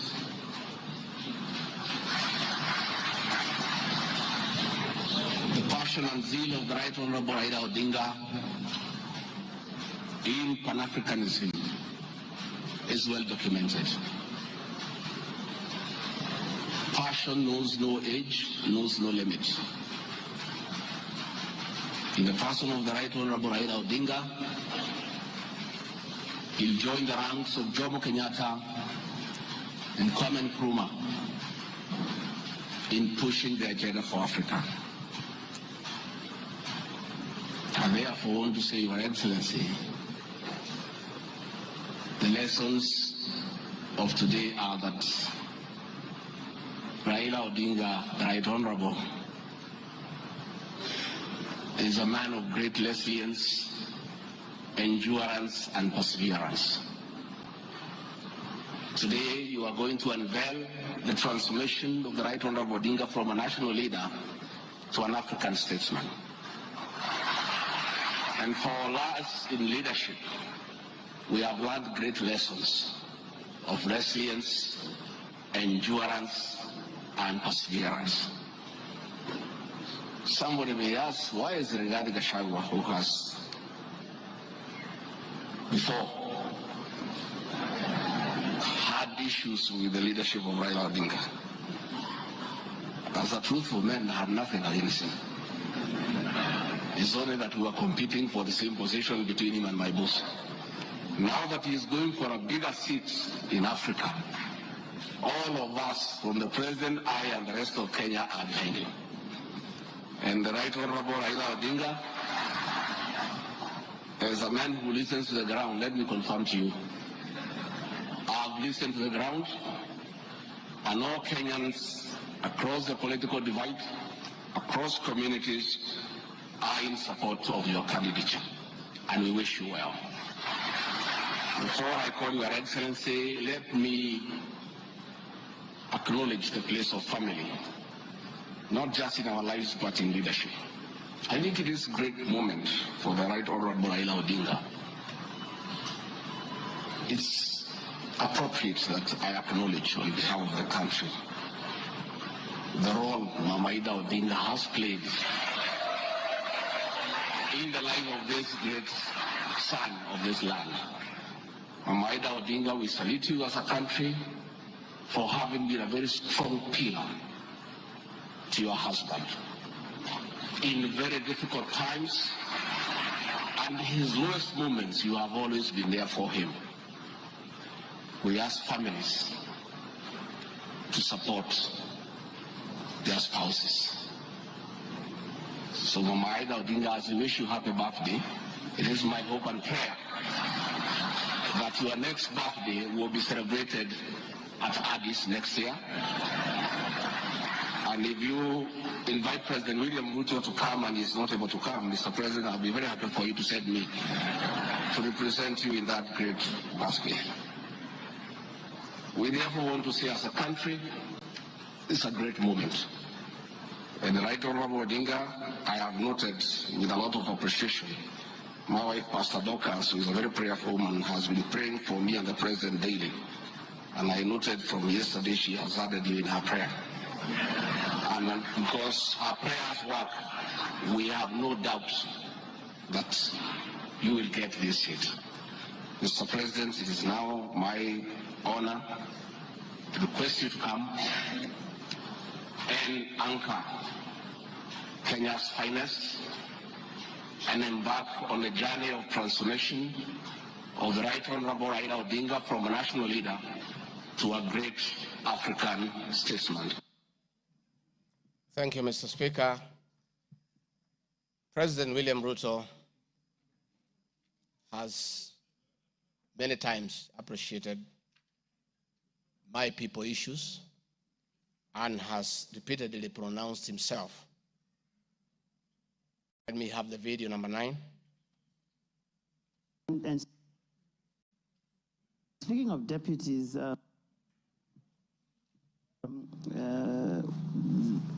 you have in the last few weeks named Mr. Rigathi Gachagua as your deputy. There's been quite a debate, and I'm sure you know that, around running mates in this country. Perhaps this would be a great time to shed light on why you settled on this gentleman. Rigathi Gachagua is somebody I have known. Rigathi Gachagua is a very passionate leader. Rigathi Gachagua is a people's person. He speaks about the things that I speak about. He speaks about ordinary people. He's concerned about matters to do with farmers. He's concerned about the things that are dear to ordinary Kenyans. And the nexus between me and Rigathi Gachagua is the people. He believes in bottom-up the way I do. And that is why I chose Rigathi Gachagua to work with me. Thank you very much. Speaking of deputies... Thank you very much, Mr. Speaker. In addition, and almost in conclusion, I am not the only leader at the national level who has encouraged unity among Kenyans based on shared regional, geographical, and economic and other factors. I have attached several articles. Luya unity is not optional, Moses Wetangula. Ruto puts case for Gema Kalenjin unity. Bijikenda unity in the offing. Masai leaders in unity talks ahead of next year's general election. I have attached those articles so that you understand that regions uniting does not mean they unite against other regions. They unite for common issues, common values, and to strengthen them to join other regions for national unity. Mr. Speaker, the motion dated 26 September 2024, tabled before the National Assembly, makes the generalized claims that have committed crimes under national laws, Proceeds of Crime and Anti-Money Laundering Act, Penal Code, National Cohesion and Integration Act as anti-corruption and economic crimes. It is on the basis of the claim that it is said that the threshold of impeachment has been met. I'm not aware of any active investigations by any state agency for offenses under the said laws, neither have I been called upon to record any step pertaining to any investigation. Just like any other Kenyan, the Constitution accords me the presumption of innocence in relation to criminal offenses until the contrary is proved in a court of law on a specific standard of evidence. Therefore, in the absence of any active investigations by any investigative agency in Kenya, I do not believe that there can be any serious reason to believe that I've committed any offense. Otherwise, that will be an indictment of the intelligence agencies as well as investigative agencies. Therefore, it is inconceivable that the threshold of the impeachment motion as defined in Article 145 of the Constitution can solely be based on the perception of the mover of the motion in the absence of any other evidence. I heard the mover this morning saying that all we need to do is to believe in him. I believe that cannot be the position. We need actual evidence against the Deputy President.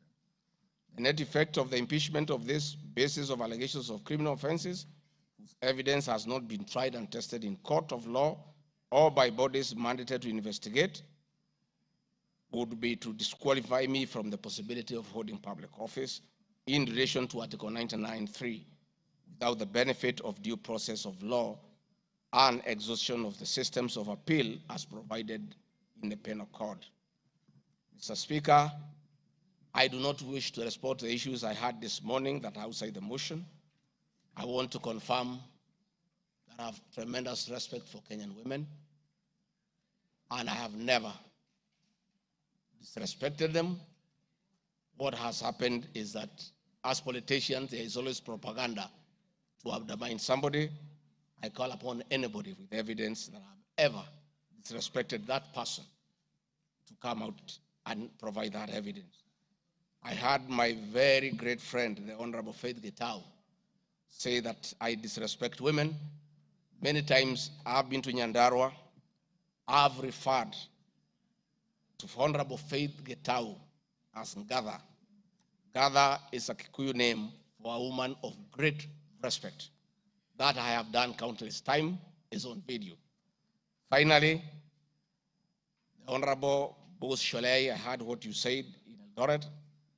I heard this morning that you said I should be charged with treason. But my sister, me, I'm a grateful man. I remember, and I'll never forget, during the last administration when I was arrested on fabricated charges for standing with the President William Ruto against the wish of the government at that time, Gladys Bose Sholei came and sat with me at DCI headquarters, brought me tea, brought me lunch, sat with me, comforted me. At court, she coordinated the collection of 12.5 billion shillings as my cash bail.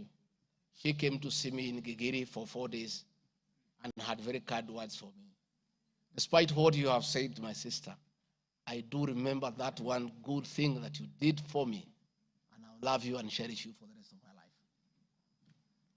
Finally, Mr. Speaker, as I wind up, I want to appeal to this Honorable House to consider the allegations against me by the mover of the motion, weigh it against the attached evidence, weigh it against my defense and the attachments and the videos that I've played in his house. And exercise your mind and exercise your discretion. Search your conscience and decide if Rigathi Gachagua is guilty of any of those allegations or is undergoing a political process. If you are so persuaded and you search your conscience without any intimidation or coercion or inducement, and you think is the right thing to do, please go ahead and do so. If you search your conscience and listen to the issues that have been adduced here, and you find that there are no grounds to impeach the Deputy President of the Republic of Kenya, please make the right decision. But as you do so, many members who are in this house remember what President William Ruto as deputy president went through. And most of us stood with him. Rigathi Gachagua underwent 4 years of persecution. Others were persecuted. We took a firm stand because we believed we were doing the right thing.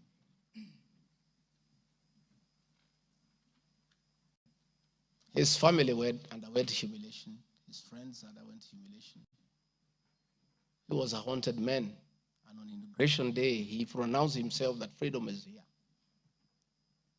Again, under the new administration, the same Rigathi Gachagua, who underwent humiliation and persecution, finds himself in the same space under that administration that he fought for. Try, look, reflect, and apply your conscience and make the right decision. Mr. Speaker of the House, I want to thank you for granting me this opportunity. And my address last night was not in any way meant to disrespect the House.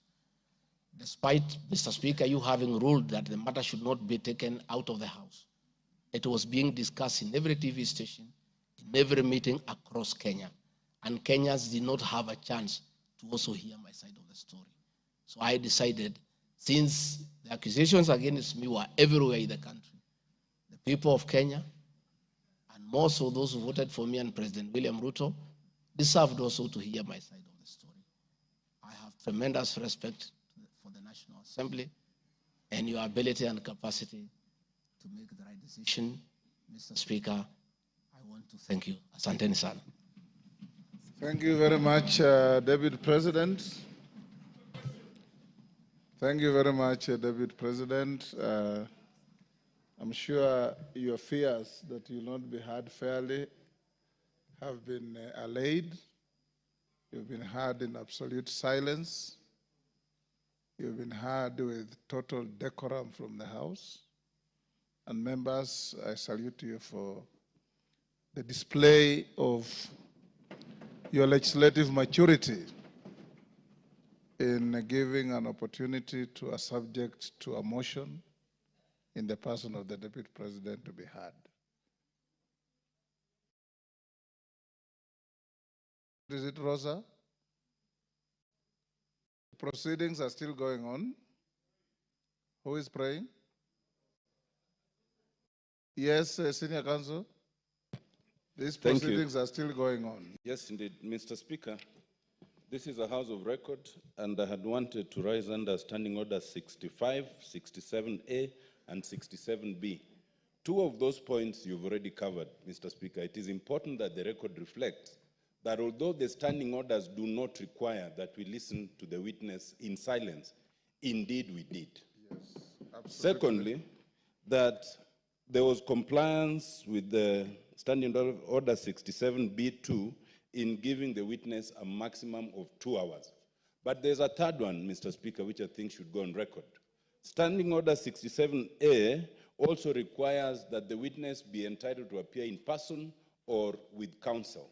I see that the witness has appeared with at least 3 counsel, all of whose names should come on record, so that the record shows that counsel were actually allowed to the chamber. I see my friend Advocate Ongoya, my friend Advocate Njiru, so that there is no incompleteness of the record. I beg, Mr. Speaker. That is a fair comment.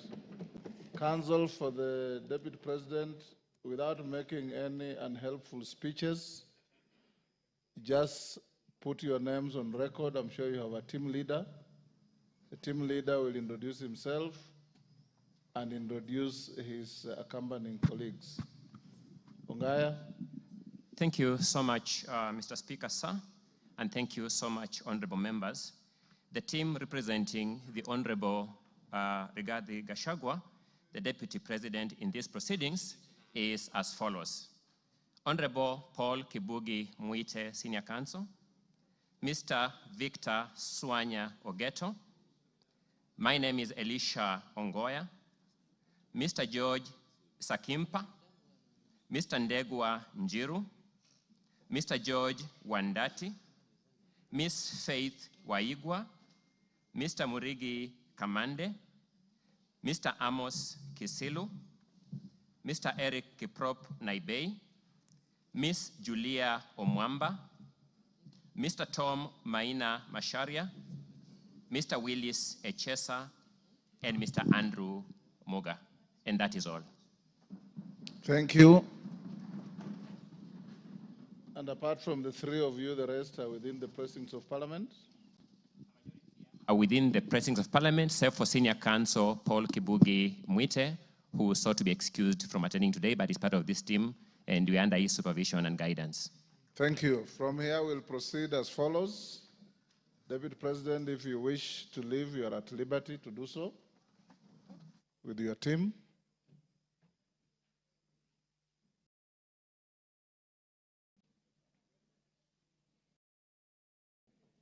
Na mwengi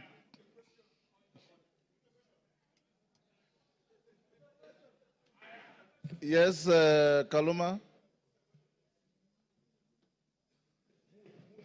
I thank you, Honorable Speaker. Honorable Speaker, our prayer at the end says that we always be fair to those who are committed to our church.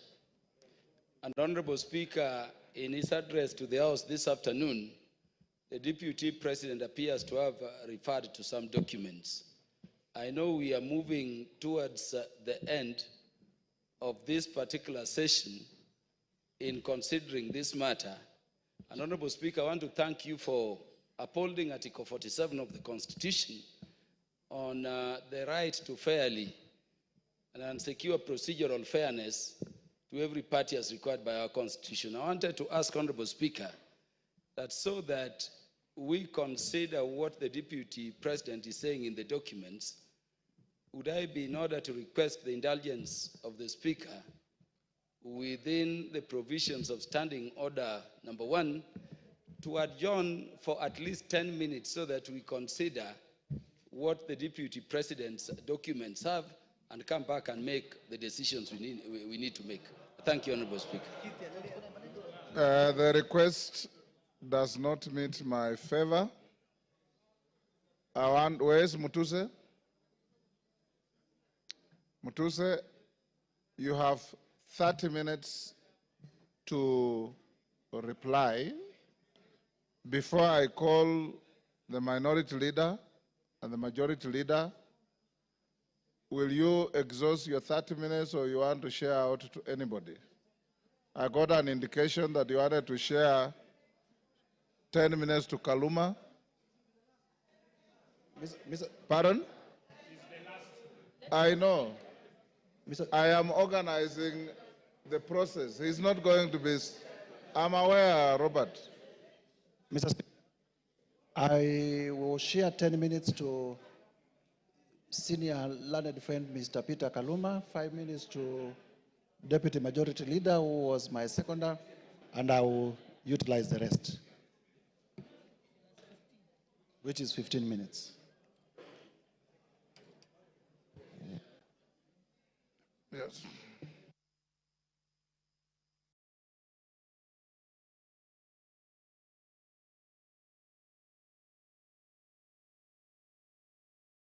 Honorable Mutuse, only you has the right to a second bite to the motion. Your seconder has no right to a second bite. So if you have extra minutes, as I call the minority and majority leader, Kaluma will have 10 minutes if you want to donate to anybody else, but not Owen Bayer. Minority leader, now it's your time. You have 15 minutes.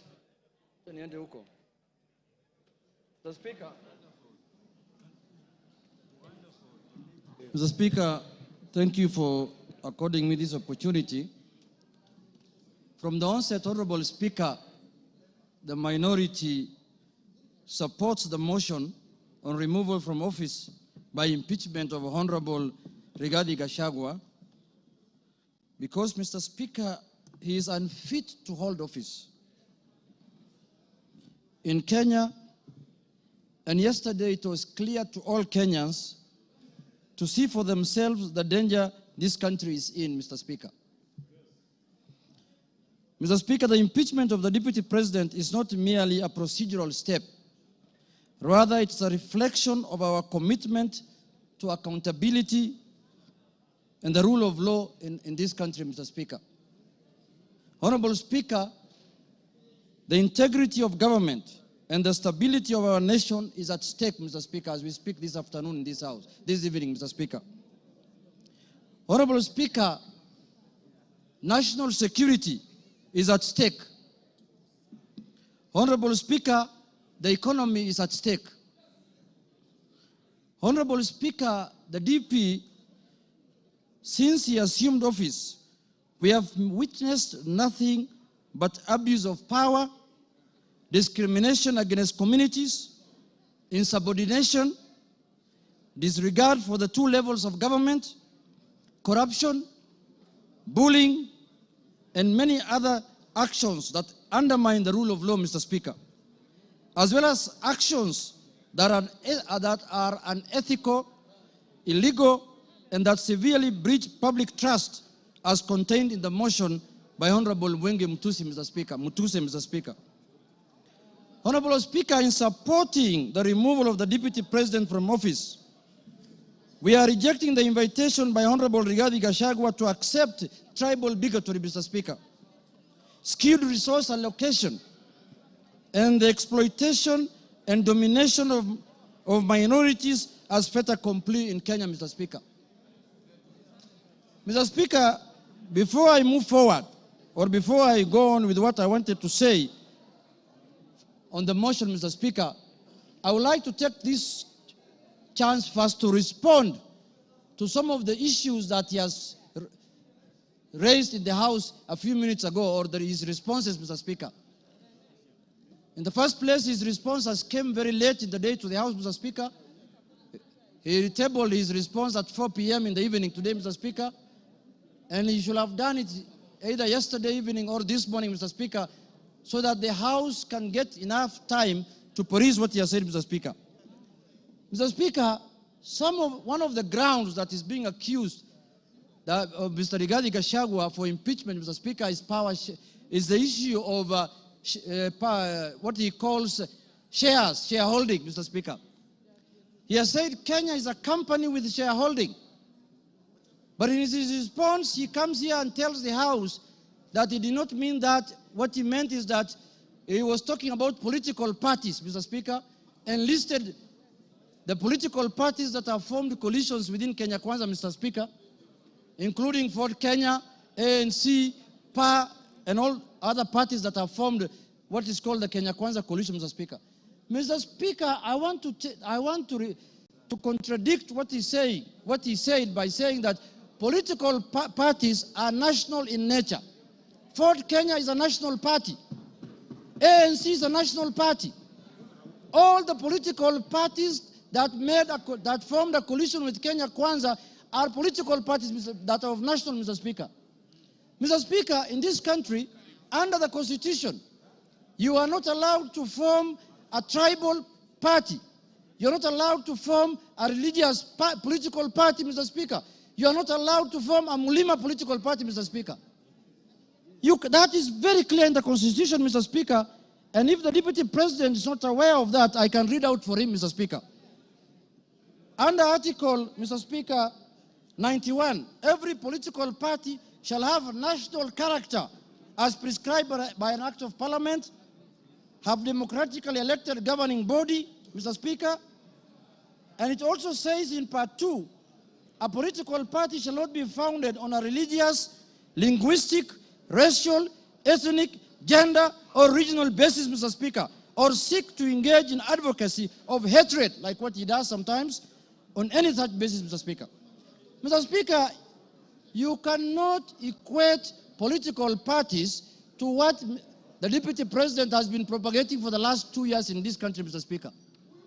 The Deputy President has told Kenyans in no uncertain terms that Kenya is a shareholding company.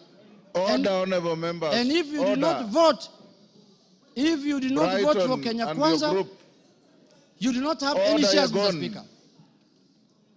Order Yegon and your team. Ngong. Mr. Speaker, members now are excited because they are not happy with the response the Deputy President has given them. Now they want to vote and go home. I know what they are doing. I know, but let's prosecute the matter. We have to respond to the issues he has brought to the House, Mr. Speaker. Mr. Speaker, political parties are not equal to regional and ethnic, conglomerations that the Deputy President has been advocating for the last 2 years, Mr. Speaker. Mr. Speaker, I want to give him a good example like ODM. ODM has sent the other day 6 experts under the broad-based government, Mr. Speaker. 6 experts. Where are those experts coming from? One is from the coast. Beatrice School is from Turkana. Oparanya is from Western. The Attorney General is from Kisumu. Mr. Speaker, when he's talking about 30% of Ford Kenya and 30% of ANC, he thinks those positions were given to lawyers as a community, Mr. Speaker. When Ford Kenya is a national party, those positions belong to members of Ford Kenya who are in Mombasa, who are in Migori, who are in Kakamega, who are in Bungoma, who are in Eldoret. Ford Kenya has membership in all the country, has membership, Mr. Speaker. So, Mr. Speaker, that ground is not, he cannot controvert that ground by saying that he was talking about the power sharing within Kenya Kwanza. No, he was talking about ethnic groups, Mr. Speaker. He said this government was formed by 2 ethnic groups, and that's how they're going to share power, Mr. Speaker. So that ground stands, Mr. Speaker, and that ground is impeachable, Mr. Speaker, on the Deputy President. The other issue, Mr. Speaker, I want to respond to that he has raised here, Mr. Speaker, is the issue of national security. He said that the NSIS, Mr. Speaker, can be called out whenever they are out of order, Mr. Speaker. Mr. Speaker, the man Deputy President sits in the National Security Council, Mr. Speaker. He doesn't need to call out any government organ in the streets, Mr. Speaker, like the people who do their things in the street, Mr. Speaker. He's a man who sits in every governance organ of this country, Mr. Speaker.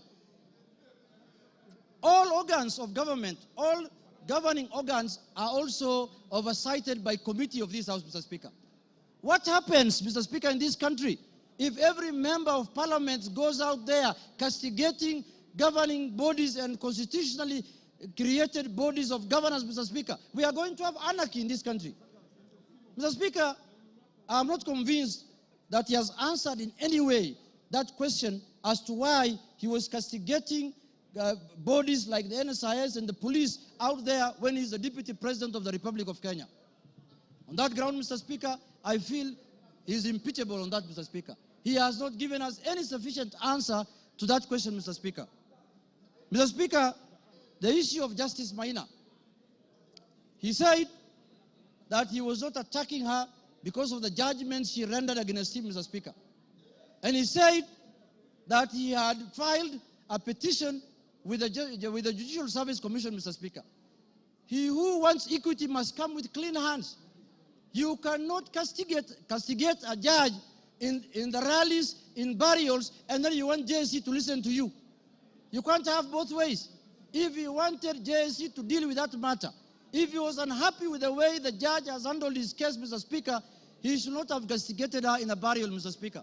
He should not have talked about her in a very demeaning manner, Mr. Speaker. He should have kept his cool and filed his petition with the Judicial Service Commission, Mr. Speaker. On that account, Mr. Speaker, he has failed the leadership and integrity, Mr. Speaker, under the Integrity Act, Mr. Speaker, and on that account, he's impeachable, Mr. Speaker. My last point, Mr. Speaker, is the issue of the renovation of his house in Karen, or the official residence of the Deputy President Karen, Mr. Speaker. You remember the Deputy President, when he was assuming office, when he was taking oath of office at Kasarani, Mr. Speaker, the way he lectured us, the way he told us that they have inherited empty coffers, Mr. Speaker. There is no money in this country. The former regime has looted and gone with everything, and goes ahead after 2 months to renovate his house, his official residence, with over 100 million, 45 million shillings, Mr. Speaker. Imetoka wapi, Mr. Speaker? Where has that money come from? Where has that money come from? He has not convinced us in any way how that money was spent, how those companies were paid, and on that account, Mr. Speaker, because of misuse of public resources, he is impeachable on that account also, Mr. Speaker. Mr. Speaker, I want to say this. When we gave ourselves the new constitution in 2010, we knew very well that we were coming from an era where we cannot impeach the president, we cannot impeach ministers, we cannot impeach the deputy president. Kenyans gave themselves the new constitution, and they put in there Article 150, knowing very well that one day they will hold their leaders, the president, the deputy president, accountable, Mr. Speaker. And they gave that mandate to this House, Mr. Speaker, and the Senate, Parliament in general, Mr. Speaker. Mr. Speaker, I was shocked under the public participation, people saying that Kufa Makanga, Kufa driver, Mr. Speaker. We cannot allow the driver to die because it is an issue. We are witnessing a situation where the Makanga wants to take the steering by force. And what happens after that? The driver is carrying 55 million Kenyans, Mr. Speaker. We cannot allow the driver to die because 55 million Kenyans are going to die with him. But the Makanga, who is just hanging at the door there of the matatu, can go, Mr. Speaker. If he misbehaves, Mr. Speaker, and if he's not doing his work properly, Mr. Speaker, the easier one to go first is the Makanga, because the Makanga is the one who should be telling the driver what to do. And they're telling us here, Kufa Makanga, Kufa driver. The petition of the driver is not with us in this parliament. The petition we have, the motion we have before us today is the motion of the Makanga. And we are going to deal with him perpendicularly and thoroughly, Mr. Speaker, this afternoon. Mr. Speaker, I want to tell the House that us, the people of the minority, the Azimio people, Mr. Speaker, we have lived like orphans in this country for the last 2 years. Why do I say so? Mr. Speaker, we are taxpayers. Some of the places that contribute to the highest taxes in this country are areas that are dominated by Azimio people. And then somebody comes here and tells me, you are not a shareholder, you're not going to get services, you're not going to get development. What the hell is that? What the hell is that? Does the taxes that are paid by the Azimio people count for nothing, Mr. Speaker? And it is coming from the high office of the Deputy President of the Republic of Kenya, Mr. Speaker. Mr. Speaker, this is the time we are going to correct this thing so that it never happens again, so that we don't have another Deputy President who comes later. Because when we impeach this one, another one is going to be appointed. This is a lesson to the next one, that if you misbehave, we will just take you through this Goleta, Mr. Speaker. Mr. Speaker, I want to conclude by saying this. Let us not personalize offices. We don't have any ill will. We don't have any bad faith. We don't have anything that we are holding against the persona of Geoffrey Rigathi Gachagua, Mr. Speaker. We are dealing with the office of the Deputy President currently occupied by one Geoffrey Rigathi Gachagua, Mr. Speaker. The office holder. And let us not personalize. The office does not belong to him, does not belong to anybody. This is a constitutional office, and the Constitution has prescribed how to deal with you when you misbehave in that office, Mr. Speaker. So, Mr. Speaker, for Kenya to become cohesive, Rigathi must do what? Rigathi must? For Kenya to become cohesive,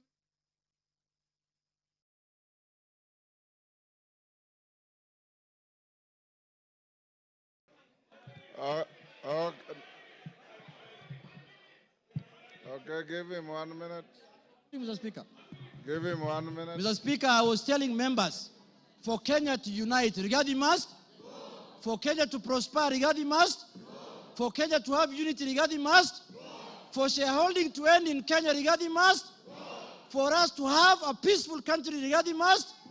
Thank you very much. That is the mood, and that is what we are going to do. Thank you, Kimani Ichung'wah.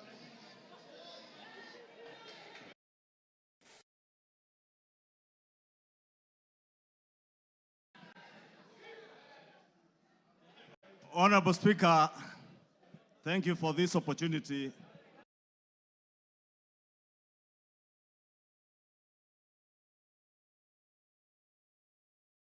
Honorable Ekomas Mutuse, the member for Kibwezi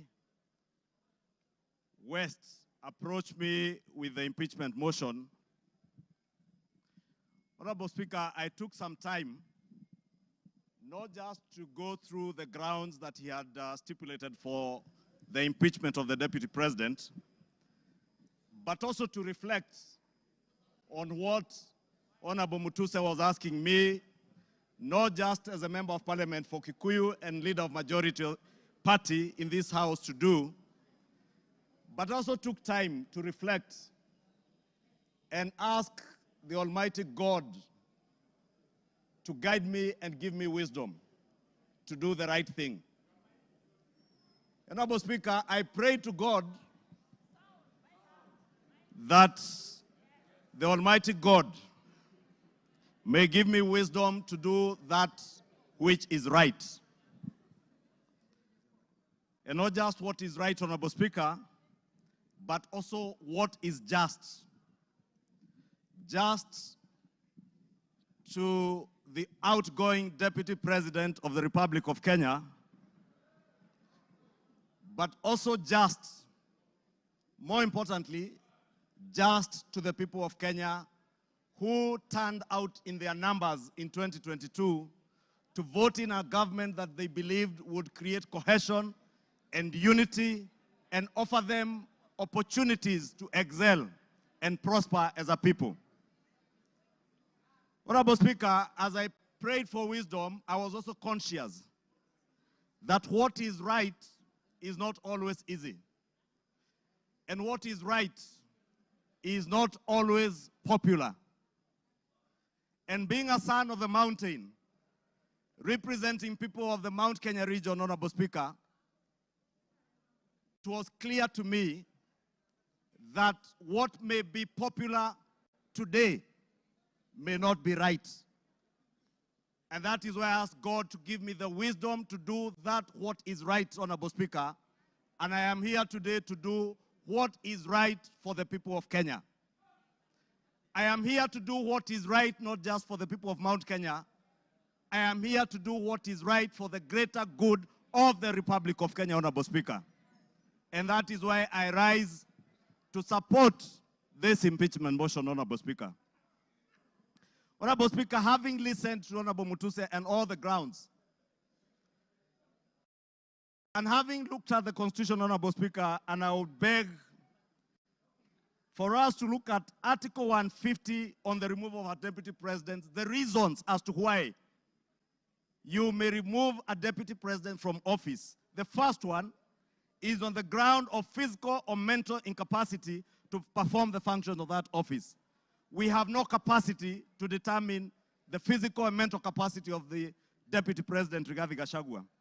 But on impeachment as a second ground, the first ground is on the ground of a gross violation of a provision of this Constitution or any other law. The question that begs is whether one Rigathi Geoffrey Gachagua has contravened or has grossly violated one provision of our Constitution. And I think the Honorable Ekomas Mutuse was able to demonstrate this morning that Rigathi Gachagua has violated not one, but over 8 provisions of our Constitution, which I agree with the Honorable Mutuse. And for that reason, Rigathi Gachagua ought and must be impeached today. The second ground, Honorable Speaker, is where there are serious reasons. And Senior Counsel Otiende Amolo went to great length this morning to explain what serious, when you believe there are serious reasons that the Deputy President has committed a crime under national or international law. Honorable Speaker, behind the veneer of humility that you have seen here this evening, behind the veneer of humility that Kenyans saw on national TVs on Sunday, pretending to apologize, is a dark face of violence. Is a dark face, Honorable Speaker, that is a great danger to our nationhood.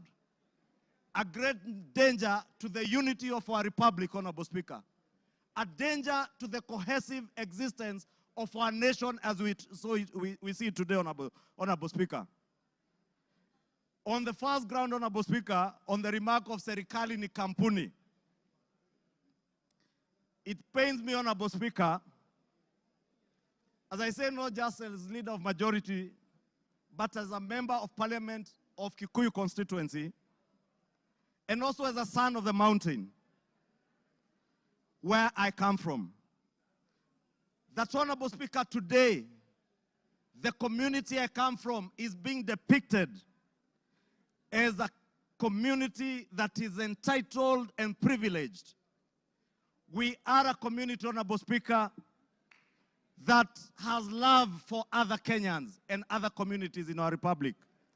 We are a community that is known for our hard work and resilience, not for entitlement.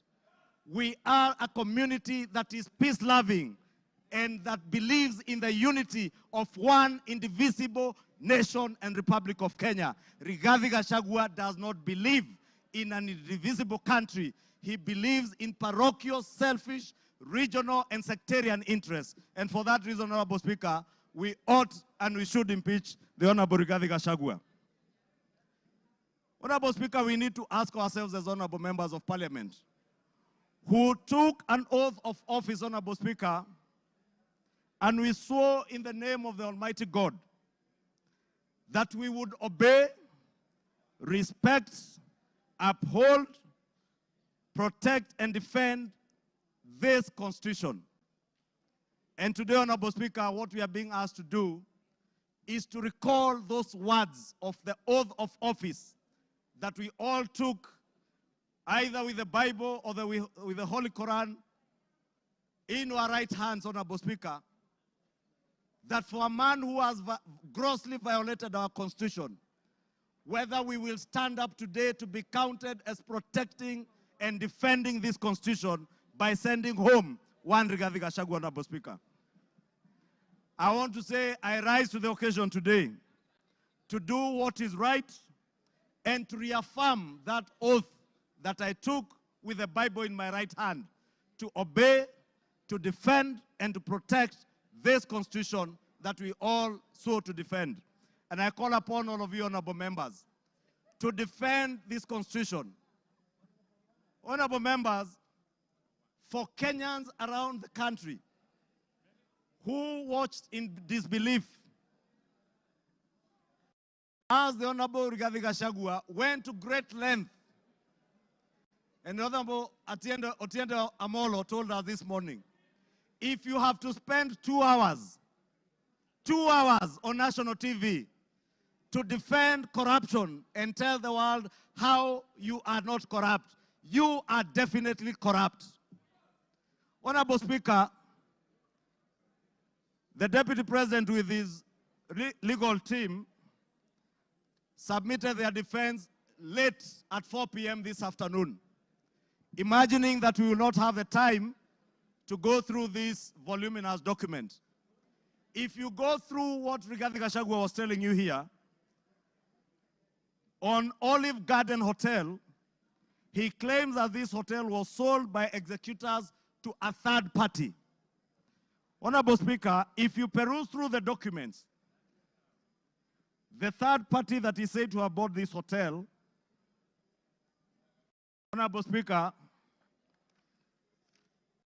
allow me, Honorable Speaker, first to tell you that the joint executors of the will of the late Governor Nderitu Gachagua were Rigathi Gachagua, Advocate Njoroge Regeru, and one Mr. Mwai, who was said to have been his great friend, Mwai Madhenge. Honorable Speaker, if you read the report filed in court by the joint will executors, filed on the 27th of June this year, it says in the report that the joint will executors will make decisions independently of the beneficiaries and without influence from any beneficiary, except for one who is both a beneficiary and an executor. The joint will executors does not have the same attributes and mandates as for trustees, where beneficiaries would play a part assisting in decision making. What this is saying, Honorable Speaker, a document filed in court, is that Rigathi Gachagua, as a joint will executor, was also a beneficiary of the estate of his late brother. He was not only a joint will executor, he was also a beneficiary, and he was also a purchaser for value of the estate of his late brother. Olive Gardens is said to have been sold to one gentleman that many of us know, the Honorable Gishimu Githinji, the member for Gishugu, will tell you that the gentleman who is listed here as a purchaser for value for Olive Gardens, one Peterson Jomo Mushira, was a candidate in Gishugu constituency. He is a direct proxy of one Rigathi Geoffrey Gachagua. And Honorable Speaker, I must confess, and I am sorry to my friend Peterson because I know him.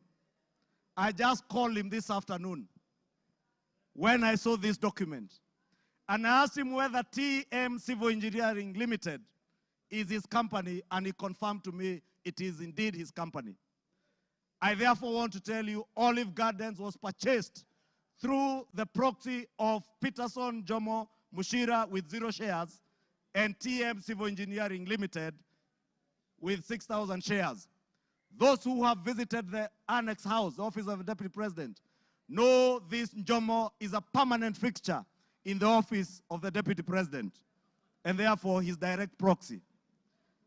Honorable Speaker, we are also told, Honorable Speaker, that these very hardworking young Kenyans, in the names of Keith Ikino Rigathi and Kevin Gachagua Rigathi, who are listed on the CR12 of the documents that were tabled this afternoon by Rigathi, are shareholders of Vipingo Beach Resort that owns the Vipingo property in Kilifi County, the one the Honorable Chonga was speaking about.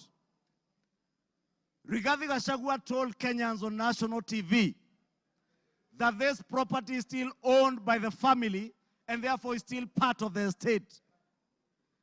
Keith Ikino and Kevin Gachagua, his sons, were not joint will executors of the estate of Nderitu Gachagua. And the owners who are listed on this CR12 is Keith Ikino Rigathi, Kevin Gachagua Rigathi, and the estate of the deceased James Nderitu Gachagua. It is a rather ingenious way of trying to hide behind the estate of his late brother. And how shameful, Honorable Speaker, that the Deputy President of the Republic of Kenya would hide behind the veil of the estate of his late brother to disguise what is outright proceeds of crime, because he is a purchaser of this property, and that is why his 2 sons are listed as directors and shareholders of Vipingo Ridge, of Vipingo Beach Resort. But he was on national TV telling Kenyans, this is a property that belongs to the family, and we have decided to keep it. This is a House of Records, Honorable Speaker, and it is good we gave the Honorable Rigathi Gachagua an opportunity to be heard so that we can expose his lies in broad daylight or this early in the evening. And I want to tell Kenyans and all of you members, save this country from this dark face, Honorable Speaker, honorable members. Save this country, Honorable Speaker. Honorable Speaker, because of time, I know there was alluding, Honorable Speaker, if you look at the time this company, Vipingo Beach Resort, was formed, it was founded on 5th August 2008. I would guess if Keith Gachagua is 31 years old today, at the time this company was registered, He was only 15 years old or 14 years old. He cannot have been listed as a director. His younger brother must have been 12 or 13. For heaven's sake, Deputy President, give some credit. Honorable Speaker, we also had the issue of shareholding, Honorable Speaker. And we were told that in our coalition agreements, Honorable Speaker, and you are then the leader of Ford Kenya, and you know you never subscribed to shareholding in our coalition agreements within Kenya Kwanza. Anybody who subscribed to the Kenya Kwanza coalition was subscribing not to shares, but to an ideology, a shared ideology, not shareholding, as Rigathi Gachagua wants Kenyans to believe. Honorable Speaker, let me finish by saying, Honorable Speaker, that the mountain is intact. The mountain is intact. The mountain is intact. The mountain is intact. The mountain is named after Kenya because it belongs to all the people of Kenya. We must end ethnic balkanization.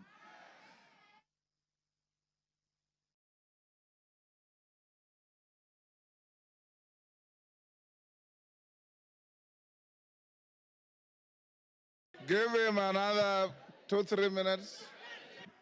Honorable Speaker, I was saying to conclude, to end the balkanization of our country into ethnic fiefdoms under the control of warlords, we must send Rigathi Gachagua home today.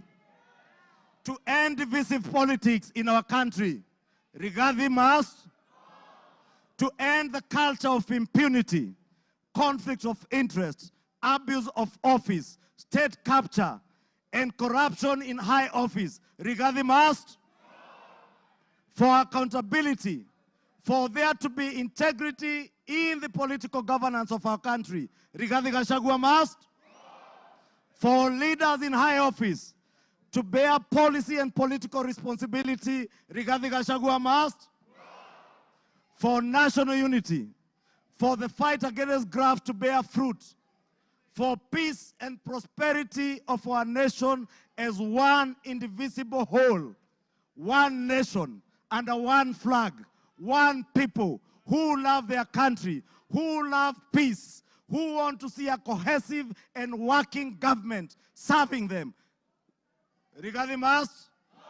Rigathi must? I submit, Rigathi must go. Thank you. Order. Honorable members, order. The honorable mover has donated his time as follows. Charles Nguna, CNN, you'll start with 2 minutes. Omboko Milemba will follow with 3 minutes. Peter Kaluma will follow with 10 minutes, and then he himself 15 minutes. So, CNN, Charles Nguna. Thank you, Mr. Speaker. Mr. Speaker, let me thank the Kenyans who just expressed their views during public participation on this matter, Mr. Speaker. And to add this, I keenly followed and listened to the Deputy President yesterday, His Excellency. And Mr. Speaker, based on all what is said, we saw a lot of differences, rifts, contradictions, divisions, which are totally eminent we are going to have in future, Mr. Speaker. Mr. Speaker, it is inevitable that we are going to have battleground between His Excellency the DP and His Excellency the President. And when the bulls fight, Mr. Speaker, grass suffers, Mr. Speaker. And it's that's why I'm saying that if we continue keeping one of them in the office, Mr. Speaker, Kenyans are going to suffer most, Mr. Speaker. And based on my wisdom, for prosperity and also for development, for what we call prosperity and patriotism, and for us to live in a amicable manner and peaceful manner, Mr. Speaker. We have to separate the two bulls, Mr. Speaker. And the motion today, it is for Rigathi to go, not for William Samoei Ruto. With those few remarks, Mr. Speaker, I support. Omboko Milemba. Honorable Speaker, there's a question which makes me stand to speak on.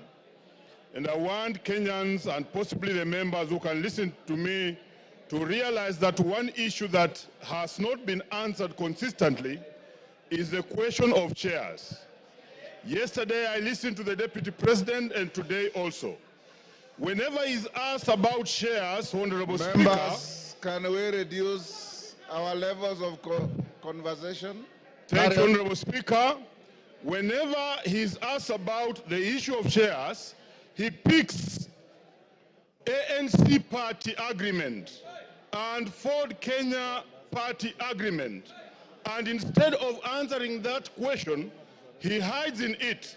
Finally, Honorable Speaker, I'm now holding the reply by Honorable GACHAGUA, and on page 333, the agreement is annexed.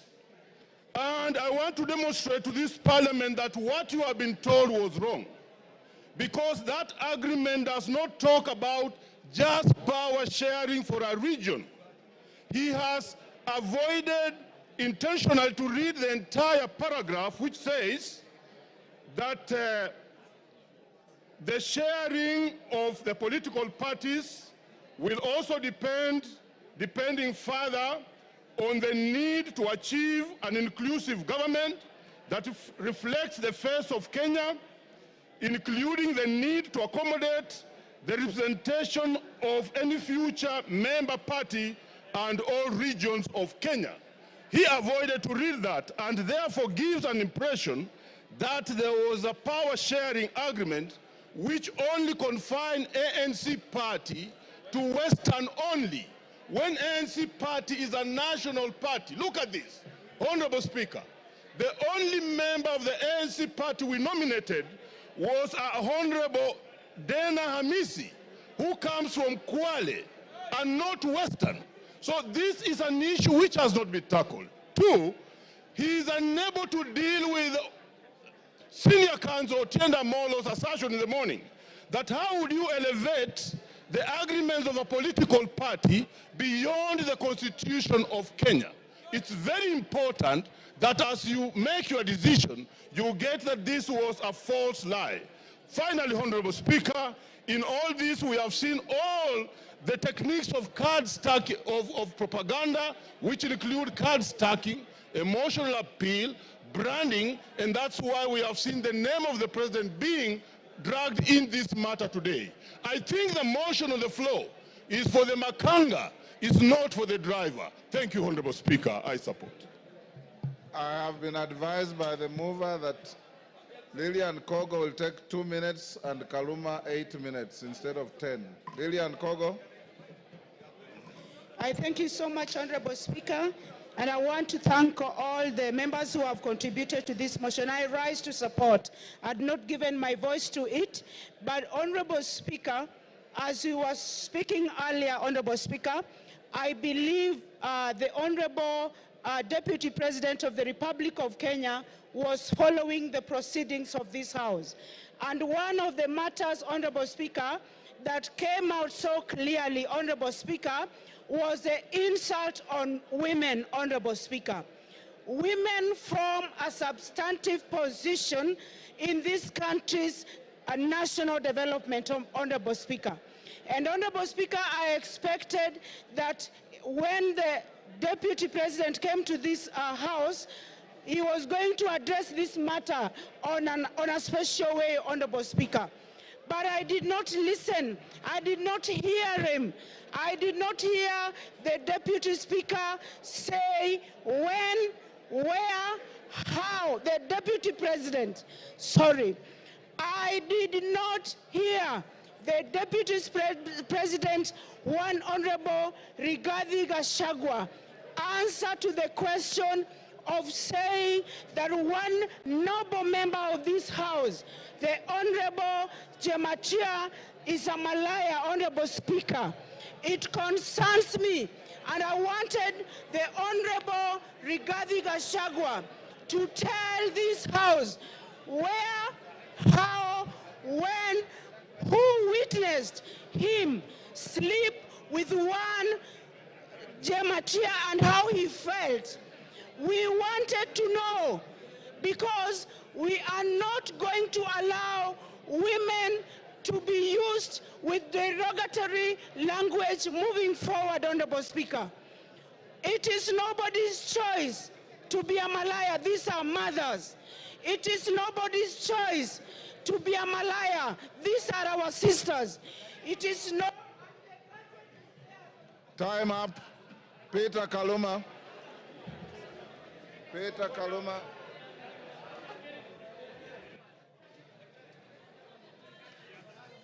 Peter Kaluma. Honorable members. I thank you.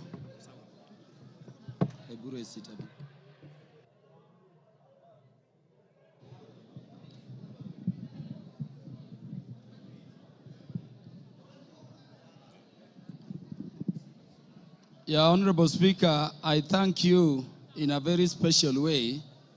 Honorable Speaker, I have this benefit of speaking after listening both to the mover of the motion and to the Deputy President, who is the subject matter of this motion. And so, Honorable Speaker, I can look at it from all perspectives.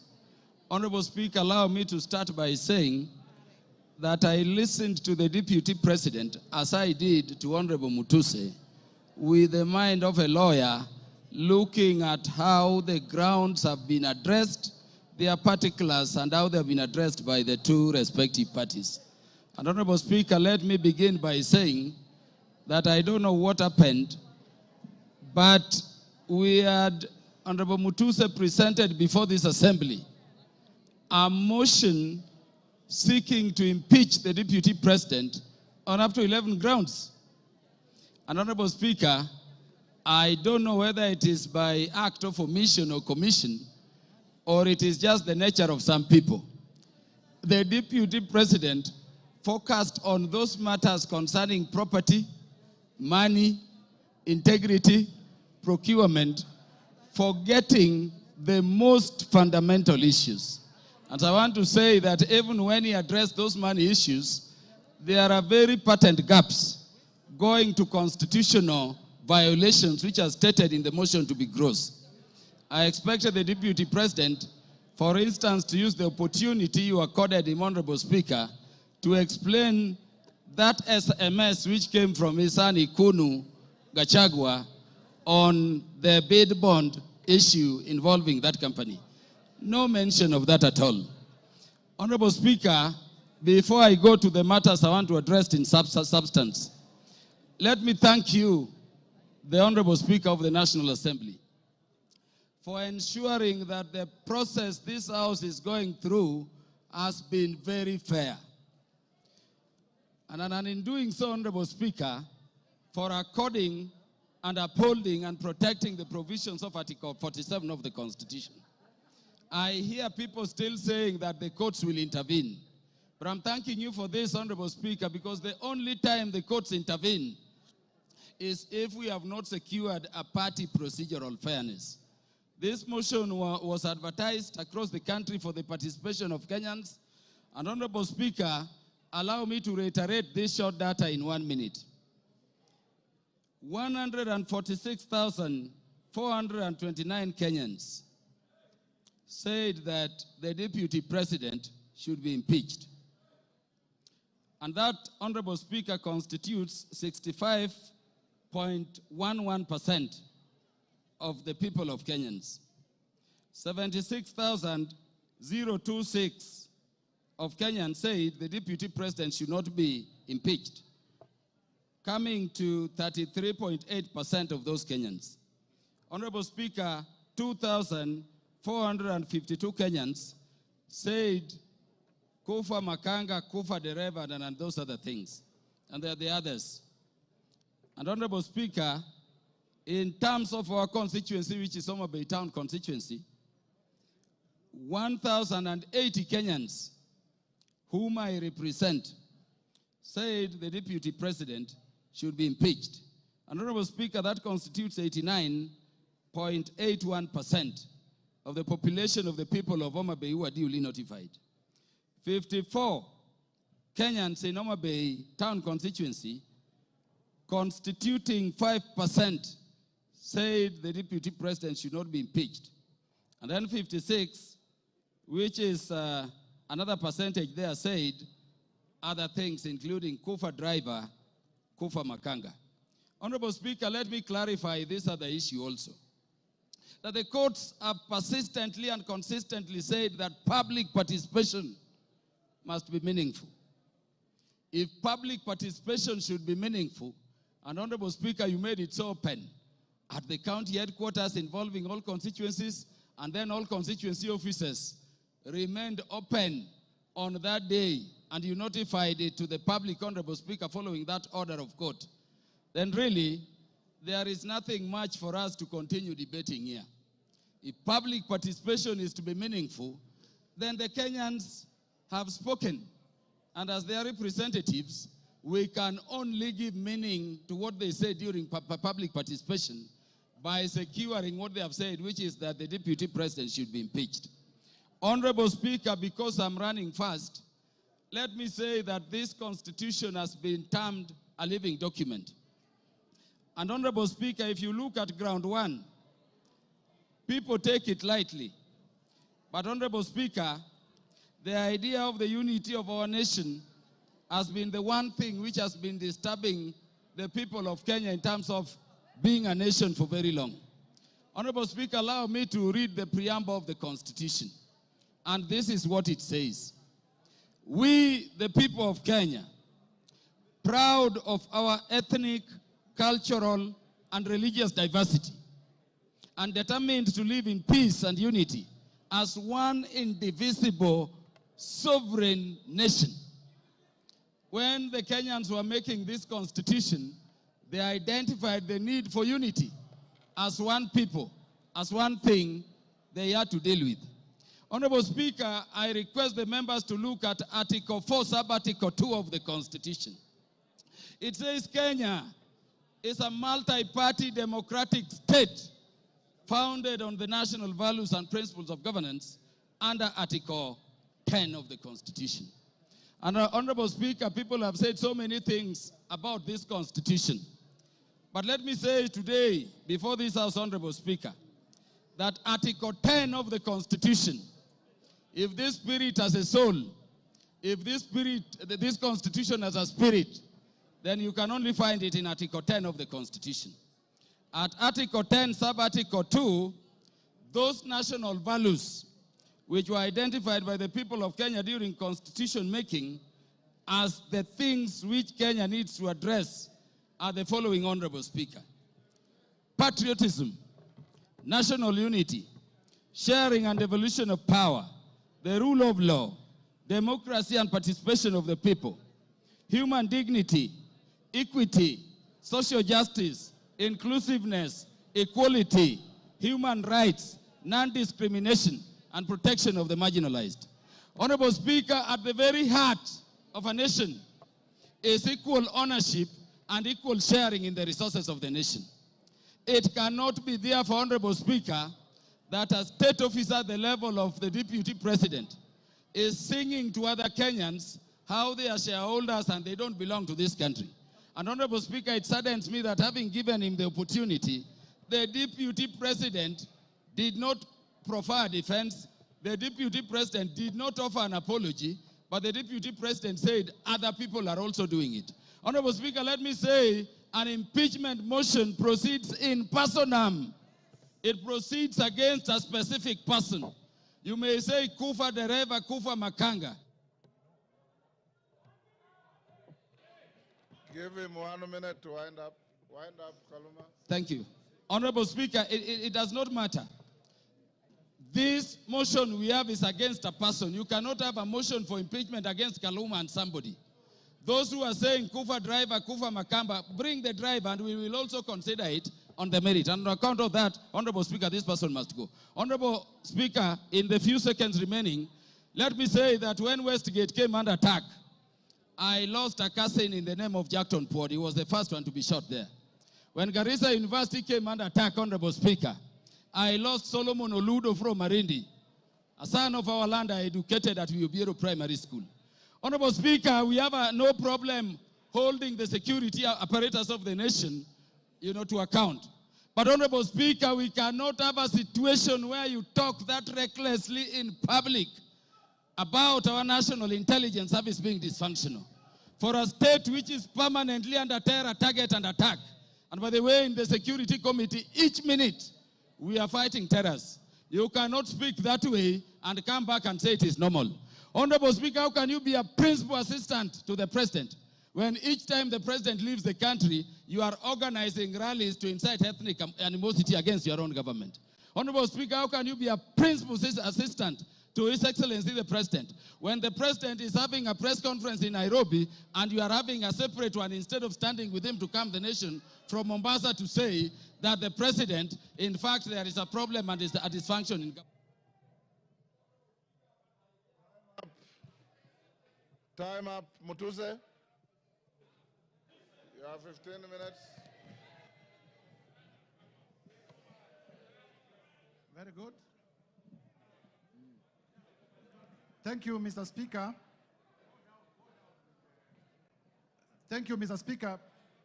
Before I begin my reply to the motion, please allow me to table additional documents, being a newspaper advert that was placed by His Excellency the Deputy President in today's newspapers, and also the video recording of his speech yesterday, because they are material to these proceedings. Go ahead. Request granted.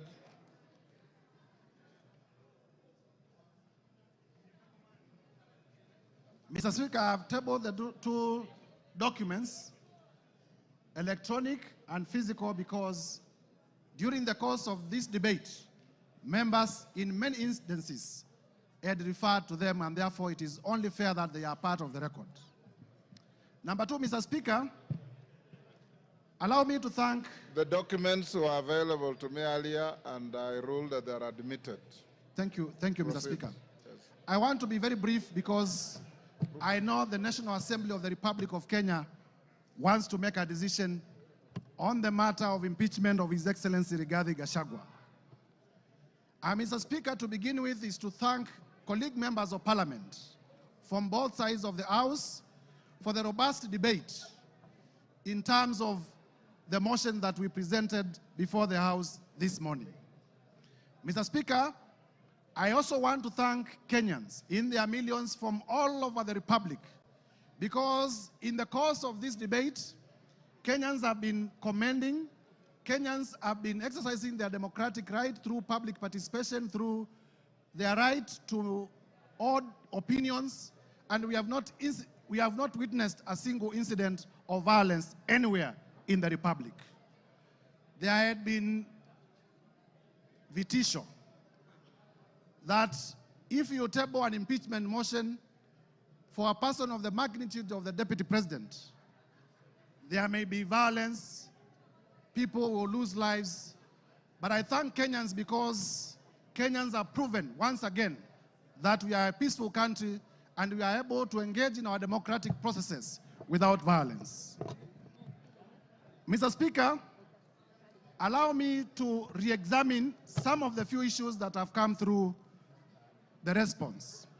First is to let Kenyans know that His Excellency Rigathi Gachagua has filed a response of 501 pages, and the response has come at 4 p.m., and I was only able to be given the response about an hour ago. And therefore, in terms of the doctrine of equality of arms, I feel that I needed adequate time so that I may be able, during my reply, to respond to some of the things that he has raised in his response. However, be that as it may, I want to refer members to page 99 of his response. In the morning, I did tell members that His Excellency Rigathi Gachagua has acquired properties through corruption and through money laundering.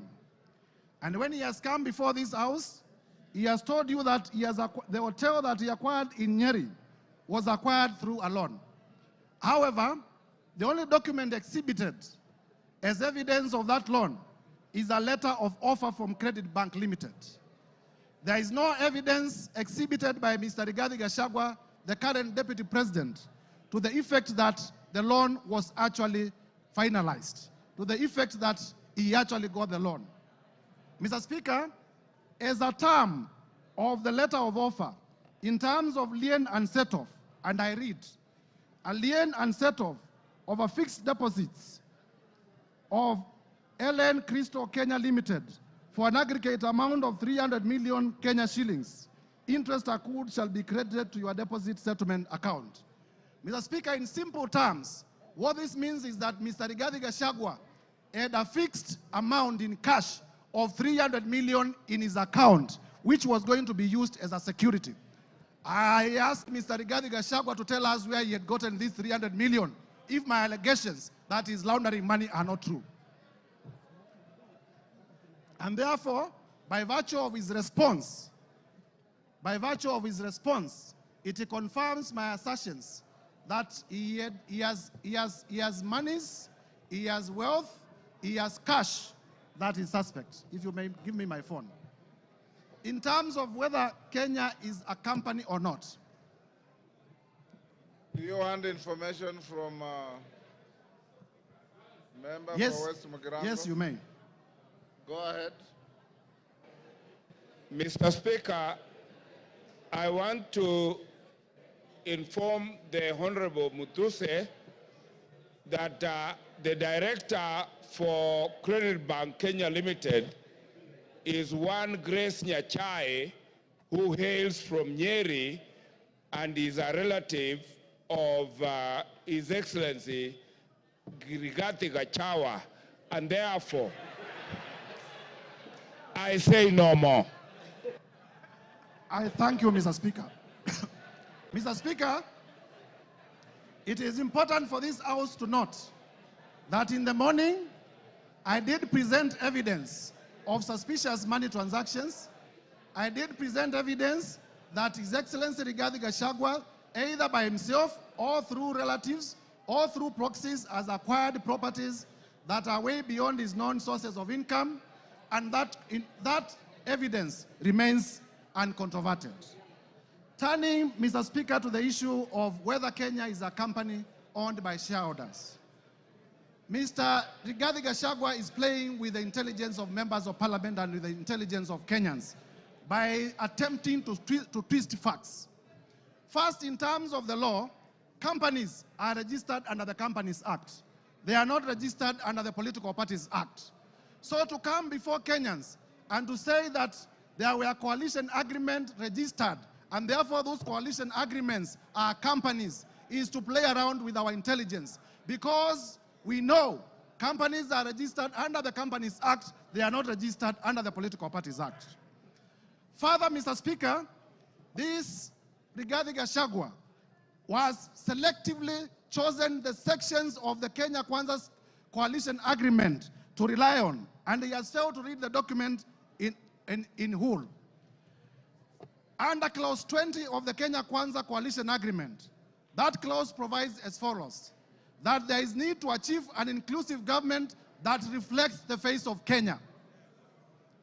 Rigathi Gachagua chose not to tell us that the coalition agreement also talked about the face of Kenya and not a company of some people to the exclusion of others. Clause 6 of the Kenya Kwanza coalition agreement provides for respect for constitutionalism. The articles of the Constitution that I stated. It provides for respect to the rule of law. It provides for respect to the national values and principles of government under Article 10. And it provides for respect to devolution. Mr. Rigathi Gachagua did not tell us that. Clause 22G of the coalition agreement among the Kenya Kwanza political parties provides that there will be adjustments that may be necessary to accommodate the development priorities of other parts of the country to ensure equitable distribution of Kenya's national resources and wealth for the benefit of every citizen and every part of Kenya. This Mr. Rigathi Gachagua could not tell you because it was going to destroy his case. And therefore, honorable members, I urge you to find that Mr. Rigathi Gachagua, in his assertions about shareholding and a company, it was not in reference to political parties, it was in reference to regions, it was in reference to communities, and the evidence that we provided remains uncontroverted, and this ground must be confirmed. Mr. Speaker, on the issue of KEMSA, again, to show a man who is a flip-flop, yesterday on live television, Honorable Rigathi Gachagua admitted that he personally called Dr. Andrew Mulwa by his own phone yesterday on television. Today, appearing before us, he denies that he did not call him. So, which part of his testimony do we believe? Do we believe the testimony that he gave yesterday on national television, that he did call Dr. Andrew Mulwa, and that he sent his own son to Dr. Andrew Mulwa to collect the bid bond? Or do we believe the testimony that he has brought today, altered testimony that he has brought today? I urge you to find that Mr. Rigathi Gachagua indeed did call to influence investigations. On the issue of cabinet, Mr. Speaker, if you may allow me just 1 minute. On the issue of cabinet resolution, he has admitted and proceeded to justify that despite the existence of a valid cabinet decision in a cabinet meeting that he sat, he chose to defy that cabinet decision.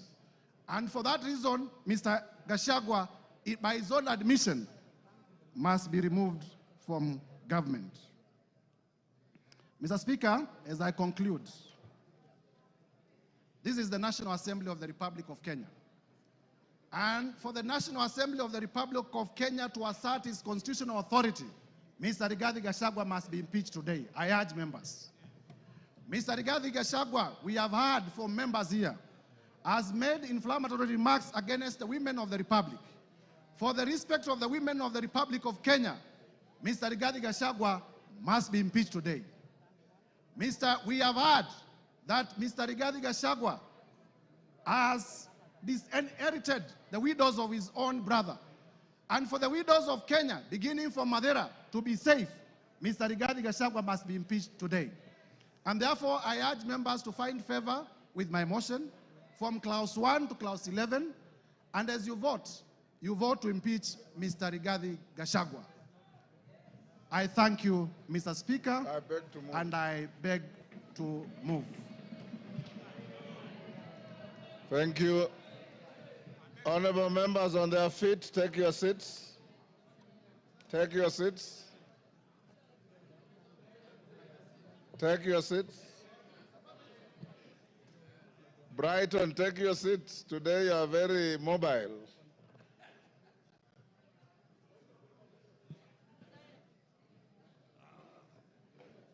Honorable members, order. Honorable members, Honorable Jeho, take your seat. Honorable members, we are coming to the end of this motion. And before I put the question, this is one motion where there is no voice vote. We'll go straight into division so that no ayes have it at the putting of the question. The House Business Committee yesterday deliberated on the manner of voting, and it was unanimously agreed that there will be a roll call vote. There will be a roll call vote. That being the case, we should be done, if we are orderly, we should be done in the next 30 minutes to 40 minutes, maximum 1 hour. When we start voting, order, when we start voting, I'll instruct the clerk and the teller having conducted yourselves exemplarily well, any member who precedes his or her vote with a preamble or a speech or a statement will be a spoiled vote. Once you are called, order, the vote is simply yes or no. Time for speeches have extinguished in the debate. I now put the question. Of course, there are always three: yes, no, abstention. Order, member for West Mugirango. There's nothing out of order. Honorable members, I now put the question, which is that pursuant to the provisions of Articles 145 and 151B and 2 of the Constitution and Standing Order 64 and 65, this House resolves to remove from office by impeachment His Excellency Honorable Rigathi Gachagua, EGH, the Deputy President of the Republic of Kenya, on the following grounds.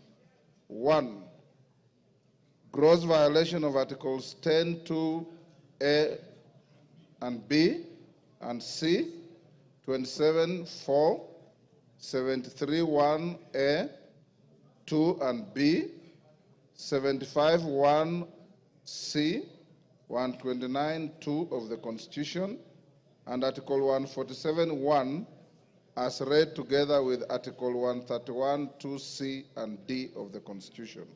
2, gross violation of Articles 147(1) and 152(1) of the Constitution by undermining the President and the Cabinet and the effective discharge of the national government executive mandate. 3, gross violation of Articles 6(2), 10(2)A, 174, 186(1), 189(1), and the 4th schedule to the Constitution by undermining devolution. 4, gross violation of Article 161 of the Constitution on the institutional and decisional independence of judges. 5, gross violation of Articles 3(1) and 148(5)A of the Constitution on the fidelity to the oath of office and allegiance.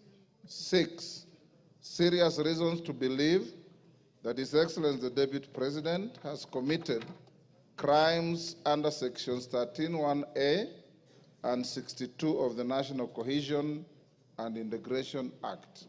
7, serious reasons to believe that His Excellency the Deputy President has committed gross economic crimes under Sections 45(1), 46, 47(a)(3), and 48(1) of the Anti-Corruption and Economic Crimes Act and Sections 2, 3, 4, and 7 of the Proceeds of Crime and Anti-Money Laundering Act.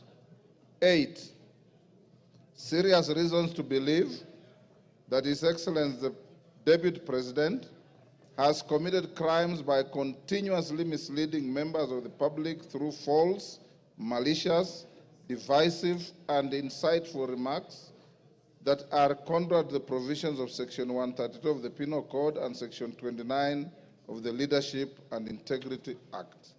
9, gross misconduct that is incompatible with the high calling and dignified status of the office of the Deputy President, a member of the Cabinet and the National Security Council. His Excellency the Deputy President has publicly attacked and undermined the work of the National Intelligence Service and its officers. 10, gross misconduct by openly or publicly insubordinating the President, who is the head of state and government.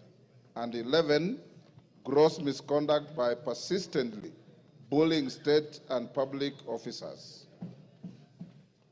I now direct that the division bell be rung for 5 minutes. Then thereafter, we will go into voting process. As we do so, can the whips give us, yes, Jeanette? Mr. Speaker, I propose that only the whips should be allowed to go out of the chambers, Mr. Speaker. The rest should remain seated. Yeah. Only the whips should be allowed to go out, Mr. Speaker. The rest of the members can sit and hold their things on the.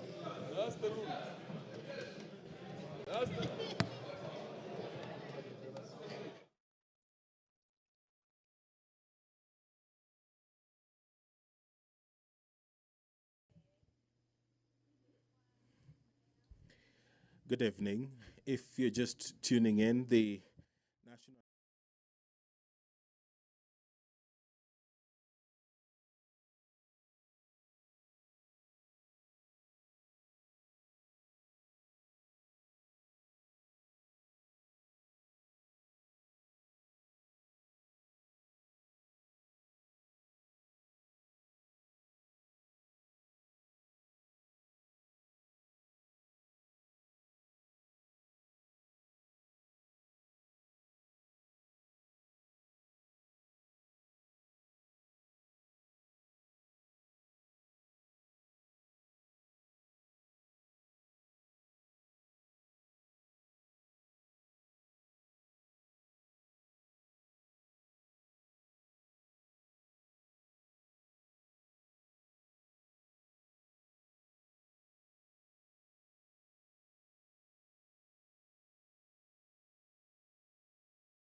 and publicly disparaging the leadership of the county government and its decisions. Charge 4, that His Excellency the Deputy President has undermined the institutional and decisional independence of a judge through public attacks on a judge of the High Court of Kenya and falsely threatening to file a petition for the removal of the said judge in a matter in which he was a party. Another charge is that the Deputy President breached his oath of office and allegiance on account of the utterances and actions attributed to the Deputy President under grounds 1, 2, and 3. Charge 6, that the Deputy President has persistently made inflammatory, reckless, insightful public utterances over the last 2 years in contravention of the law. Charge 7, that His Excellency the Deputy President has committed gross economic crimes, namely conflict of interest, abuse of office, and conspiracy to commit crimes under sections by inexplicably amassing property estimated at 5.2 billion shillings that is incompatible with his known legitimate income and by trading with the office of the Deputy President through proxies. Another charge is serious reasons to believe that His Excellency the Deputy President has committed crimes by continuously misleading members of the public through false, malicious, divisive, and insightful remarks that are contrary to the provisions of Section 132 of the Penal Code and Section 29 of the Leadership and Integrity Act.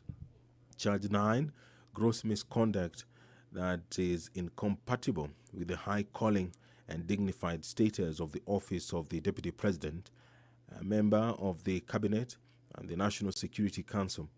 His Excellency the Deputy President has publicly attacked and undermined the work of the National Intelligence Service and its officers.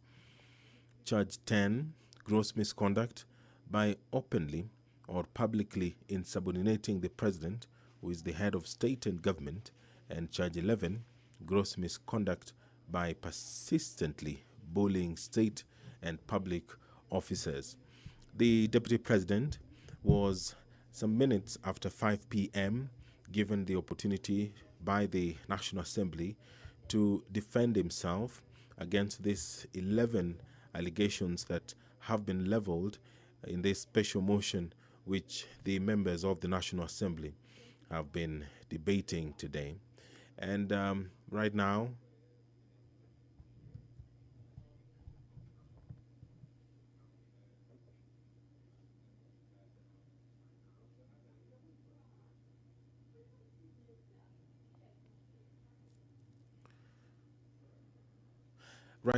the respective leadership in the House is whipping members to come into the chambers to allow the division to proceed. Remember that this requires more than 200 or at least 233 members of the National Assembly voting in affirmative, and they will be doing so through a roll call. Standing Order 65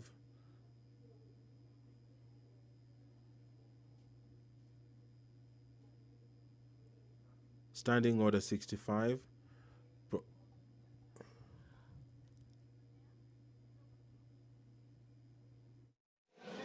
Honorable members, take your seats. Whips, you are satisfied your members are all in the House? Take your seats.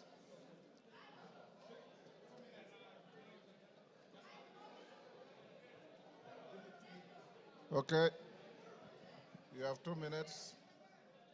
Members who are on their feet, take your seats. Thank you.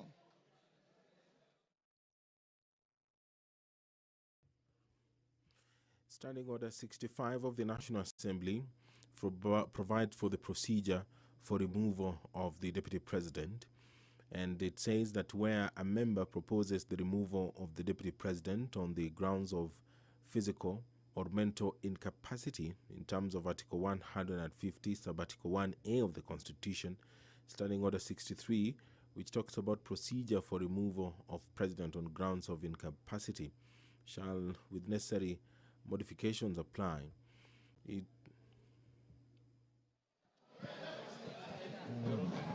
have to do something about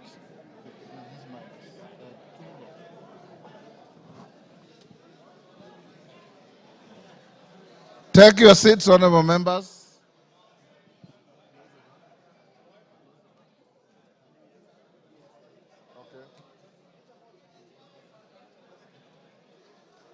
Osoro and Millie, are all your troops in the House? I want to draw the bar.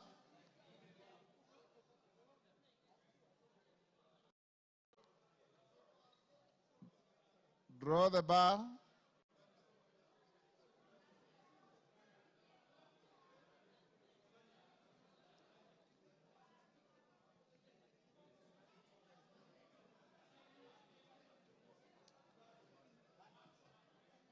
Take your seats.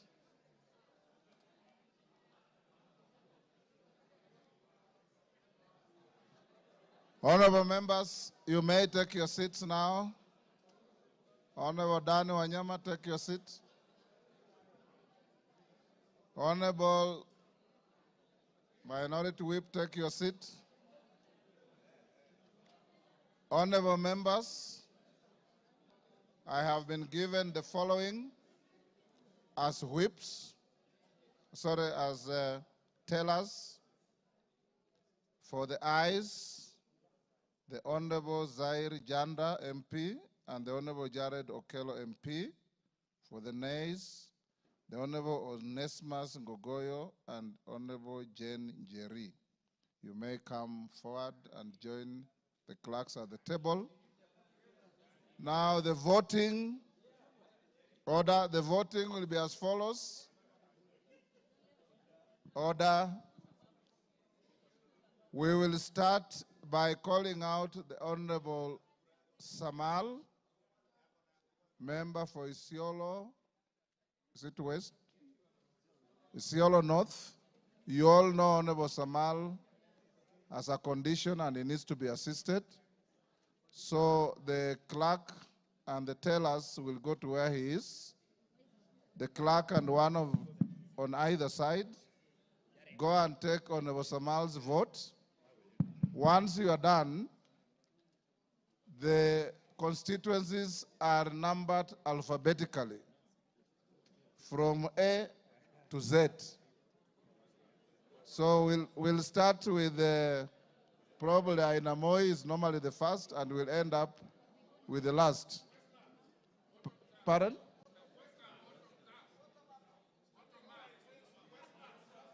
Yes. Okay, Njoroge, take the vote of Honorable Samal, Honorable Kosgei, and Honorable Wanyonyi. Then go alphabetically for everybody else. And when voting is going on, members, you must remain in your seats. You must remain silent and let the process go on uninterrupted, the same way you have been orderly the whole day. Of course, I put the question, pardon? Yes?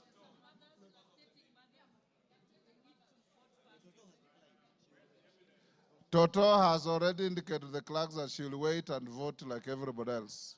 So she's not in a special case. Is Mother Wangara also lactating? I didn't know that. Now, clerk, those who are supporting the motion are voting yes. Those who are not are voting no. The tellers are, as I've told you, for yes, Janda and Okello, for no's, Kasheri and Gogoyo. Clerk, over to you. Voting starts now. Isiolo North, Lomwa Joseph Samal. Westlands, Wetangula Timothy Wanyonyi. Nominated member, Jackson Kosgei Kipkemoi.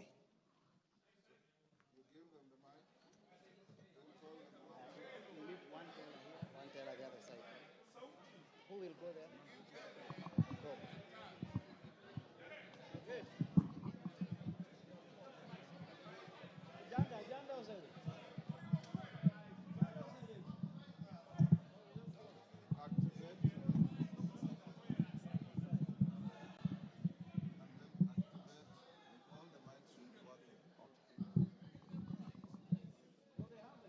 I, Tim Wanyonyi, Member of Parliament for Westlands, I vote no. I vote yes.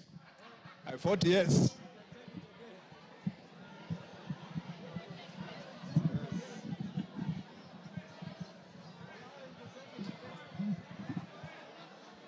Order, honorable members. He has voted yes. Order. I, Jackson Kipkemoi Kosgei, nominated Member of Parliament, I vote yes. Yes. I'll stop them.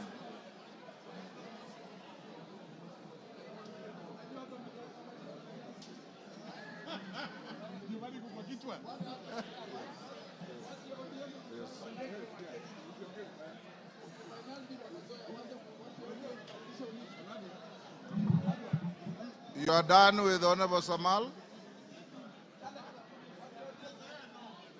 He can't talk. Honorable members, for the rest of the members, when your name is called, don't repeat your name. Just vote yes or no. Okay, go ahead, Njoroge.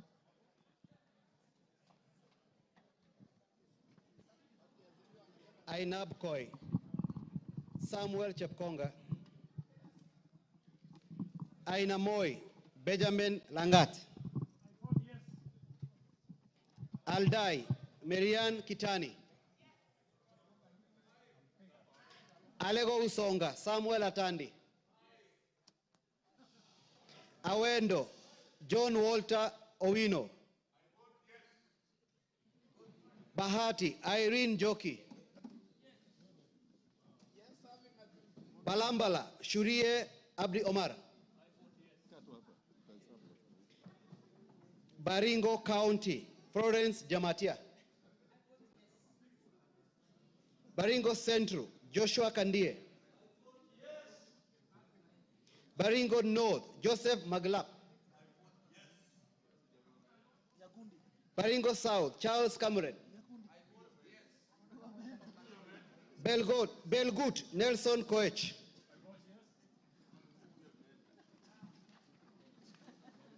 Bobasi, Innocent Obiri,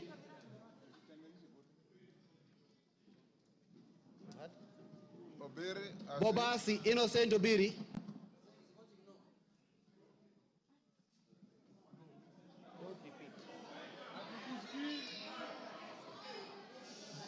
Bamachoge Borabu, Nolfason Obadia,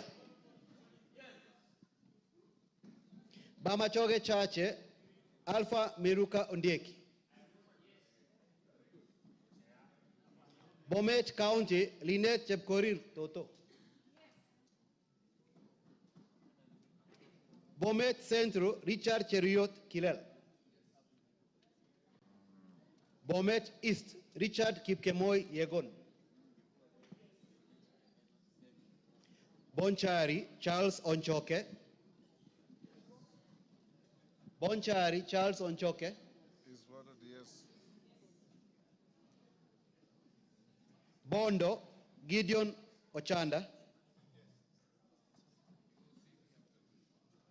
Borabu, Patrick Osero, Budalangi, Rafael Sauti Bita Wanjala, Bomula, Nelson Jack Wamboka, Bungoma, Kadri Nanjala Wabilianga, Bura, Kuno Yakub Ado, Bureti, Kibet Kirui Komingoi, Busia County, Omanyo Kadri Nahambi, Omanyo Kadri Nahambi, Butere Nicholas Tindi Mwale, Butula Joseph Oyula,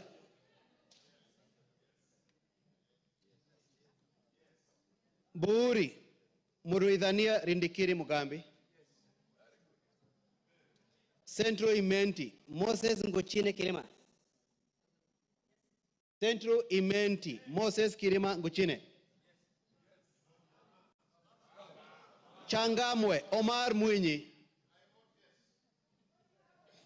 Chebalungu Victor Kipngetich Koech,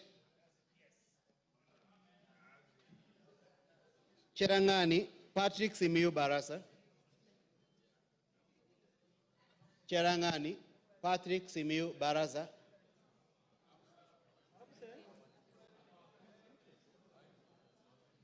Chesumei Paul Biego,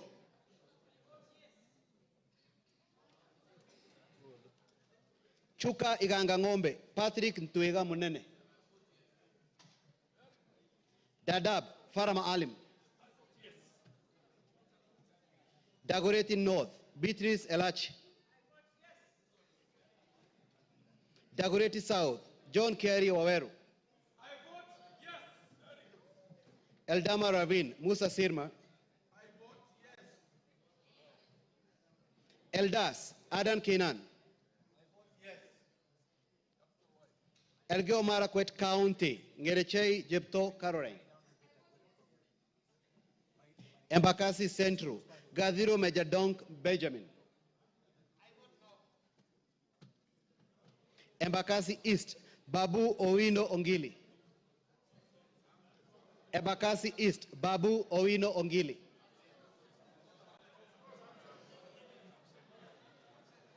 Embakasi North, James Gakuya. Embakasi South, Julius Mawade.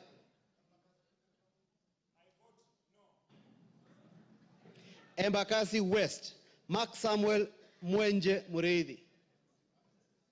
Embakasi West, Mark Samuel Mwenje Mureithi.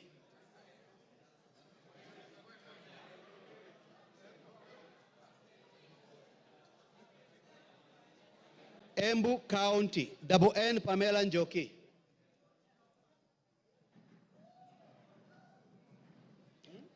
Mgwen. No. Mgwen. Lelmegit Joseph Gipto.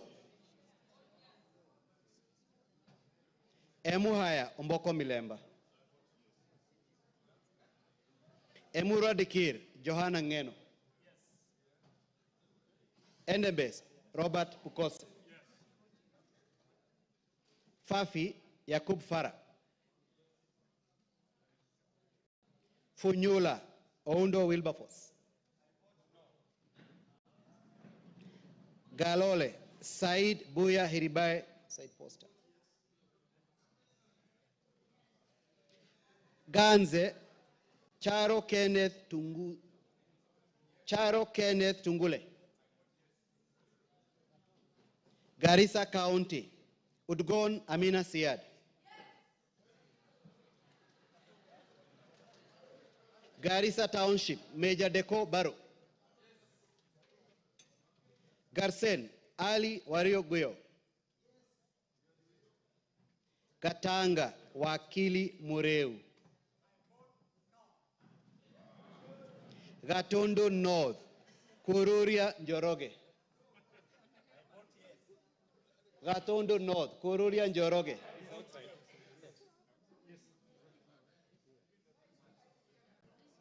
Gatondo South, Gabriel Gaduka Kagombe. Gem, Elisha Odhiambo. Gichugu, Robert Gichimu.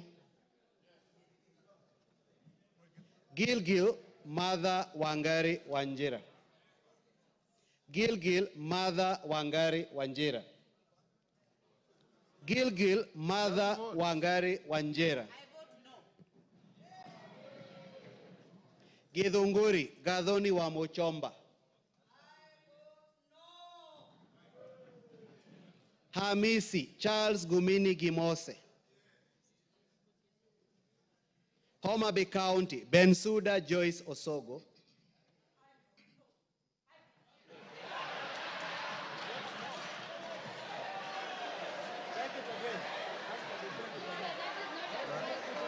Pardon? Take the vote again. Order, Bensuda, utaitwa tena.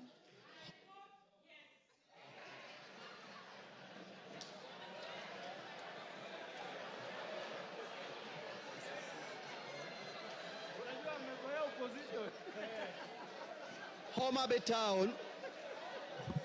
Order, members, order. Homa Bay Town, George Peter Kaluma. Igembe Central, Daniel Karido Kili. Igembe North, Taitumu Julius. Igembe South, John Paul Mwirigi. Ijara, Abdi Ali Abdi. Ikolomani, Shinali Barnett. Isiolo County, Mumina Bonaya. Isiolo North, Isiolo South, Bidu Tubi Mohammed.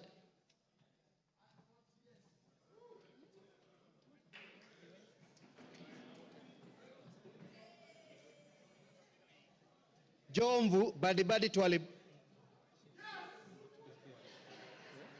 Juja George Koimburi.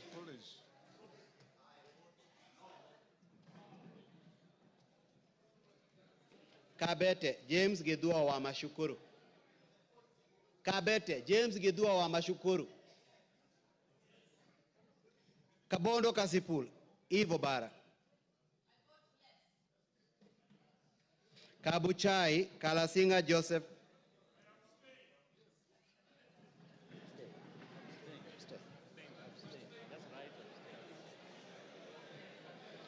Kacheliba Lote Titus.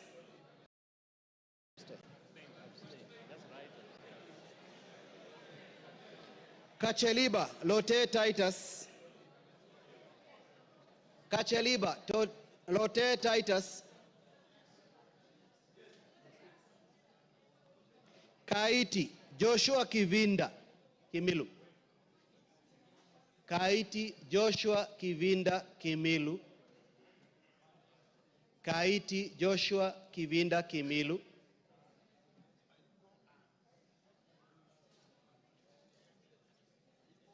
Kajiado County Lea Sankaire. Kajiado County Lea Sankaire. Kajiado Central Memusi Elijah.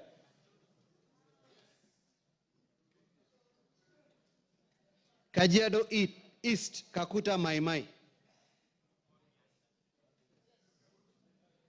Kajiado North Onesimus Ngogoyo. Kajiado South Parashina Samuel Sakimba. Kajiado West Sunkuya George. Kakamega County Elsie Muhanda. Kaloleni Paul Katana. Kamukonji Hassan Yusuf. Kamukonji Hassan Yusuf. Kamukonji Hassan Yusuf.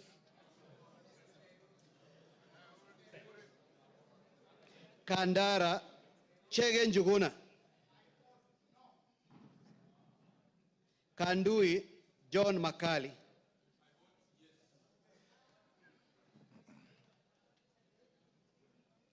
Kangema Peter Kihungi. Kagundo Fabian Chule. Kapenguria Samuel Moroto. Kapsaret Oscar Sudi. Kapsaret Oscar Sudi.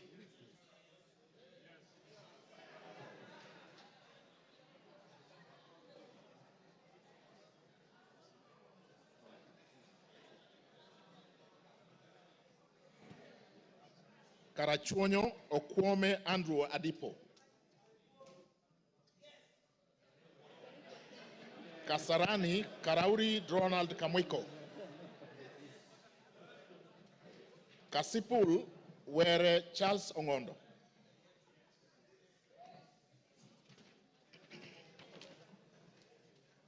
Kathiani Mbui Robert. Keyo North Korir Adams Kipsanai. Keyo South Kipkoech Gideon Kimayo. Kericho Kemei Beatrice Chemweno. Keses Ruto Julius Kipleting. Keses Kuisero Wangaya Christopher Aseka. Kiamba Wanjiko John Jogona. Kiambu Waidaka John Mashua. Kiambu Waidaka John Mashua. Kiambu Town. He's not here. Kiambu Murada Ann Wajiko Mugo. Kibra Orero Peter Ochieng. Kibwezi Mbalu Jessica Nduku Kiko. Kibwezi West Mutuse Ekomas Mwengi. Kieni Wainaina Anthony Njoroge.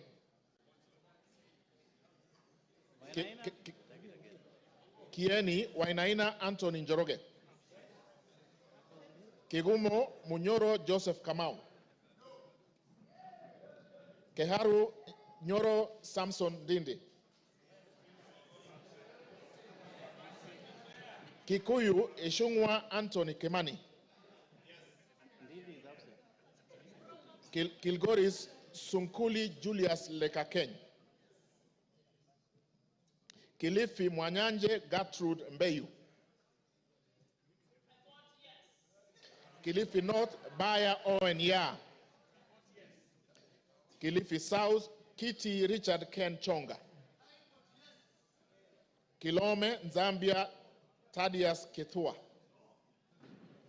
Kimilili Mutua Didmas Wekesa Barasa. Kiminini Bisao Morris Kakai. Kinango Rai Samuel Gonzi. Gonzi Rai.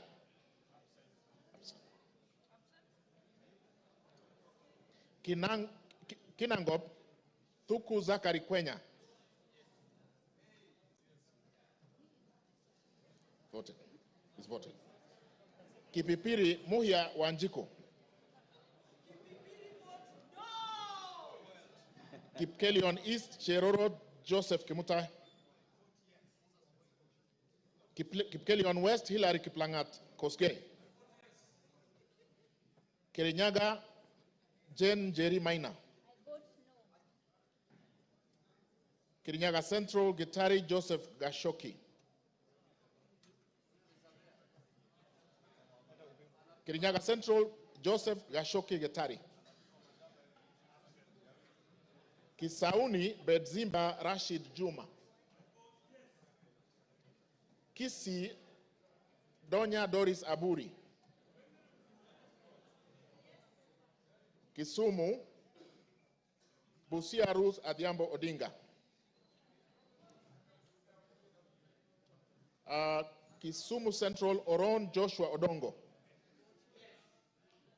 Kisumu East Ahmed Shakil Ahmed Shabir. Kisumu West Rosa Akinyebuyu.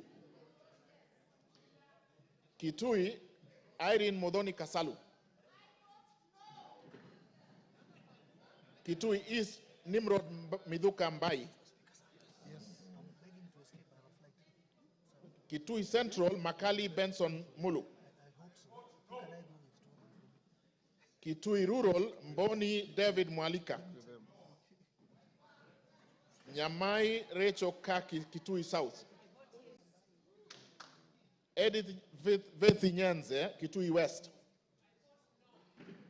Mokaya Nyakundi Japheth Kitutu Chache North.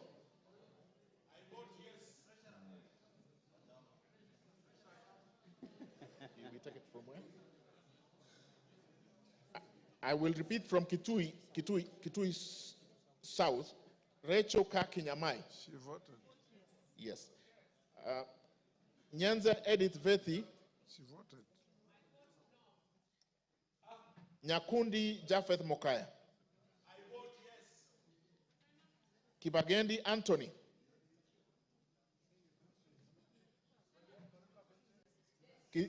Kitutu Chache South.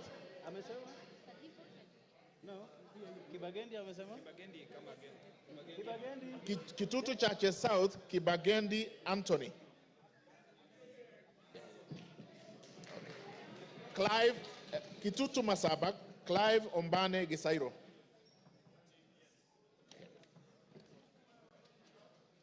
Konoin, Brighton Leonard Yegon. Kuresoi North, Mutai Alfred Kibrono. Kuresoi North. Okay. Joseph Kipkoske Tanui, Kuresoi South. Okay. Kuria East, Masairo Marwa Kitayama. Kuria West, Robi Matthias Nyamabe.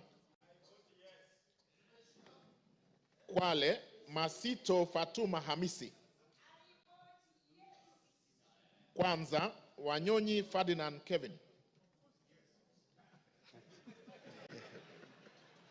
Lafi, Abdurrahman Mohammed Abdi. Lakdera, Mohammed Abdikadir Hussein. Laikipia, Jane Wangeshi Kariri. Laikipia East, Festus Mwangi Kionjuri. Laikipia North, Sarah Paulata Korere. Ndio. Laikipia West, Stephen Washira Karani. Laisamis, Joseph Lekutom. Lamu, Monica Mudoni Marufu. Lamu East, Obor Weida Muhammad. Lamu West, Mudamas Stanley Moiruri. Langata, Felix Odiwor Kode.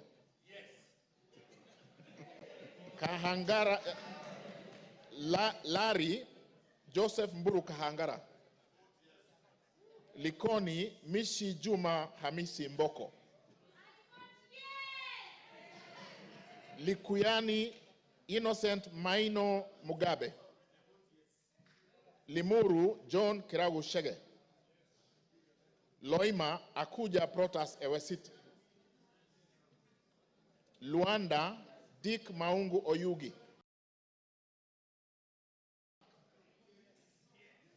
Thank you. Nabi Nabwera Daraja Lugari. Lunga Chiforomondo Mangale Munga. Lurambi Titus Hamala Mkhwana. Maara Jafet Miriti Kareke Mbyuki. Machakos Joyce Kamene.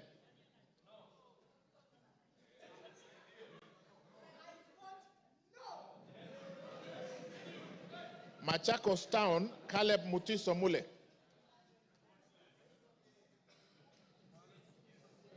Okay. Yeah, but George Aladwa Omwera Makadara. Makweni Kiamba Susan Dunge. Makweni Women Rep Mumo Rose Museo. Absent. Can I repeat? Makweni Mumo Rose Museo. Malava Moses Malulu Injendi. Malindi Amina Laura Munyazi. Mandera North Abdullahi Bashir Sheikh. Mandera Umul Kasim Sheikh. Mandera East Abdurrahman Hussein Wetan Muhammad. Mandera South Abdul Ibrahim Haro. Mandera West Yusuf Adan Haji. Manyata John Gitonga Mwaniki Mukunji. Maragwa Mary Wamaua Waidira Njoroge. Marakwet East David Kangogo Bowen. Marakwet West Timothy Kipchumba Toroitich. Marsabit Naomi Jilo Wako.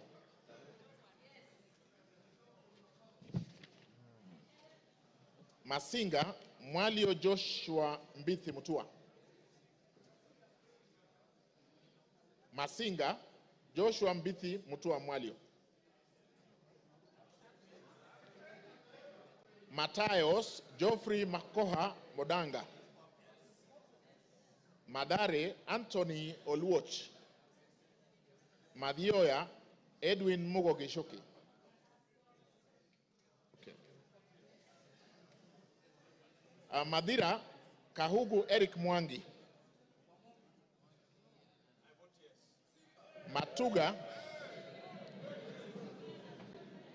Matuga Tandaza Kasim Sawa. Matungu na Bulindo Peter Oscar.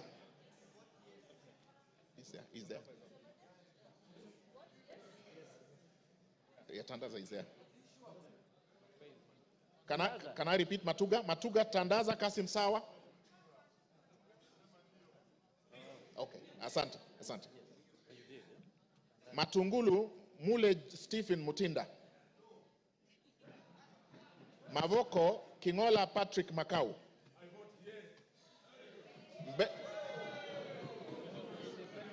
Mbere North, Geoffrey Kariuki Kiringa. Mbere South, Nebat Bernard Murioki. Mboni, Nzioka Erastus Kivasu. Meru, Kailemia Elizabeth Karab. Migori, Mohammed Fatuma Zainab. Mogotio Kiborek Ruben. Moiben Phyllis Jepkemoy Barto. Molo Francis Kuria Kimani.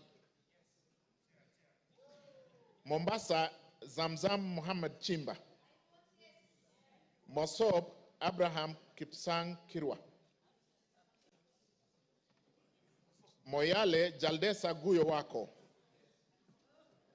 Msambweni Jaldesa. Okay, capture, thank you. Msambweni Badr Salim Faisal. Mount Elgon Fred Kapondi Chesebe. Muhoroni James Onyango Oyo. Mukorweini Gishoi Kagusha John Philip. Mumias East Salasia Peter Kalerwa.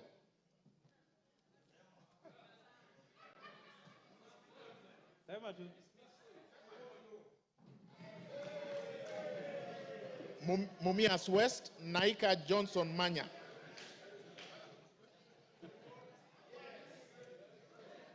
Moranga Betty Njeri Maina. Mvita Mohamed Saud Machele. Mwala Musau Vincent Musioka.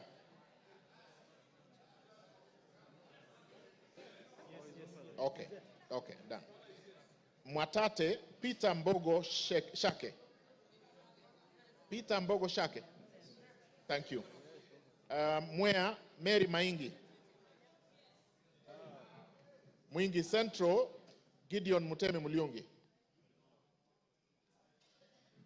Mwingi North Paul Musimi Nzengu. Mwingi West Charles Ngusi Anguna. Nairobi City Esther Mudhoni Pasaris. Naivasha Kihara Jane Wanjiru Njeri. Nakuru Chelule. Can I repeat Naivasha? Kihara Jane Wanjiru Njeri.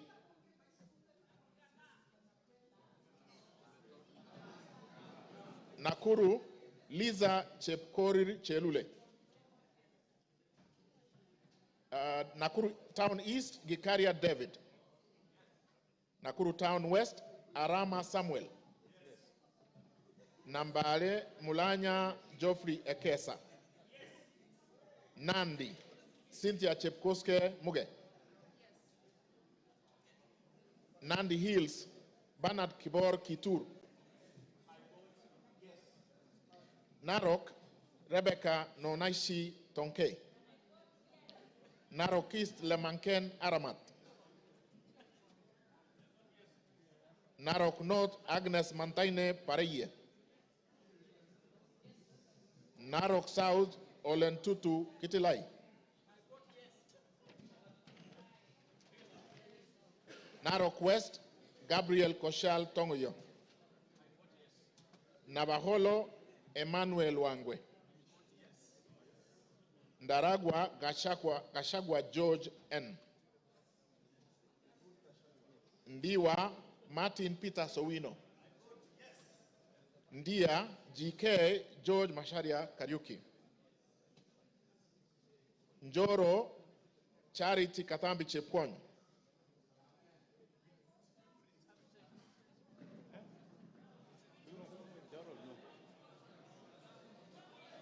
North Hor, Guyo Adi Wario. North Imenti, Abdul Rahim Dawood. North Mogirango, Joash Nyamache Nyamoko. Nyakach, Joshua Aduma War. Nyali, Mohammed Ali Mohammed. Nyamira, Jerusha Momanyi Mongina. Mohammed Ali is here. Yes, he's voted. He's voted. I repeat, Nyamira, Jerusha Momanyi Mongina. Thank you. Nyandarua, Getao Faith Wairemo. Nyando, Okelo Jared Odoyo. Nyando votes yes. Yaribari Chache, Zahid Janda. Yes. Yaribari Masaba, Daniel Ogwo Kamanduku. Nyatike, Tom Boya Odege. Nyeri, Rahab Mokami Washira.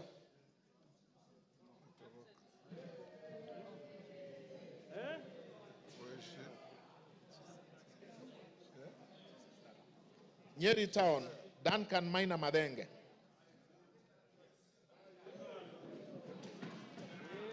Oljororok, Moshira Michael Mwangi. Olkalau, David Joguna Kiaraho. Odaya, Michael Wambogo Wainaina. Pokot South, David Losiakau Kosing. Rabai, Mupe Anthony Kenga. I have been asked to repeat Pokot South. He said yes. Pokot South, Kosing David Losiakau. Thank you. Rabai Anthony Kenga Mupe. Rangwe Gogo Linian Achieng. Rarieda Amolo Paul Otiende. Rongai Paul Kibetchebor. Rongo Paul Abur. Roysambu Agustin Kamade Mwafrika. Ruaraka Francis Kajwang Tom Joseph. Roiro Kingara Simon Nganga. Runyenjes Karemba Eric Muchangi Njiru. Sabatia Sloya Clement Logova. Saboti Caleb Amisi Luyai. Saku Raso Dido Ali. Samburu Pauline Lenguris. Samburu East Jackson Lekumontare Lentoijoni. Samburu North Dominic Eli Letipila. Samburu West Josephine Naisula Lesuda. Seme James Wambura Nyikal. Shinyalu Frederick Lusuli Ikana. Siaya Odwor Christine Ombaka. Sigor Peter Lochakapong. Sigor Awetsoin Justice Kipsang Kemei. Sirisia John Waluke Koi. Sotik Francis Kipiegon Arab Sige. South Imenti Idinji Shadrach Mwiti. South Mogirango Onyego Silvana Sosoro. Soy David Kiplagat. Starehe Maina Mwago Amos. Suba North Millie Grace Akoto Diambo. Suba South Karoli Omondi. Subukia Kashobe Samuel Kenudia. Suna East Mohammed Junaid Sheikh Nu. Suna West, Peter Francis Masara. Taita Taveta, Lydia Haika Mnene Mizigi. Tana River, Amina Dika Abdullahi. Tarbaj, Hussein Abdibare. Taveta, John Okano Buire. Teso North, Edward Kaunya Oku.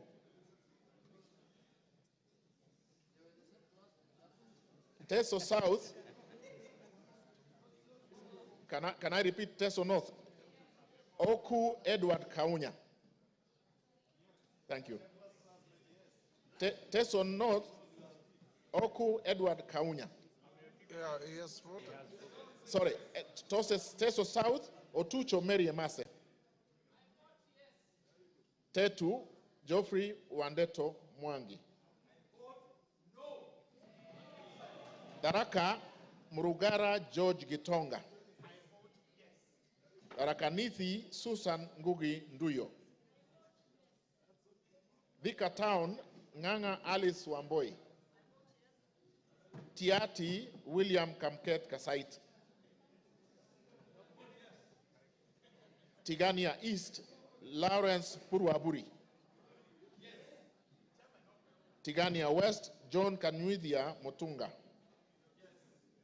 Tinderet, Julius Melikibiwot. Tongaren, John Murumba Chikati. Trans Nzoia, Lillian Chebetsiyoy. Tarbo, Janet Chepkemboy Sitiene. Turkana, Cecilia Asinyen Gitit. Turkana Central, Joseph Namwar Emathe. Turkana East, Nicholas Ngikor Nixon Ngikolong.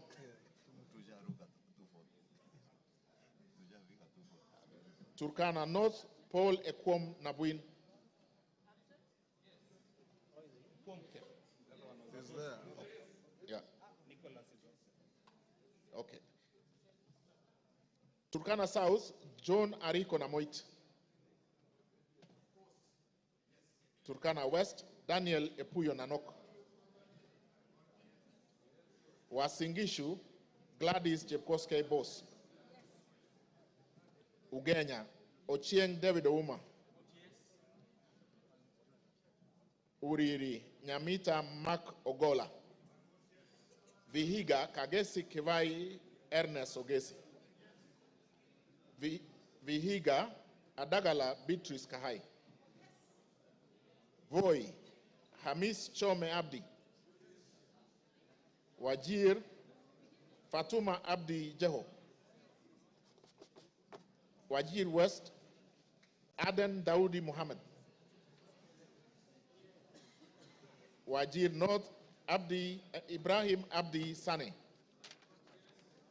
Wajir South, Muhammad Aden Ado. Wajir West, Yusuf Muhammad Farah. Webuye East, Martin Pepela Wanyoni. Webuye West, Daniel Wanyamasitati. West Mogirango, Mogaka Stephen. West Pokot, Rael Chepkemoy Kasiwai. Westlands, Timothy. He has already voted. Oh, sorry, we have done that, sorry.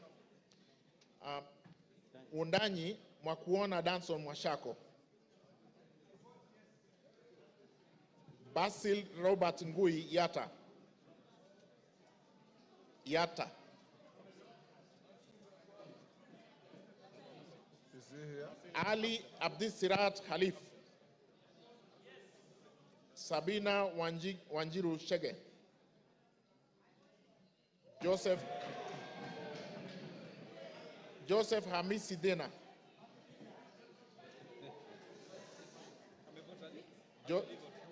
My vote, yes. Joseph Hamisi Dena. Okay.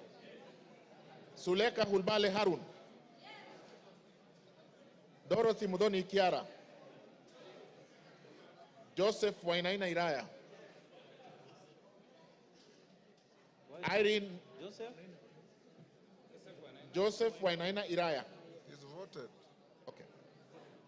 Yes. Irene Nyakerario Mayaka. Umulkhair Harun Muhammad. Teresia Wanjiro Mwangi. No. Abubakar Ahmed Tali.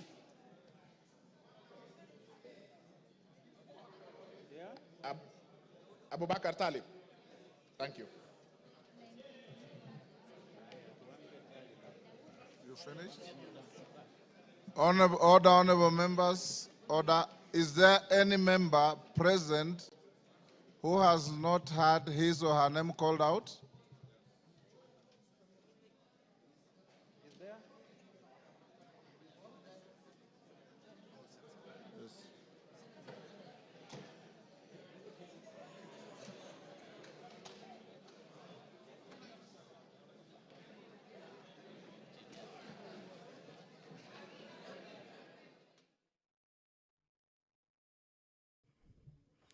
Good evening. You are watching the sitting of the National Assembly this evening, where the members have been voting on the proposed impeachment of the Deputy President, Rigathi Gachagua. It was through a roll call as directed by the Speaker of the National Assembly. And what is currently happening is that the tallying of the votes is underway, and thereafter the pronouncement will be made as to how the members of the National Assembly voted this evening. This special motion was moved by the Honorable Member Mwengi Mutuse, and in that special motion he did list 11 grounds on the reasons as to why the Deputy President, Rigathi Gachagua, should be impeached as Kenya's second in command. The Member of Parliament cited gross violation of various articles, and also he did cite serious reasons to believe that the Deputy President has committed gross economic crimes under Section 45, subsection 1, Section 46, Section 47A3, and Section 48(1) of the Anti-Corruption and Economic Crimes Act, and Section 2, 3, 4, and 7 of Proceeds of Crime and Anti-Money Laundering Act. Those are some of the reasons that the Honorable Member believes that this House should take serious consideration of this special motion to dismiss the Deputy President, who we did hear from this evening between 5 and 7 when he appeared before the National Assembly and made his case, defending himself against accusations that have been leveled against him. And in a couple of minutes, we will hear the results of this division, this historic constitutional moment for the country. And all that you will watch live courtesy of the Parliamentary Broadcasting Unit in conjunction with the Kenya Broadcasting Corporation. The National Assembly was guided by the standing orders, the procedure for removal of the Deputy President, where a member proposes the removal of the Deputy President on the grounds of physical or mental incapacity in terms of Article 150, Sub-Article 1A of the Constitution, Standing Order 63, which talks about the procedure for removal of President on grounds of incapacity shall, with necessary modifications, apply. And Part 2 of the Standing Order 65, where a member proposes to impeach the Deputy President in terms of Article 150, Sub-Article 1B of the Constitution, Standing Order 64, procedure for removal of President by impeachment shall apply with necessary modifications. So the members have been debating, and we will hear the result of this process anytime from now.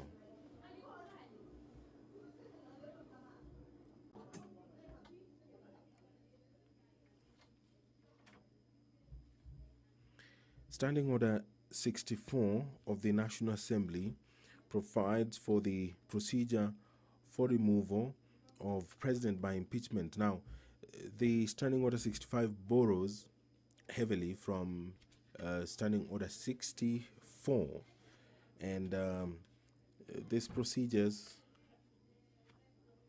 they're quite a number, and some of them have been used in this business that the National Assembly began in the morning, and the culmination of it will be hard any time from now. And if you can see on your screen, the Deputy Speaker of the National Assembly, Honorable Gladys Bose, has taken the seat, and that means that she will perhaps be the one who will make the announcement after the tabulation and the tallying of the votes that has concluded, been done. The number required to vote in affirmative, according to the provisions of the Constitution, is 233 members. That is the threshold required to impeach the Deputy President. And there the Speaker has returned. The Deputy Speaker had been holding fort briefly, and anytime from now, the Speaker will call for the announcement of the votes,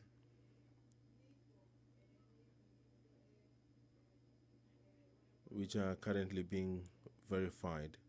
It was a requirement that voting be done via roll call, and any moment from now, we will be hearing the result of that roll call. And just a quick recap of the 11 grounds which were outlined by the Honorable Member Mwengi Mutuse. That one, the Deputy President has persistently made utterances threatening to discriminate, exclude, and unlawfully deny sections of the people of Kenya and regions of the Republic of Kenya equal opportunities for public service appointment and allocation of public resources. Ground 2, the Deputy President has made unilateral public statements inconsistent with policy positions collectively adopted by the government and contradicted the President on critical matters of governance and the exercise of the President's functions as a symbol of national unity. Ground 3, that His Excellency the Deputy President interfered with the running of Nairobi City County Government by inciting citizens against the lawful directives of the county government on the planning and relocation of markets and publicly disparaging the leadership of the county government and its decisions. Count 4, gross violation of Article 160, Sub-Article 1 of the Constitution on the institutional and decisional independence of judges. That His Excellency the Deputy President has undermined institutional and decisional independence of a judge through public attacks on a judge of the High Court of Kenya and falsely threatening to file a petition for the removal of the said judge in a matter in which he was a party. Number 5, that His Excellency the Deputy President breached his oath of office and allegiance on account of the utterances and actions attributed to the Deputy President under grounds 1, 2, and 3. And count 6, serious reasons to believe that His Excellency the Deputy President has committed crimes under Section 13(1)(a) and Section 62 of the National Cohesion and Integration Act, that His Excellency the Deputy President has persistently made inflammatory, reckless, and insightful public utterances over the last 2 years in contravention of the law.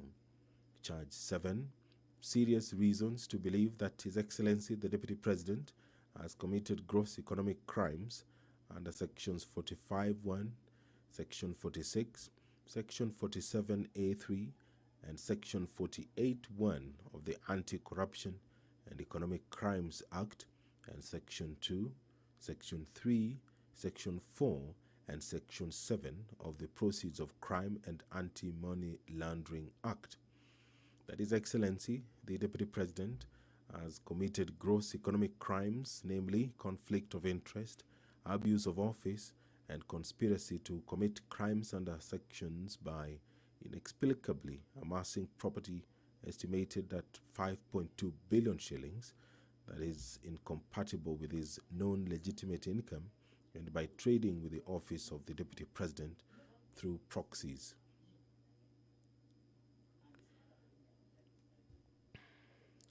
Charge 8, serious reasons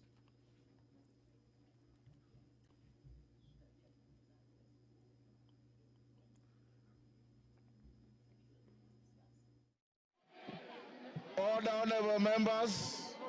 Give me that. Give me this. Order. Order. Osoro. Order. Order.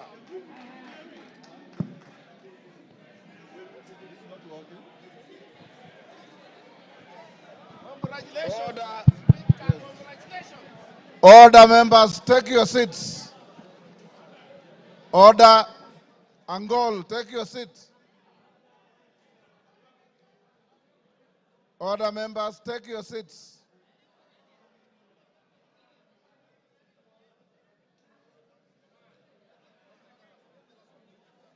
Yeah, I know. Yes. Where's that gentleman not? Order, members, order. Take your seats. Order, honorable members, take your seats for the tellers.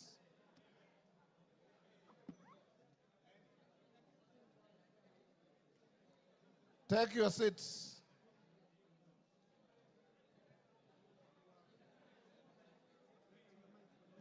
Honorable members, Haika, take your seat. Aburi, Aburi, take a seat.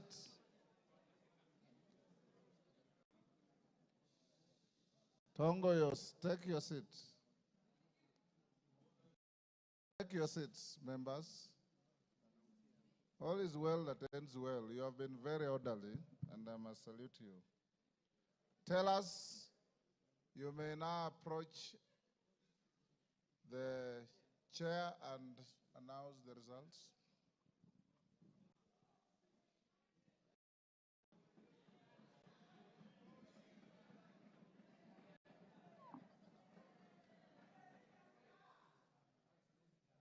Honorable Speaker, based on the responsibility you bestowed on me, Jared Okello, MP for Nyando, Zahir Janda, Honorable Onesmus Ngogoyo, and Honorable Njeri Maina, we are here to declare the results as follows, Honorable Speaker. The nays, 44. Abstentions, 1. And the ayes, 281.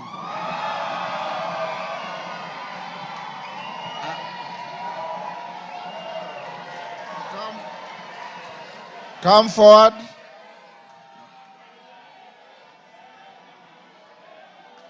Order.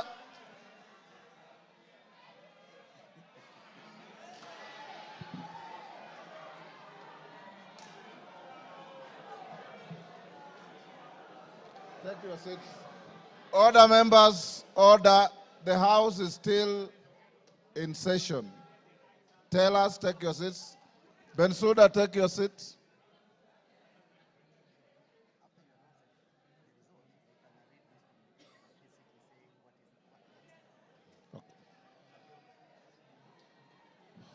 Order, members, order. Members, the results of the division on the motion are as follows. Abstentions, 1. The noes, 44. The ayes, 281. So the ayes have it.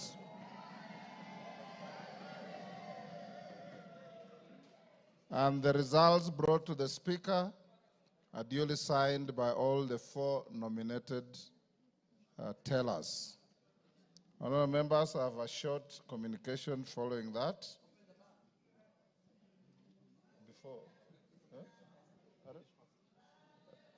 Order, order. The House is still in session. I have the following communication to make, honourable members, before we open the bar. On the decision of the National Assembly, on the special motion on the proposed removal from office by impeachment of His Excellency GACHAGUA, the Deputy President of the Republic of Kenya. Honourable members, as I had guided the House earlier in today's sitting, Article 145(2) of the Constitution sets a threshold of at least 2/3 of the members of the National Assembly to vote in support of a special motion for proposed removal by impeachment of the Deputy President of the Republic for the motion to be carried. According to the results of the division on the motion that I've just declared, a total of 281 members, being more than 2/3 of the members of the National Assembly, have voted in support of the motion.